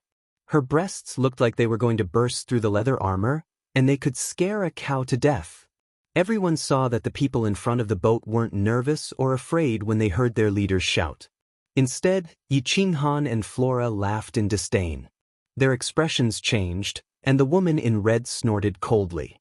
She waved her delicate hand and shouted, "How dare you? Shoot for me!" Wait. Seeing the woman in red wave her hand, all the women in black's expressions turned cold. They raised the crossbows in their hands and aimed at them. Then, they quickly placed their hands on the trigger and were about to shoot. The corner of Yi Qinghan's mouth revealed a trace of coldness. The few of them were not afraid of these little things, but there were still a group of ordinary mortals who were in charge of operating the ship. If they were accidentally hurt, he would feel guilty. Thus, he gave Flora a look, then squinted his eyes and said to the woman in red, "Tell me, what do you want? Purple crystal coins?" Flora was very displeased with this group of women who looked down on their lives. However, he could tell from Yi Qinghan's tone that he wasn't going to cause trouble. Thinking that this was their territory, he didn't flare up. He gave a look to his dark guards and got them to protect the ordinary people. "What's wrong? Are you scared? You people from the mainland are all spineless. Purple crystal coins? Do I look like I'm short of purple crystal coins?" The woman in red looked at Yi Qinghan in disdain. She shrugged her shoulders and laughed coldly, but it caused her breasts to swell. She stared at Yi Qinghan and the rest with glowing eyes, then laughed delicately. "All right, I can't be bothered to talk nonsense with you. I'm interested in the 4 people on your boat. Hand them over and I'll spare your lives. Of course, leave all your treasures behind." Hand him over? Not only was he robbing them of their wealth, but he was also robbing them of their bodies? Yi Qinghan and the flowers and plants looked at each other and saw a row of black lines on each other's foreheads. The hidden island was indeed a den of bandits. Even the women were so fierce, and they actually wanted to kidnap them to be the men of the stronghold? On the other hand, the leader of the Hua family's secret guards, Hua Rou, was excited. Even though there were many men on the ship, other than the 2 young masters, she seemed to be the only one who looked slightly more powerful and handsome. The thought of being dragged into a cave with the 2 young masters by a group of female pirates and being whipped by a group of women every night. He could not help but tremble. He almost blurted out that he would agree to their unreasonable request on behalf of the 2 young masters. "Change your request. Don't even think about it. I've already sworn that in this lifetime, other than Rian, no one else can do that to me." "Bah, that's not right." "Yes, it was with me. I've turned over a new leaf." "That's still not right. I've always been clean and virtuous." "Young Master Han, is that what you said?" Yi Qinghan rubbed his nose and did not know what to say. However, the flowers and plants were extremely flirtatious and pulled Ru Yen to reject this rude request with righteous indignation. "Pooh, The moment she opened her mouth, Ru Yen was stunned by the flowers and plants' words. Yi Qinggu, who was at the side, burst into laughter and rolled her eyes at Yi Qinghan with a smile. It was as if she was blaming Yi Qinghan for leading Hua Rou astray. At the beginning, their appearances were similar in Black Tortoise City, but now, after following Yi Qinghan for a period of time, their hoodlum's words were exactly the same. Bah! You damned ladyboy, get lost. I want to vomit when I see you. Young miss is right. All men in the world are the same. None of them are good. Look at you. A damned ladyboy, a pretty boy, and a group of charcoal heads. Which one of you is good? When the lady in red heard this, she immediately flew into a rage and scolded loudly. Her expression was extremely disdainful, as if she had swallowed a fly. After that, she actually looked at Ru Yen and Yu Qingxing with a pair of lustful eyes. Her tone actually became gentle. This old lady wants these for beauties. For little sisters, don't be afraid. Follow me back to the island, eldest miss will take good care of you. Damned ladyboy, pretty boy. I'll count to 3. If you don't hand them over, I'll shoot them. Bah! Shameless. This time, all the men on the boat touched their noses and looked at each other. They were stunned at the same time. However, Yi Qinggu looked at them coldly and spat angrily at the lady in red. Yu Qingxing and Ru Yan's faces instantly turned red. They turned away shyly, while Yi Qingyu blinked her eyes and looked at Yi Qinghan. She did not understand what he meant. I'll leave it to you. Don't go overboard. When Yi Qinghan saw that the group of women raised their crossbows and were about to shoot again, he finally couldn't hold it in anymore. He looked at flora and plants and said coldly. Then he pulled Yu Qingxing and the other 2 inside. The lady in red had the highest realm among this group of women, and she was only at the overlord realm. However, this group of women actually dared to snatch his woman. If he didn't teach them a lesson, he wouldn't be able to tolerate it. You don't know how to appreciate favors. Shoot for me. When the lady in red saw that Yi Qinghan actually left with his men, her expression turned cold. She waved her hand, and her subordinates started to take action. Throw all of them into the sea. When Flora saw that Yi Qinghan had given the order, he had no more scruples. He gave the order to the dark guards. At the same time, he carried Ru Yen and started to chase after Yi Qinghan. Swish. The leader of the dark guards, Hua Rou, also had a cold expression and smiled sinisterly. This group of women actually called him a charcoal head? They actually looked down on him? He decided to personally give that lady in red an unforgettable memory. With a wave of his hand, the 12 dark guards separated into 2 groups. One group guarded the ship while the other 6 started to move stealthily with him. They suddenly disappeared from the deck. Rustle, rustle. Countless sharp arrows shot over. However, there were 6 Emperor Realm Hua clan martial experts blocking the front of the deck. 6 different kinds of weapons were brandished in an airtight manner. They easily blocked all the sharp arrows. At the same time, the remaining 6 dark guards appeared at the same time. In the blink of an eye, they actually sneaked behind them. Because Yi Qinghan and Hua Rou had instructed, they didn't use weapons. However, they didn't hold back either. Each of them extended a leg and kicked the lady in blacks but heavily. She directly fell into the sea. People from the Hua clan? You dare to make a move? My grandfather is the Hidden Pavilion's 6th elder. When the lady in red saw that the 7 people on the ship suddenly disappeared, she knew that she was in trouble. She quickly shouted, and at the same time, her battle aura surged. She suddenly turned around and attacked the back. However, when she turned around, she saw 2 big hands grabbing at her chest with lightning speed. At the same time, a leg from below kicked her lower abdomen heavily. Ouch! The lady in red felt that the 2 soft spots on her chest were suddenly grabbed by someone. At the same time, they were ruthlessly kneaded a few times. For a moment, she forgot to counterattack.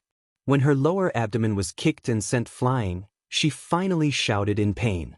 Hua Rou, if they dare to be arrogant again, I'll let them soak in the water for a day. Set sail. Hua Rou and the others who were having fun on the ship faintly sent a message. Yi Qinghan sat beside a round table on the deck of the ship. He leisurely took the tea that Ru Yen passed to him. He thought of Yin Dang and Xianxia. They seemed to be the grandsons of some elder or something. He sighed softly. They were all hedonistic young masters. The young masters and young mistresses of the Hidden Island seemed to have a slightly heavy taste. Chapter 394. How dare you treat me like this? I'm not done with you, and you still dare to go to the Hidden City? Prepare to die. The lady in red struggled to fly up in the water, but she was sneakily attacked by Hua Rou again. She was smashed into the water again, and she was touched by him a few times. After a few times, she simply stayed in the water and cursed. Her leather armor was soaked in the water, and the 2 snow-white mounds on her chest were even more terrifying. This was a feast for Hua Rou's eyes, and she had even more fun. Hua Rou vaguely knew about Yi Qinghan's identity and strength. It was rare for her to have a chance to bully others and play with the granddaughter of the Hidden Island's elder. How could she let go of such a good opportunity? Meanwhile, the other 6 were getting more intimate with the group of ladies. Ladies kept climbing onto the boat, but before they could do anything, a black hand appeared on their buttocks and slapped them down. At the same time, the black hand didn't forget to take advantage of them, making them cry out in anger. Change of plans. Let's go to the big city in front to buy some stuff and hire a guide. We'll leave immediately. This matter will be quite troublesome. Let Hua Rou and the rest come back. The boat broke through the waves and advanced slowly. Yi Qinghan didn't want to cause trouble, so he turned his head and spoke to Hua Rou. This time, he wasn't here to play. Since he beat up the granddaughter of an elder, wouldn't he be waiting for trouble if he stayed on the Hidden Island for a few more days? Hua Rou originally wanted to go to the Hidden Island to have some fun. With Yi Qinghan around, she wasn't afraid of anything happening. But since Yi Qinghan had spoken, she couldn't say anything more. She directly transmitted a message to Hua Rou and asked them to come back. The boat started to speed up and left the small boats far behind. An hour later, the big city in front was already in sight. Meanwhile, there were more and more boats nearby. When they got close to the port, Yi Qinghan's boat was already submerged in all kinds of big and small boats. So lively! The few of them stood on the deck. Yi Qinghan and Hua Rou wore their bamboo hats, while Yu Qingqing and the rest wore their veils. They started to size up this big city in the sea. From Hua Rou, they found out that this was the biggest city in the Hidden Island. The Hidden Island's hidden pavilion was located on a high mountain outside the city. Because the Hidden Island's island lord had established the hidden pavilion outside the city, the hidden city had slowly become bigger and more prosperous. Finally, it had become the largest city of the Hidden Island. Aya, those people are so scary. Are they monsters? At this moment, Ru Yan, who had rarely spoken, suddenly reached out her hand and pointed at the endless stream of pedestrians on the pier. She pulled at her flowery robe and cried out in alarm. On the other hand, Yi Qinggu and the others were enjoying the foreign scenery with interest. They didn't feel uncomfortable at all. Don't be afraid. The human race, barbarian race, and demon race live together on the Hidden Island. Because the Hidden Island's island master is a human, the human race is slightly more powerful. The one with the tail and the one with the hair are from the demon race, and the giant over there is from the barbarian race. Don't be afraid, they just look scary, they're not powerful at all. Back then I killed many demons and barbarians. Hua Rou forgot that Ru Yan had never seen the demon race and barbarian race before. She was frightened by their terrifying appearance. Seeing that Ru Yan still didn't believe her, she pulled Yi Qinghan and said, "You really don't have to be afraid. Young Master Han killed at least hundreds of barbarians and demons on the Netherworld Island. He even killed the son of the demon race's Saint Venerable. If you don't believe me, you can ask Qing Cheng and the others." Ru Yan had never practiced martial arts before. She was used to hearing the rumors of the barbarian race eating raw human flesh and the demon race sucking human blood. At this moment, it was the first time she saw such ferocious and terrifying appearances of the demon race and barbarian race. She was indeed frightened. After Hua Rou and Yu Qingqing comforted her for a while, she slowly regained her calmness. However, she didn't dare to get off the boat no matter how they persuaded her. "Okay, Hua Rou, you and Ru Yan stay on the boat. The 3 of us will go for a stroll and buy some stuff. We'll also hire a guide. Once we return, we'll go straight to the Purple Island. If there's anything, just release the signal flare. Yi Qinghan saw that Ru Yen was like this, and then he saw that Yi Qingwu and the others were full of interest. He could only instruct Hua Rou and the others to stay behind to protect the two of them.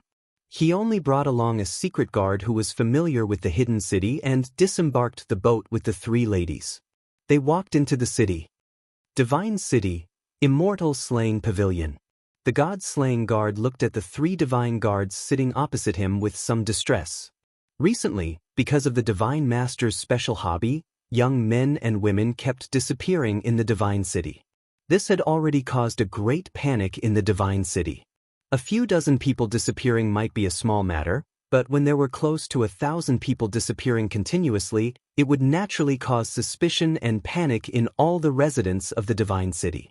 The Immortal Slaying Pavilion and the other 3 pavilions had to accept complaints from countless people every day, and there were even more residents who started to use all kinds of reasons to escape the Divine City. My lord, we have to think of a solution. If this goes on, we won't be able to suppress it anymore. There will definitely be a large-scale riot in the city, and by then, everyone in the city will run away. The God-slaying guard panted heavily with his garlic nose. He was in charge of enforcing the law in the Divine City, and there were many people who went to him to beat the drum and complain about their grievances. This gave him a headache, and he had no choice but to summon the other 2 god positions to the God-slaying guard to discuss a solution. What solution can there be? If we don't send them over, what if the Divine Master flies into a rage? We have to suppress it even if we can't. God-slaying guard, from tomorrow onwards, if the Divine Master still wants people, capture their entire family and throw them into the god's prison. If anyone dares to create trouble, capture them as well. Mobilize all the secret guards and capture those who spread rumors. Seal the city gates. In the future, only people can enter and not leave. The god-slaying guard laughed bitterly. There was no other way. The Divine Master had said that if he didn't send them over, the 4 of them would do it. Anyway, as long as the Divine Master didn't recover, he planned to continue capturing people. It didn't matter even if the Divine City collapsed. As long as the Divine Master recovered, he could use his strength to build another one.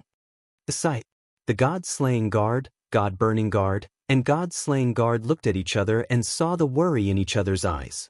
If this carried on, the Divine City would collapse sooner or later. By then, only the Divine Master and the 4 of them would be left, and they would have to do it. Tisk, hee. At this moment, a horrifying laughter suddenly sounded from the Immortal Slaying Pavilion, giving the 4 of them a shock. After being stunned for a moment, the 4 of them immediately knelt down on one knee and shouted at the same time, "Greetings to the Divine Master." Tisk, kisidis. I remember that a few days ago, you said that there was news of the Divine Sword? The Divine Master's voice seemed to have become much sharper after that stimulation, causing the 4 of them to feel a piercing pain in their eardrums. It was as though they heard metal tools rubbing against each other, causing their bodies to shiver. Yes, Divine Master. The 4 of their eyes lit up. The Divine Master seemed to have recovered from the situation. The god-slaying guard quickly bowed and shouted in a deep voice, "According to the news from a soul slave, I have basically confirmed that the Divine Sword is with the young clan head of the Yi family, Yi Qinghan. Of course, there is a small possibility that it is with Yi Ruoxue. Moreover, Qianjun has confirmed that he was killed by Yi Qinghan. Divine Master, please help me." Yi Qinghan? The Divine Master laughed and fell silent. He seemed to be recalling something. After a while, he sent a voice transmission. "The Yi Qinghan who owns the soul-devouring beast? TSK, I seem to have heard that this Yi Qinghan is a handsome young man? This seems to be the case." The 4 of them looked embarrassed. This Divine Master didn't seem to have recovered fully? The god-slaying guard suddenly thought of something and reminded, "Divine Master, this Yi Qinghan is related to that old thing from the Dark Forest. Do you think we should consider this matter at length?" "Old thing? The old thing doesn't dare to kill me. I have already contacted the family. Once I die, the family will know. The old thing will be hunted down by the Divine Realms law enforcement team. So what if she is a god emperor? Once she is targeted by the Divine Realms law enforcement team, she will be dead. All right, I will take action. Wait for my good news at night. Divine Master 2 sent a cold voice transmission. He was laughing maniacally at one moment and resentful at the next. He was like a lunatic. Just when the four of them were wondering why the Divine Master said to wait for the good news at night, Divine Master 2 sent another voice transmission. Send 10 men to me now. They are all dead again. This is so boring. Chapter 395. Yi Qinghan led the three of them into the city while enjoying the sea breeze. He was enjoying the unique architecture of the hidden city and the unique dressing of the pedestrians on the road. The buildings of the hidden city were mainly wooden houses made of a kind of black ironwood that was resistant to moisture, cold, and corrosion. Moreover, they weren't tall, only one story at most. The roofs were pointed, and the doors weren't like the ones in the Flame Dragon continent, which were pushed outward or inward. Instead, they moved to both sides and had wooden floors inside. The clothes of the pedestrians on the road were mainly fancy.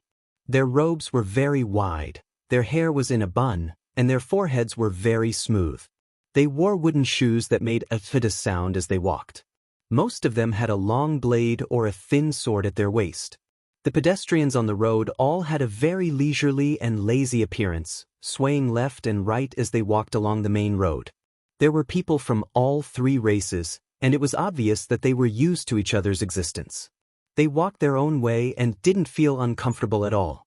They were at ease, but after a while, Yi Qinghan and the others felt very uncomfortable.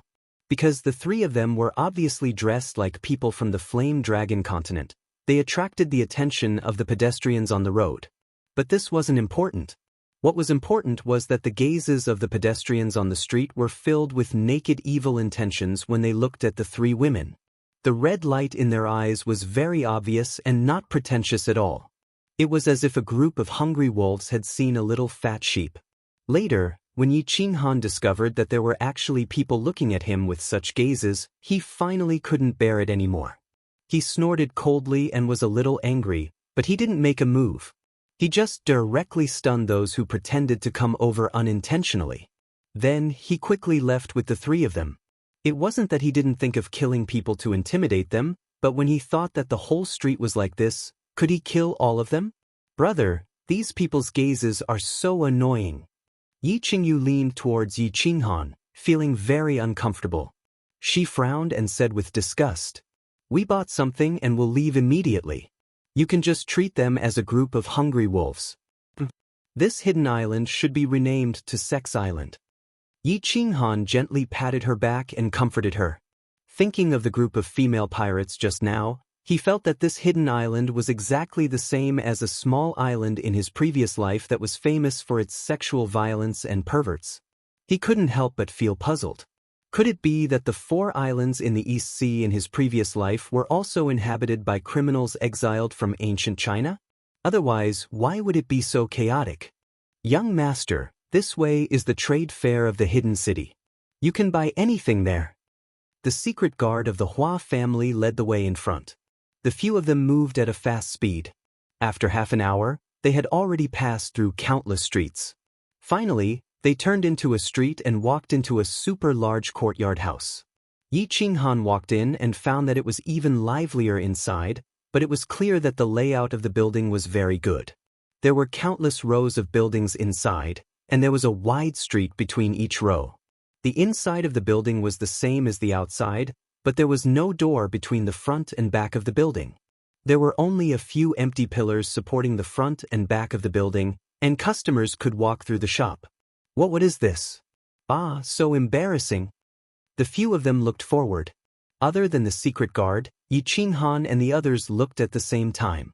Their expressions changed at the same time. Yi Qingyu was the most shy. She immediately covered her eyes with her hands and burrowed into Yi Qinghan's embrace. She didn't dare to raise her head to take another look. Even though Yu Qingxing had always been calm and collected in front of everything, she also became very unnatural at this moment.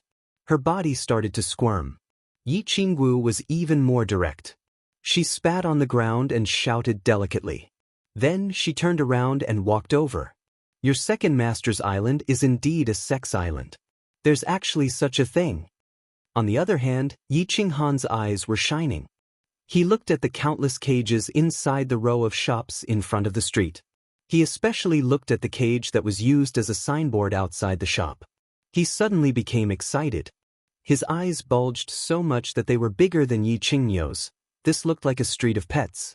Every shop had cages of the same color. But the pets in the cages were all humans. They were women. Beautiful women. This wasn't important. What was important was that these women were almost all naked.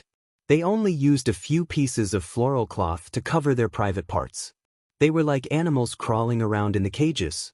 There was even a chain tied around their snow-white necks. From time to time, they would lick their scarlet tongues and let out seductive moans towards the passers-by.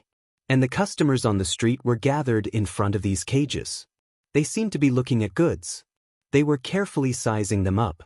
Occasionally, they would let out a burst of lewd laughter and occasionally stretch out their hands to pat them. Hee, this is a specialty of the Hidden Island.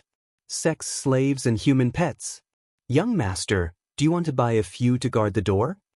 When the secret guard saw Yi Qinghan's eyes lit up, he secretly thought that he had led him in the right direction. He laughed mischievously and suggested in a low voice, "Idiot! Scoundrel! Do you think this young master is that kind of person? Didn't your young master tell you that I hate this kind of thing the most? Why aren't you leading the way to buy powder and flint? And where are we going to find a guide? Let's go, let's go. This thing is too disgusting. I can't stand it anymore." When the secret guard of the Hua family said this, Yi Qinghan saw 3 gazes locked onto him at the same time. He hastily retracted his gaze. His face was solemn. He looked straight ahead and started to rebuke in a righteous manner. But in his heart, he was cursing incessantly. The subordinates of the flora and fauna were indeed idiots. If they were Yi Shisan's subordinates, they would have brought him here secretly. When the secret guard saw this, he didn't dare to say anything else. He walked forward. Of course, Yi Qinghan didn't dare to look anymore. He walked past this area before he dared to open his eyes and look around. Unexpectedly, he discovered that the shops behind the human pet street were actually a row of shops that were full of equipment. There were whips, leather sheaths, hemp ropes, and oddly shaped items that resembled some kind of human organ. It was a dazzling lineup. He didn't dare to stay any longer. He called out to the 3 women and told them not to look. Then he ran into the distance as if he was fleeing. After a while, he finally arrived at the last few rows of shops. Only then did he let out a sigh of relief. He saw that there were only a few rows of shops that sold daily necessities in such a large trade area. Yi Qinghan once again felt the power of this hidden island. It was no wonder that the passers-by he met on the road had eyes full of evil. It turned out that the entire island's atmosphere was like this. It seemed that some kind of special culture had been formed. In Black Tortoise City, Yi Qinghan had bought countless tools. But he had forgotten to buy flints, anti-poisonous insect powder, and some miscellaneous items for living on the island. After all, he was bringing a few delicate beauties with him. Some things had to be as detailed as possible. At the same time, the most important thing was that they all knew that the Purple Island was in the east of the Hidden Island. But no one had ever been there.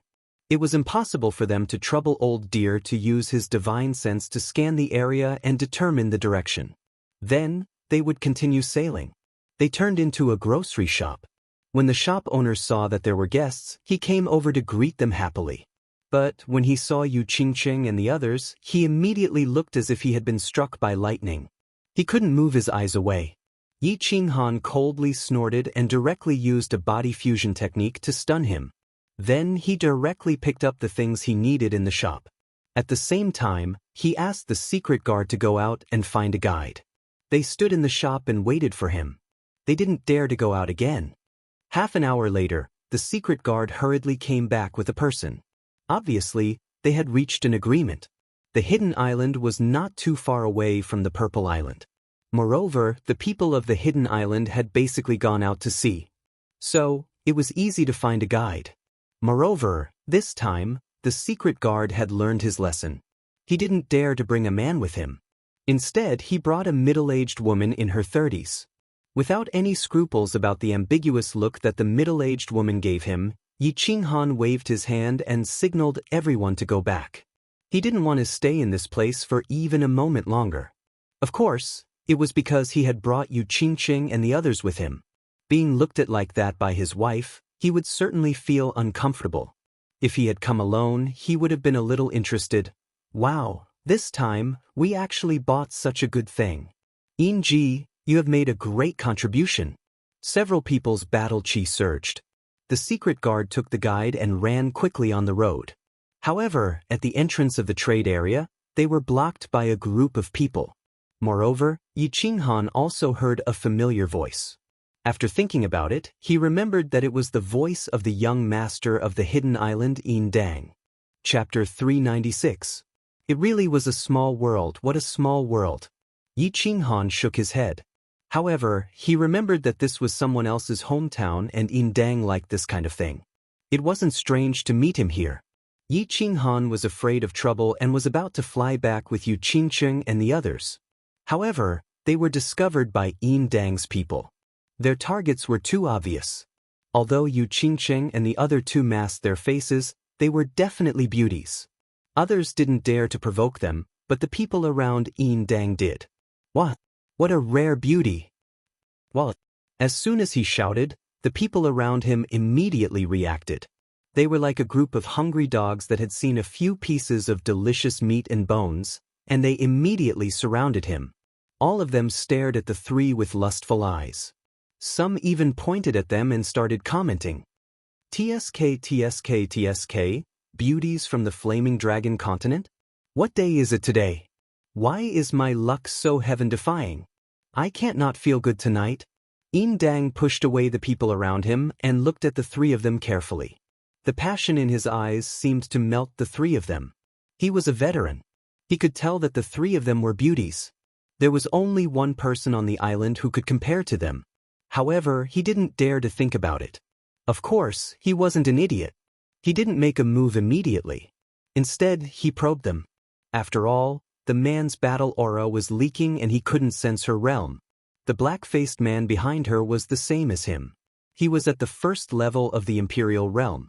He must be a young master of a big family if he had an Imperial Realm bodyguard. Young master, don't do anything. The man with the bamboo hat is very strong.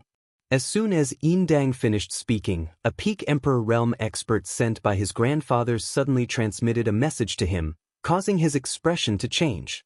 Just as he was about to continue probing further, unexpectedly, he suddenly saw a familiar purple light light up, and then he fell into an illusion. Yin Dang, take your men and scram. Otherwise, I won't make you kneel down on the ground. I will make you sleep in the ground forever. When Yin Dang woke up, he heard a cold voice transmission and felt a slight pain in his stomach. This shocked him greatly. After slowly examining it, he discovered that it was only a cut on his leather robe, and only a little bit of his skin was torn. He recalled the familiar voice and the bewitching purple light. Hidden Island suddenly woke up with a start. She covered her chest and retreated in horror while shouting, "It's you? It's you! Yi Qinghan! All of you stand down." The others were also clutching their abdomens in fear. After they woke up, they discovered that their abdomens were cut open at the same time. If the wound had gone any deeper, their cultivation would have been completely destroyed. "Young master, let's go." The expression of the old man beside Yin Dang also changed. He was at the peak of the Emperor realm, but this person seemed to have used some kind of evil technique on him. He felt dizzy and his stomach was easily cut open. This person was so powerful that he could easily kill everyone here. It was obvious that this person was holding back. He was afraid that Yin Dang would do something extreme and anger this person. That would be the end of him. If you provoke me again, you know the consequences. Yi Qinghan had been suppressing his anger ever since he came to the island. Now, he couldn't hold it in any longer and taught them a lesson. Seeing that the three women's expressions softened a little because of his attack, Yi Qinghan secretly cursed his bad luck. He turned around and informed the secret guard. He nodded to the three women and prepared to fly to the ship and leave the island. Swish. At this time, three people quickly flew over from the sky. This made Yi Qinghan's slightly better expression turn gloomy again. Yin Dang, who had a gloomy expression, saw the three people flying over from the sky and his expression became complicated. Yin Dang's subordinates subconsciously shrank their heads when they saw the three people in the sky. They seemed to be very afraid of these three people. The pedestrians in the trade area, who were ready to watch the show, quickly left in a panic when they saw the three people coming. It was as if they had seen a dreadful beast. Greetings to eldest Miss Fei, Lord May. The three people had obviously locked onto this side and quickly landed to the side. When Yin Dang and the others saw the three people land, they quickly stood up and bowed their heads to the three people and respectfully greeted them. The three people who came were three women. The one on the left was actually the red-clothed female pirate leader. The one in the middle was a great beauty whose appearance and figure were not inferior to Yi Qingwu. She couldn't tell how old she was. Her face looked very pure and elegant, but her eyes were full of cold arrogance. Her figure was even more fiery than the red-clothed female pirate leader. She had huge breasts, a slender waist, and a pair of straight and smooth legs.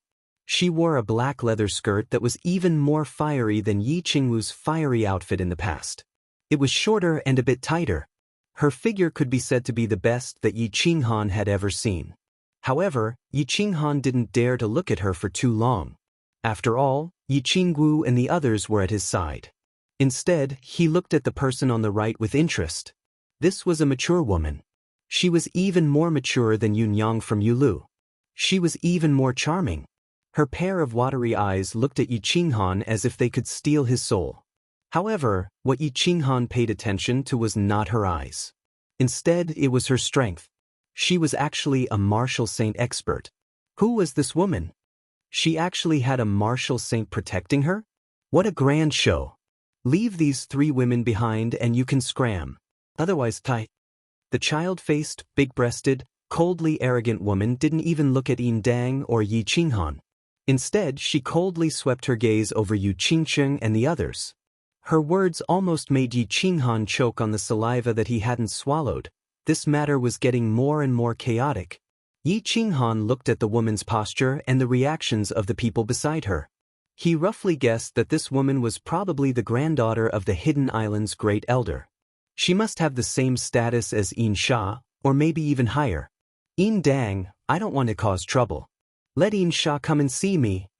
Yi Qinghan didn't want to make the matter bigger. He didn't pay attention to the woman. Instead, he directly said to Yin Dang. He remembered that Xianxia owed him a favor in Barbarian City. He didn't want to provoke a group of Hidden Islands elders into a big battle. So, he could only let Xianxia come forward to mediate. Eldest Miss, this person is the Yi Qinghan I told you about. He said that the people of Hidden Island are all idiots. Moreover, he rudely injured more than 10 of us just now. He almost crippled our cultivation. I beg eldest Miss to uphold justice for us. Yin Dang acted as if he didn't hear Yi Qinghan's words. Instead, he slightly shrunk his head, leaned over, and complained in a low voice to this incomparably seductive woman. Pa! Useless things. What else can you do besides play with women? A group of idiots whose brains have been drilled by sperm. You've lost the face of Hidden Island. You men are all trash. When the woman heard Yin Dang's words, her complexion became even colder. She directly raised her hand and heavily slapped Yin Dang's face. The slap sent him flying, and 2 of his front teeth flew out. She lightly clapped her hands. Then, her gaze fell on Yi Qinghan for the first time. Her complexion became even colder. It seemed that Yi Qinghan had ignored her words. This made her very angry. She sneered, I thought you were a pretty boy. It seems like you have some substance? It's a pity. Today, you've provoked this young Mississippi. Let alone Xianxia. Even if you summon the Heavenly King, this young miss won't put you in my eyes. Kneel on the ground and lick this young miss' toes. Then maybe I'll spare your life. Whether you have substance or not, you can't tell by looking. You have to fight with real swords and guns to know. Do you want to fight with me? Yi Qinghan sighed slightly. He reached out to take off his bamboo hat and threw it to the side. He raised his head and met the woman's cold gaze. The corners of his mouth curved into an evil smile. He didn't have the slightest bit of fear as he directly shouldered the hat. He had been very low-key. But it seemed that this woman was not just overbearing on Hidden Island. Her status was actually above Xianxia. Since he couldn't reason with her, he was prepared to fight with her to thoroughly convince her. This woman, if he didn't give her some color to see, she would really think that he was a big bull. Young miss, this person is a saint-level expert. I don't have the confidence to defeat him. How about forget it? When Maydarin saw Yi Qinghan's young face and his evil smile, the charm in her eyes became even more intense. However, she felt Yi Qinghan's overbearing, imposing manner. She was slightly startled and whispered to the beautiful woman. Saint level? On Hidden Island, even a dragon would have to kneel before this young Mississippi. Today, this young miss will let you taste the 18 tortures of Hidden Island. When the incomparably beautiful woman heard this, she raised her head and laughed wildly. The pair of peerless big breasts on her chest trembled violently as if they were about to break out of her armor. After laughing wildly for a while, she suddenly stretched out her beautiful white hand and touched the leather armor on her chest. All the men present swallowed their saliva. When their noses were about to spurt out, she pulled out a small black command token. A pair of phoenix eyes locked onto Yi Qinghan. She raised the command token into the air and tenderly shouted, "Release the signal. Summon the 13 elders of Hidden Island. Kill this person for me." Hidden Island command token? When the people of Hidden Island saw this, they were all shocked. This command token represented the will of the Hidden Island Lord. No one dared to disobey. For a moment, countless signal flares quickly rose into the sky, illuminating half of the sky of Hidden Island. Yi Qinghan let out a long laugh as his stubborn temper flared up. With a swipe of his freedom ring, the black slaughter god blade appeared in his hand. He suddenly swung it forward, and his battle chi sword. A green blade wave shot out as he pointed at the flirtatious woman and coldly said, "Ha! Since this young master's debut, I have never been forced to kneel before anyone, let alone under a woman's pomegranate skirt. Woman, let this young master see how awesome you are." Chapter 397. Yi Qinghan's arrogant behavior surprised all the people present. This person. Is he really crazy or stupid? Eldest young miss has issued a Hidden Island order to summon the 13 elders, but not only did he not run away, was he not afraid? He even dared to provoke and insult him? The people of the Hidden Island and the group of young masters were stunned for a moment before laughing sinisterly. Yin Dang covered his mouth, forgetting the pain. In the barbarian city, Yi Qinghan humiliated him, making him not dare to go out for a month after returning to the Hidden Island, and just now he hurt himself. If he did not vent this anger, he would not be able to live a peaceful life. Now seeing Yi Qinghan's arrogance, he became even more excited. Where is this? This is the Hidden Island. He alone can fight the entire Hidden Island? Lady Mei looked at Yi Qinghan's incomparably overbearing aura, but her face turned serious. This young man can cultivate to the sage realm at such a young age? It can be said to be unprecedented. Now that he is so arrogant, there must be a mountain behind him? And the island master did not appear to stop the eldest young miss' crazy behavior. Could it be that there is a deeper meaning? Does he want to use the eldest young miss to suppress the person behind this arrogant young man? The eldest young miss' name is Yinling, the granddaughter of the Hidden Island master. Yinling, has no parents, and the people of the Hidden Island do not know whether she is the island master's granddaughter or someone else. From childhood to adulthood, the island master rarely cares about her, just throwing her to the 13 elders and letting them take care of her. Yinling grew up under the extreme care of the 13 elders. Her appearance is outstanding, and her talent is amazing. In addition, the island master does not care about her. The 13 elders spoil and even indulge her, and the young masters on the island revolve around her. Thus, she has developed an incomparably arrogant little overlord temperament. On the Hidden Island, except for the 13 elders, all the men who see her either run around her like a dog or run away. In addition, the men of the Hidden Island have an obscene atmosphere, so Yinling looks down on the men of the Hidden Island, thinking that men are all waste, all dogs. Sexual orientation is also a matter of course. Just now, or suddenly came to report that she found several beauties of the same level as her. Of course, she didn't say anything and immediately activated the hidden pavilion's intelligence system. She immediately discovered Yi Qinghan's group of 4 and rushed over immediately. The 3 beauties didn't disappoint her and made her very excited. The man surrounded by the 3 of them made her even more excited. How many years has it been? She finally met a pure man like her grandfather. A young man who dared to say that she was more capable than a cow. A man who seemed to have guts? Of course, it was obvious that she wasn't going to use her unparalleled womanly charm to conquer him. She didn't have the time or interest to make him stick out his tongue under her pomegranate skirt and smile. She was prepared to use the most direct method, violence, to make him kneel down.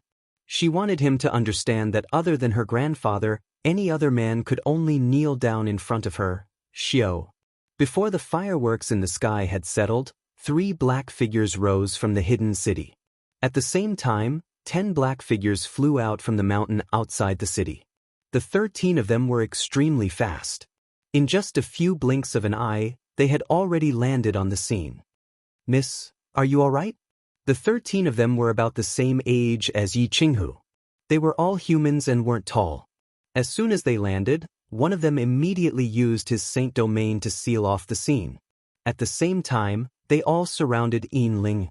Seeing that Yin Ling was fine, they all heaved a sigh of relief. Then, several of them glanced at Yi Qinghan coldly. One of them was the first to shout angrily, "Who are you? How dare you use force against First Miss? Do you want to die? You're actually a saint at such a young age? Which family's disciple are you from? Why did you come to the hidden island to cause trouble?" One of the elders suddenly sensed Yi Qinghan's strength and became bewildered. One of the elders suddenly sensed Yi Qinghan's strength and was bewildered. This person was actually able to break through to the saint realm at such a young age. Putting aside talent, it at least meant one thing: he was a disciple of a large family. This was because they knew that without the support of large amounts of spirit herbs and spirit fruits, even a heavenly meridian being could not cultivate so quickly. This was because they knew that without the support of large amounts of spirit herbs and spirit fruits, even a heavenly meridian being could not cultivate so quickly. Yin Ling was obviously dissatisfied with the attitude of the 13 elders. She snorted coldly and a cold look shot out from her eyes. She looked at Yi Qinghan and said, "Who cares which family he's from? How dare he humiliate me and take advantage of me? Take him down." "This, young man, aren't you going to apologize to First Miss? No one will be able to save you if First Miss gets angry." "That's right. How dare you humiliate First Miss and take advantage of her? Are you tired of living? Hurry up and apologize." The 13 elders hurriedly criticized Yi Qinghan. Their expressions were very angry and their tone was very agitated. However, their eyes were constantly shooting meaningful glances at Yi Qinghan.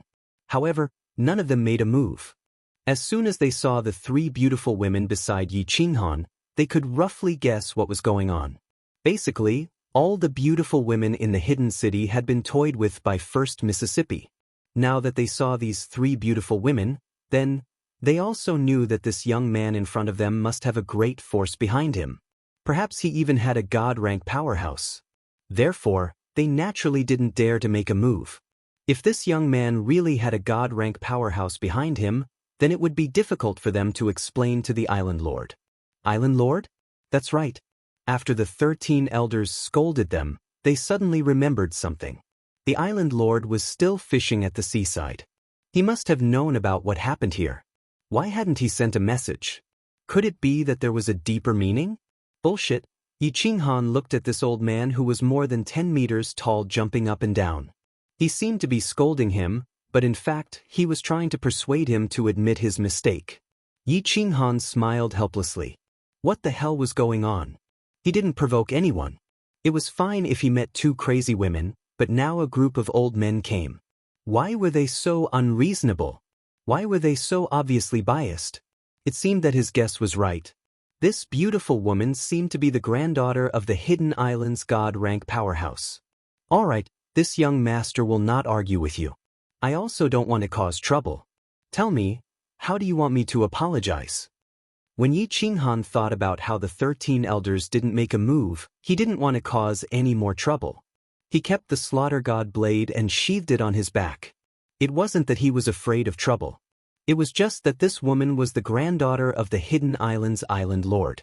He didn't want to end up like what happened in Black Tortoise City. After provoking a group of young people, a group of old people came.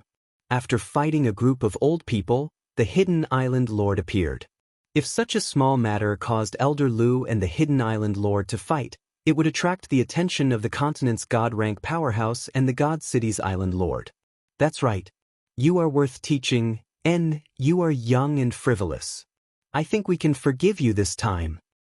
Forget about the compensation. Just apologize.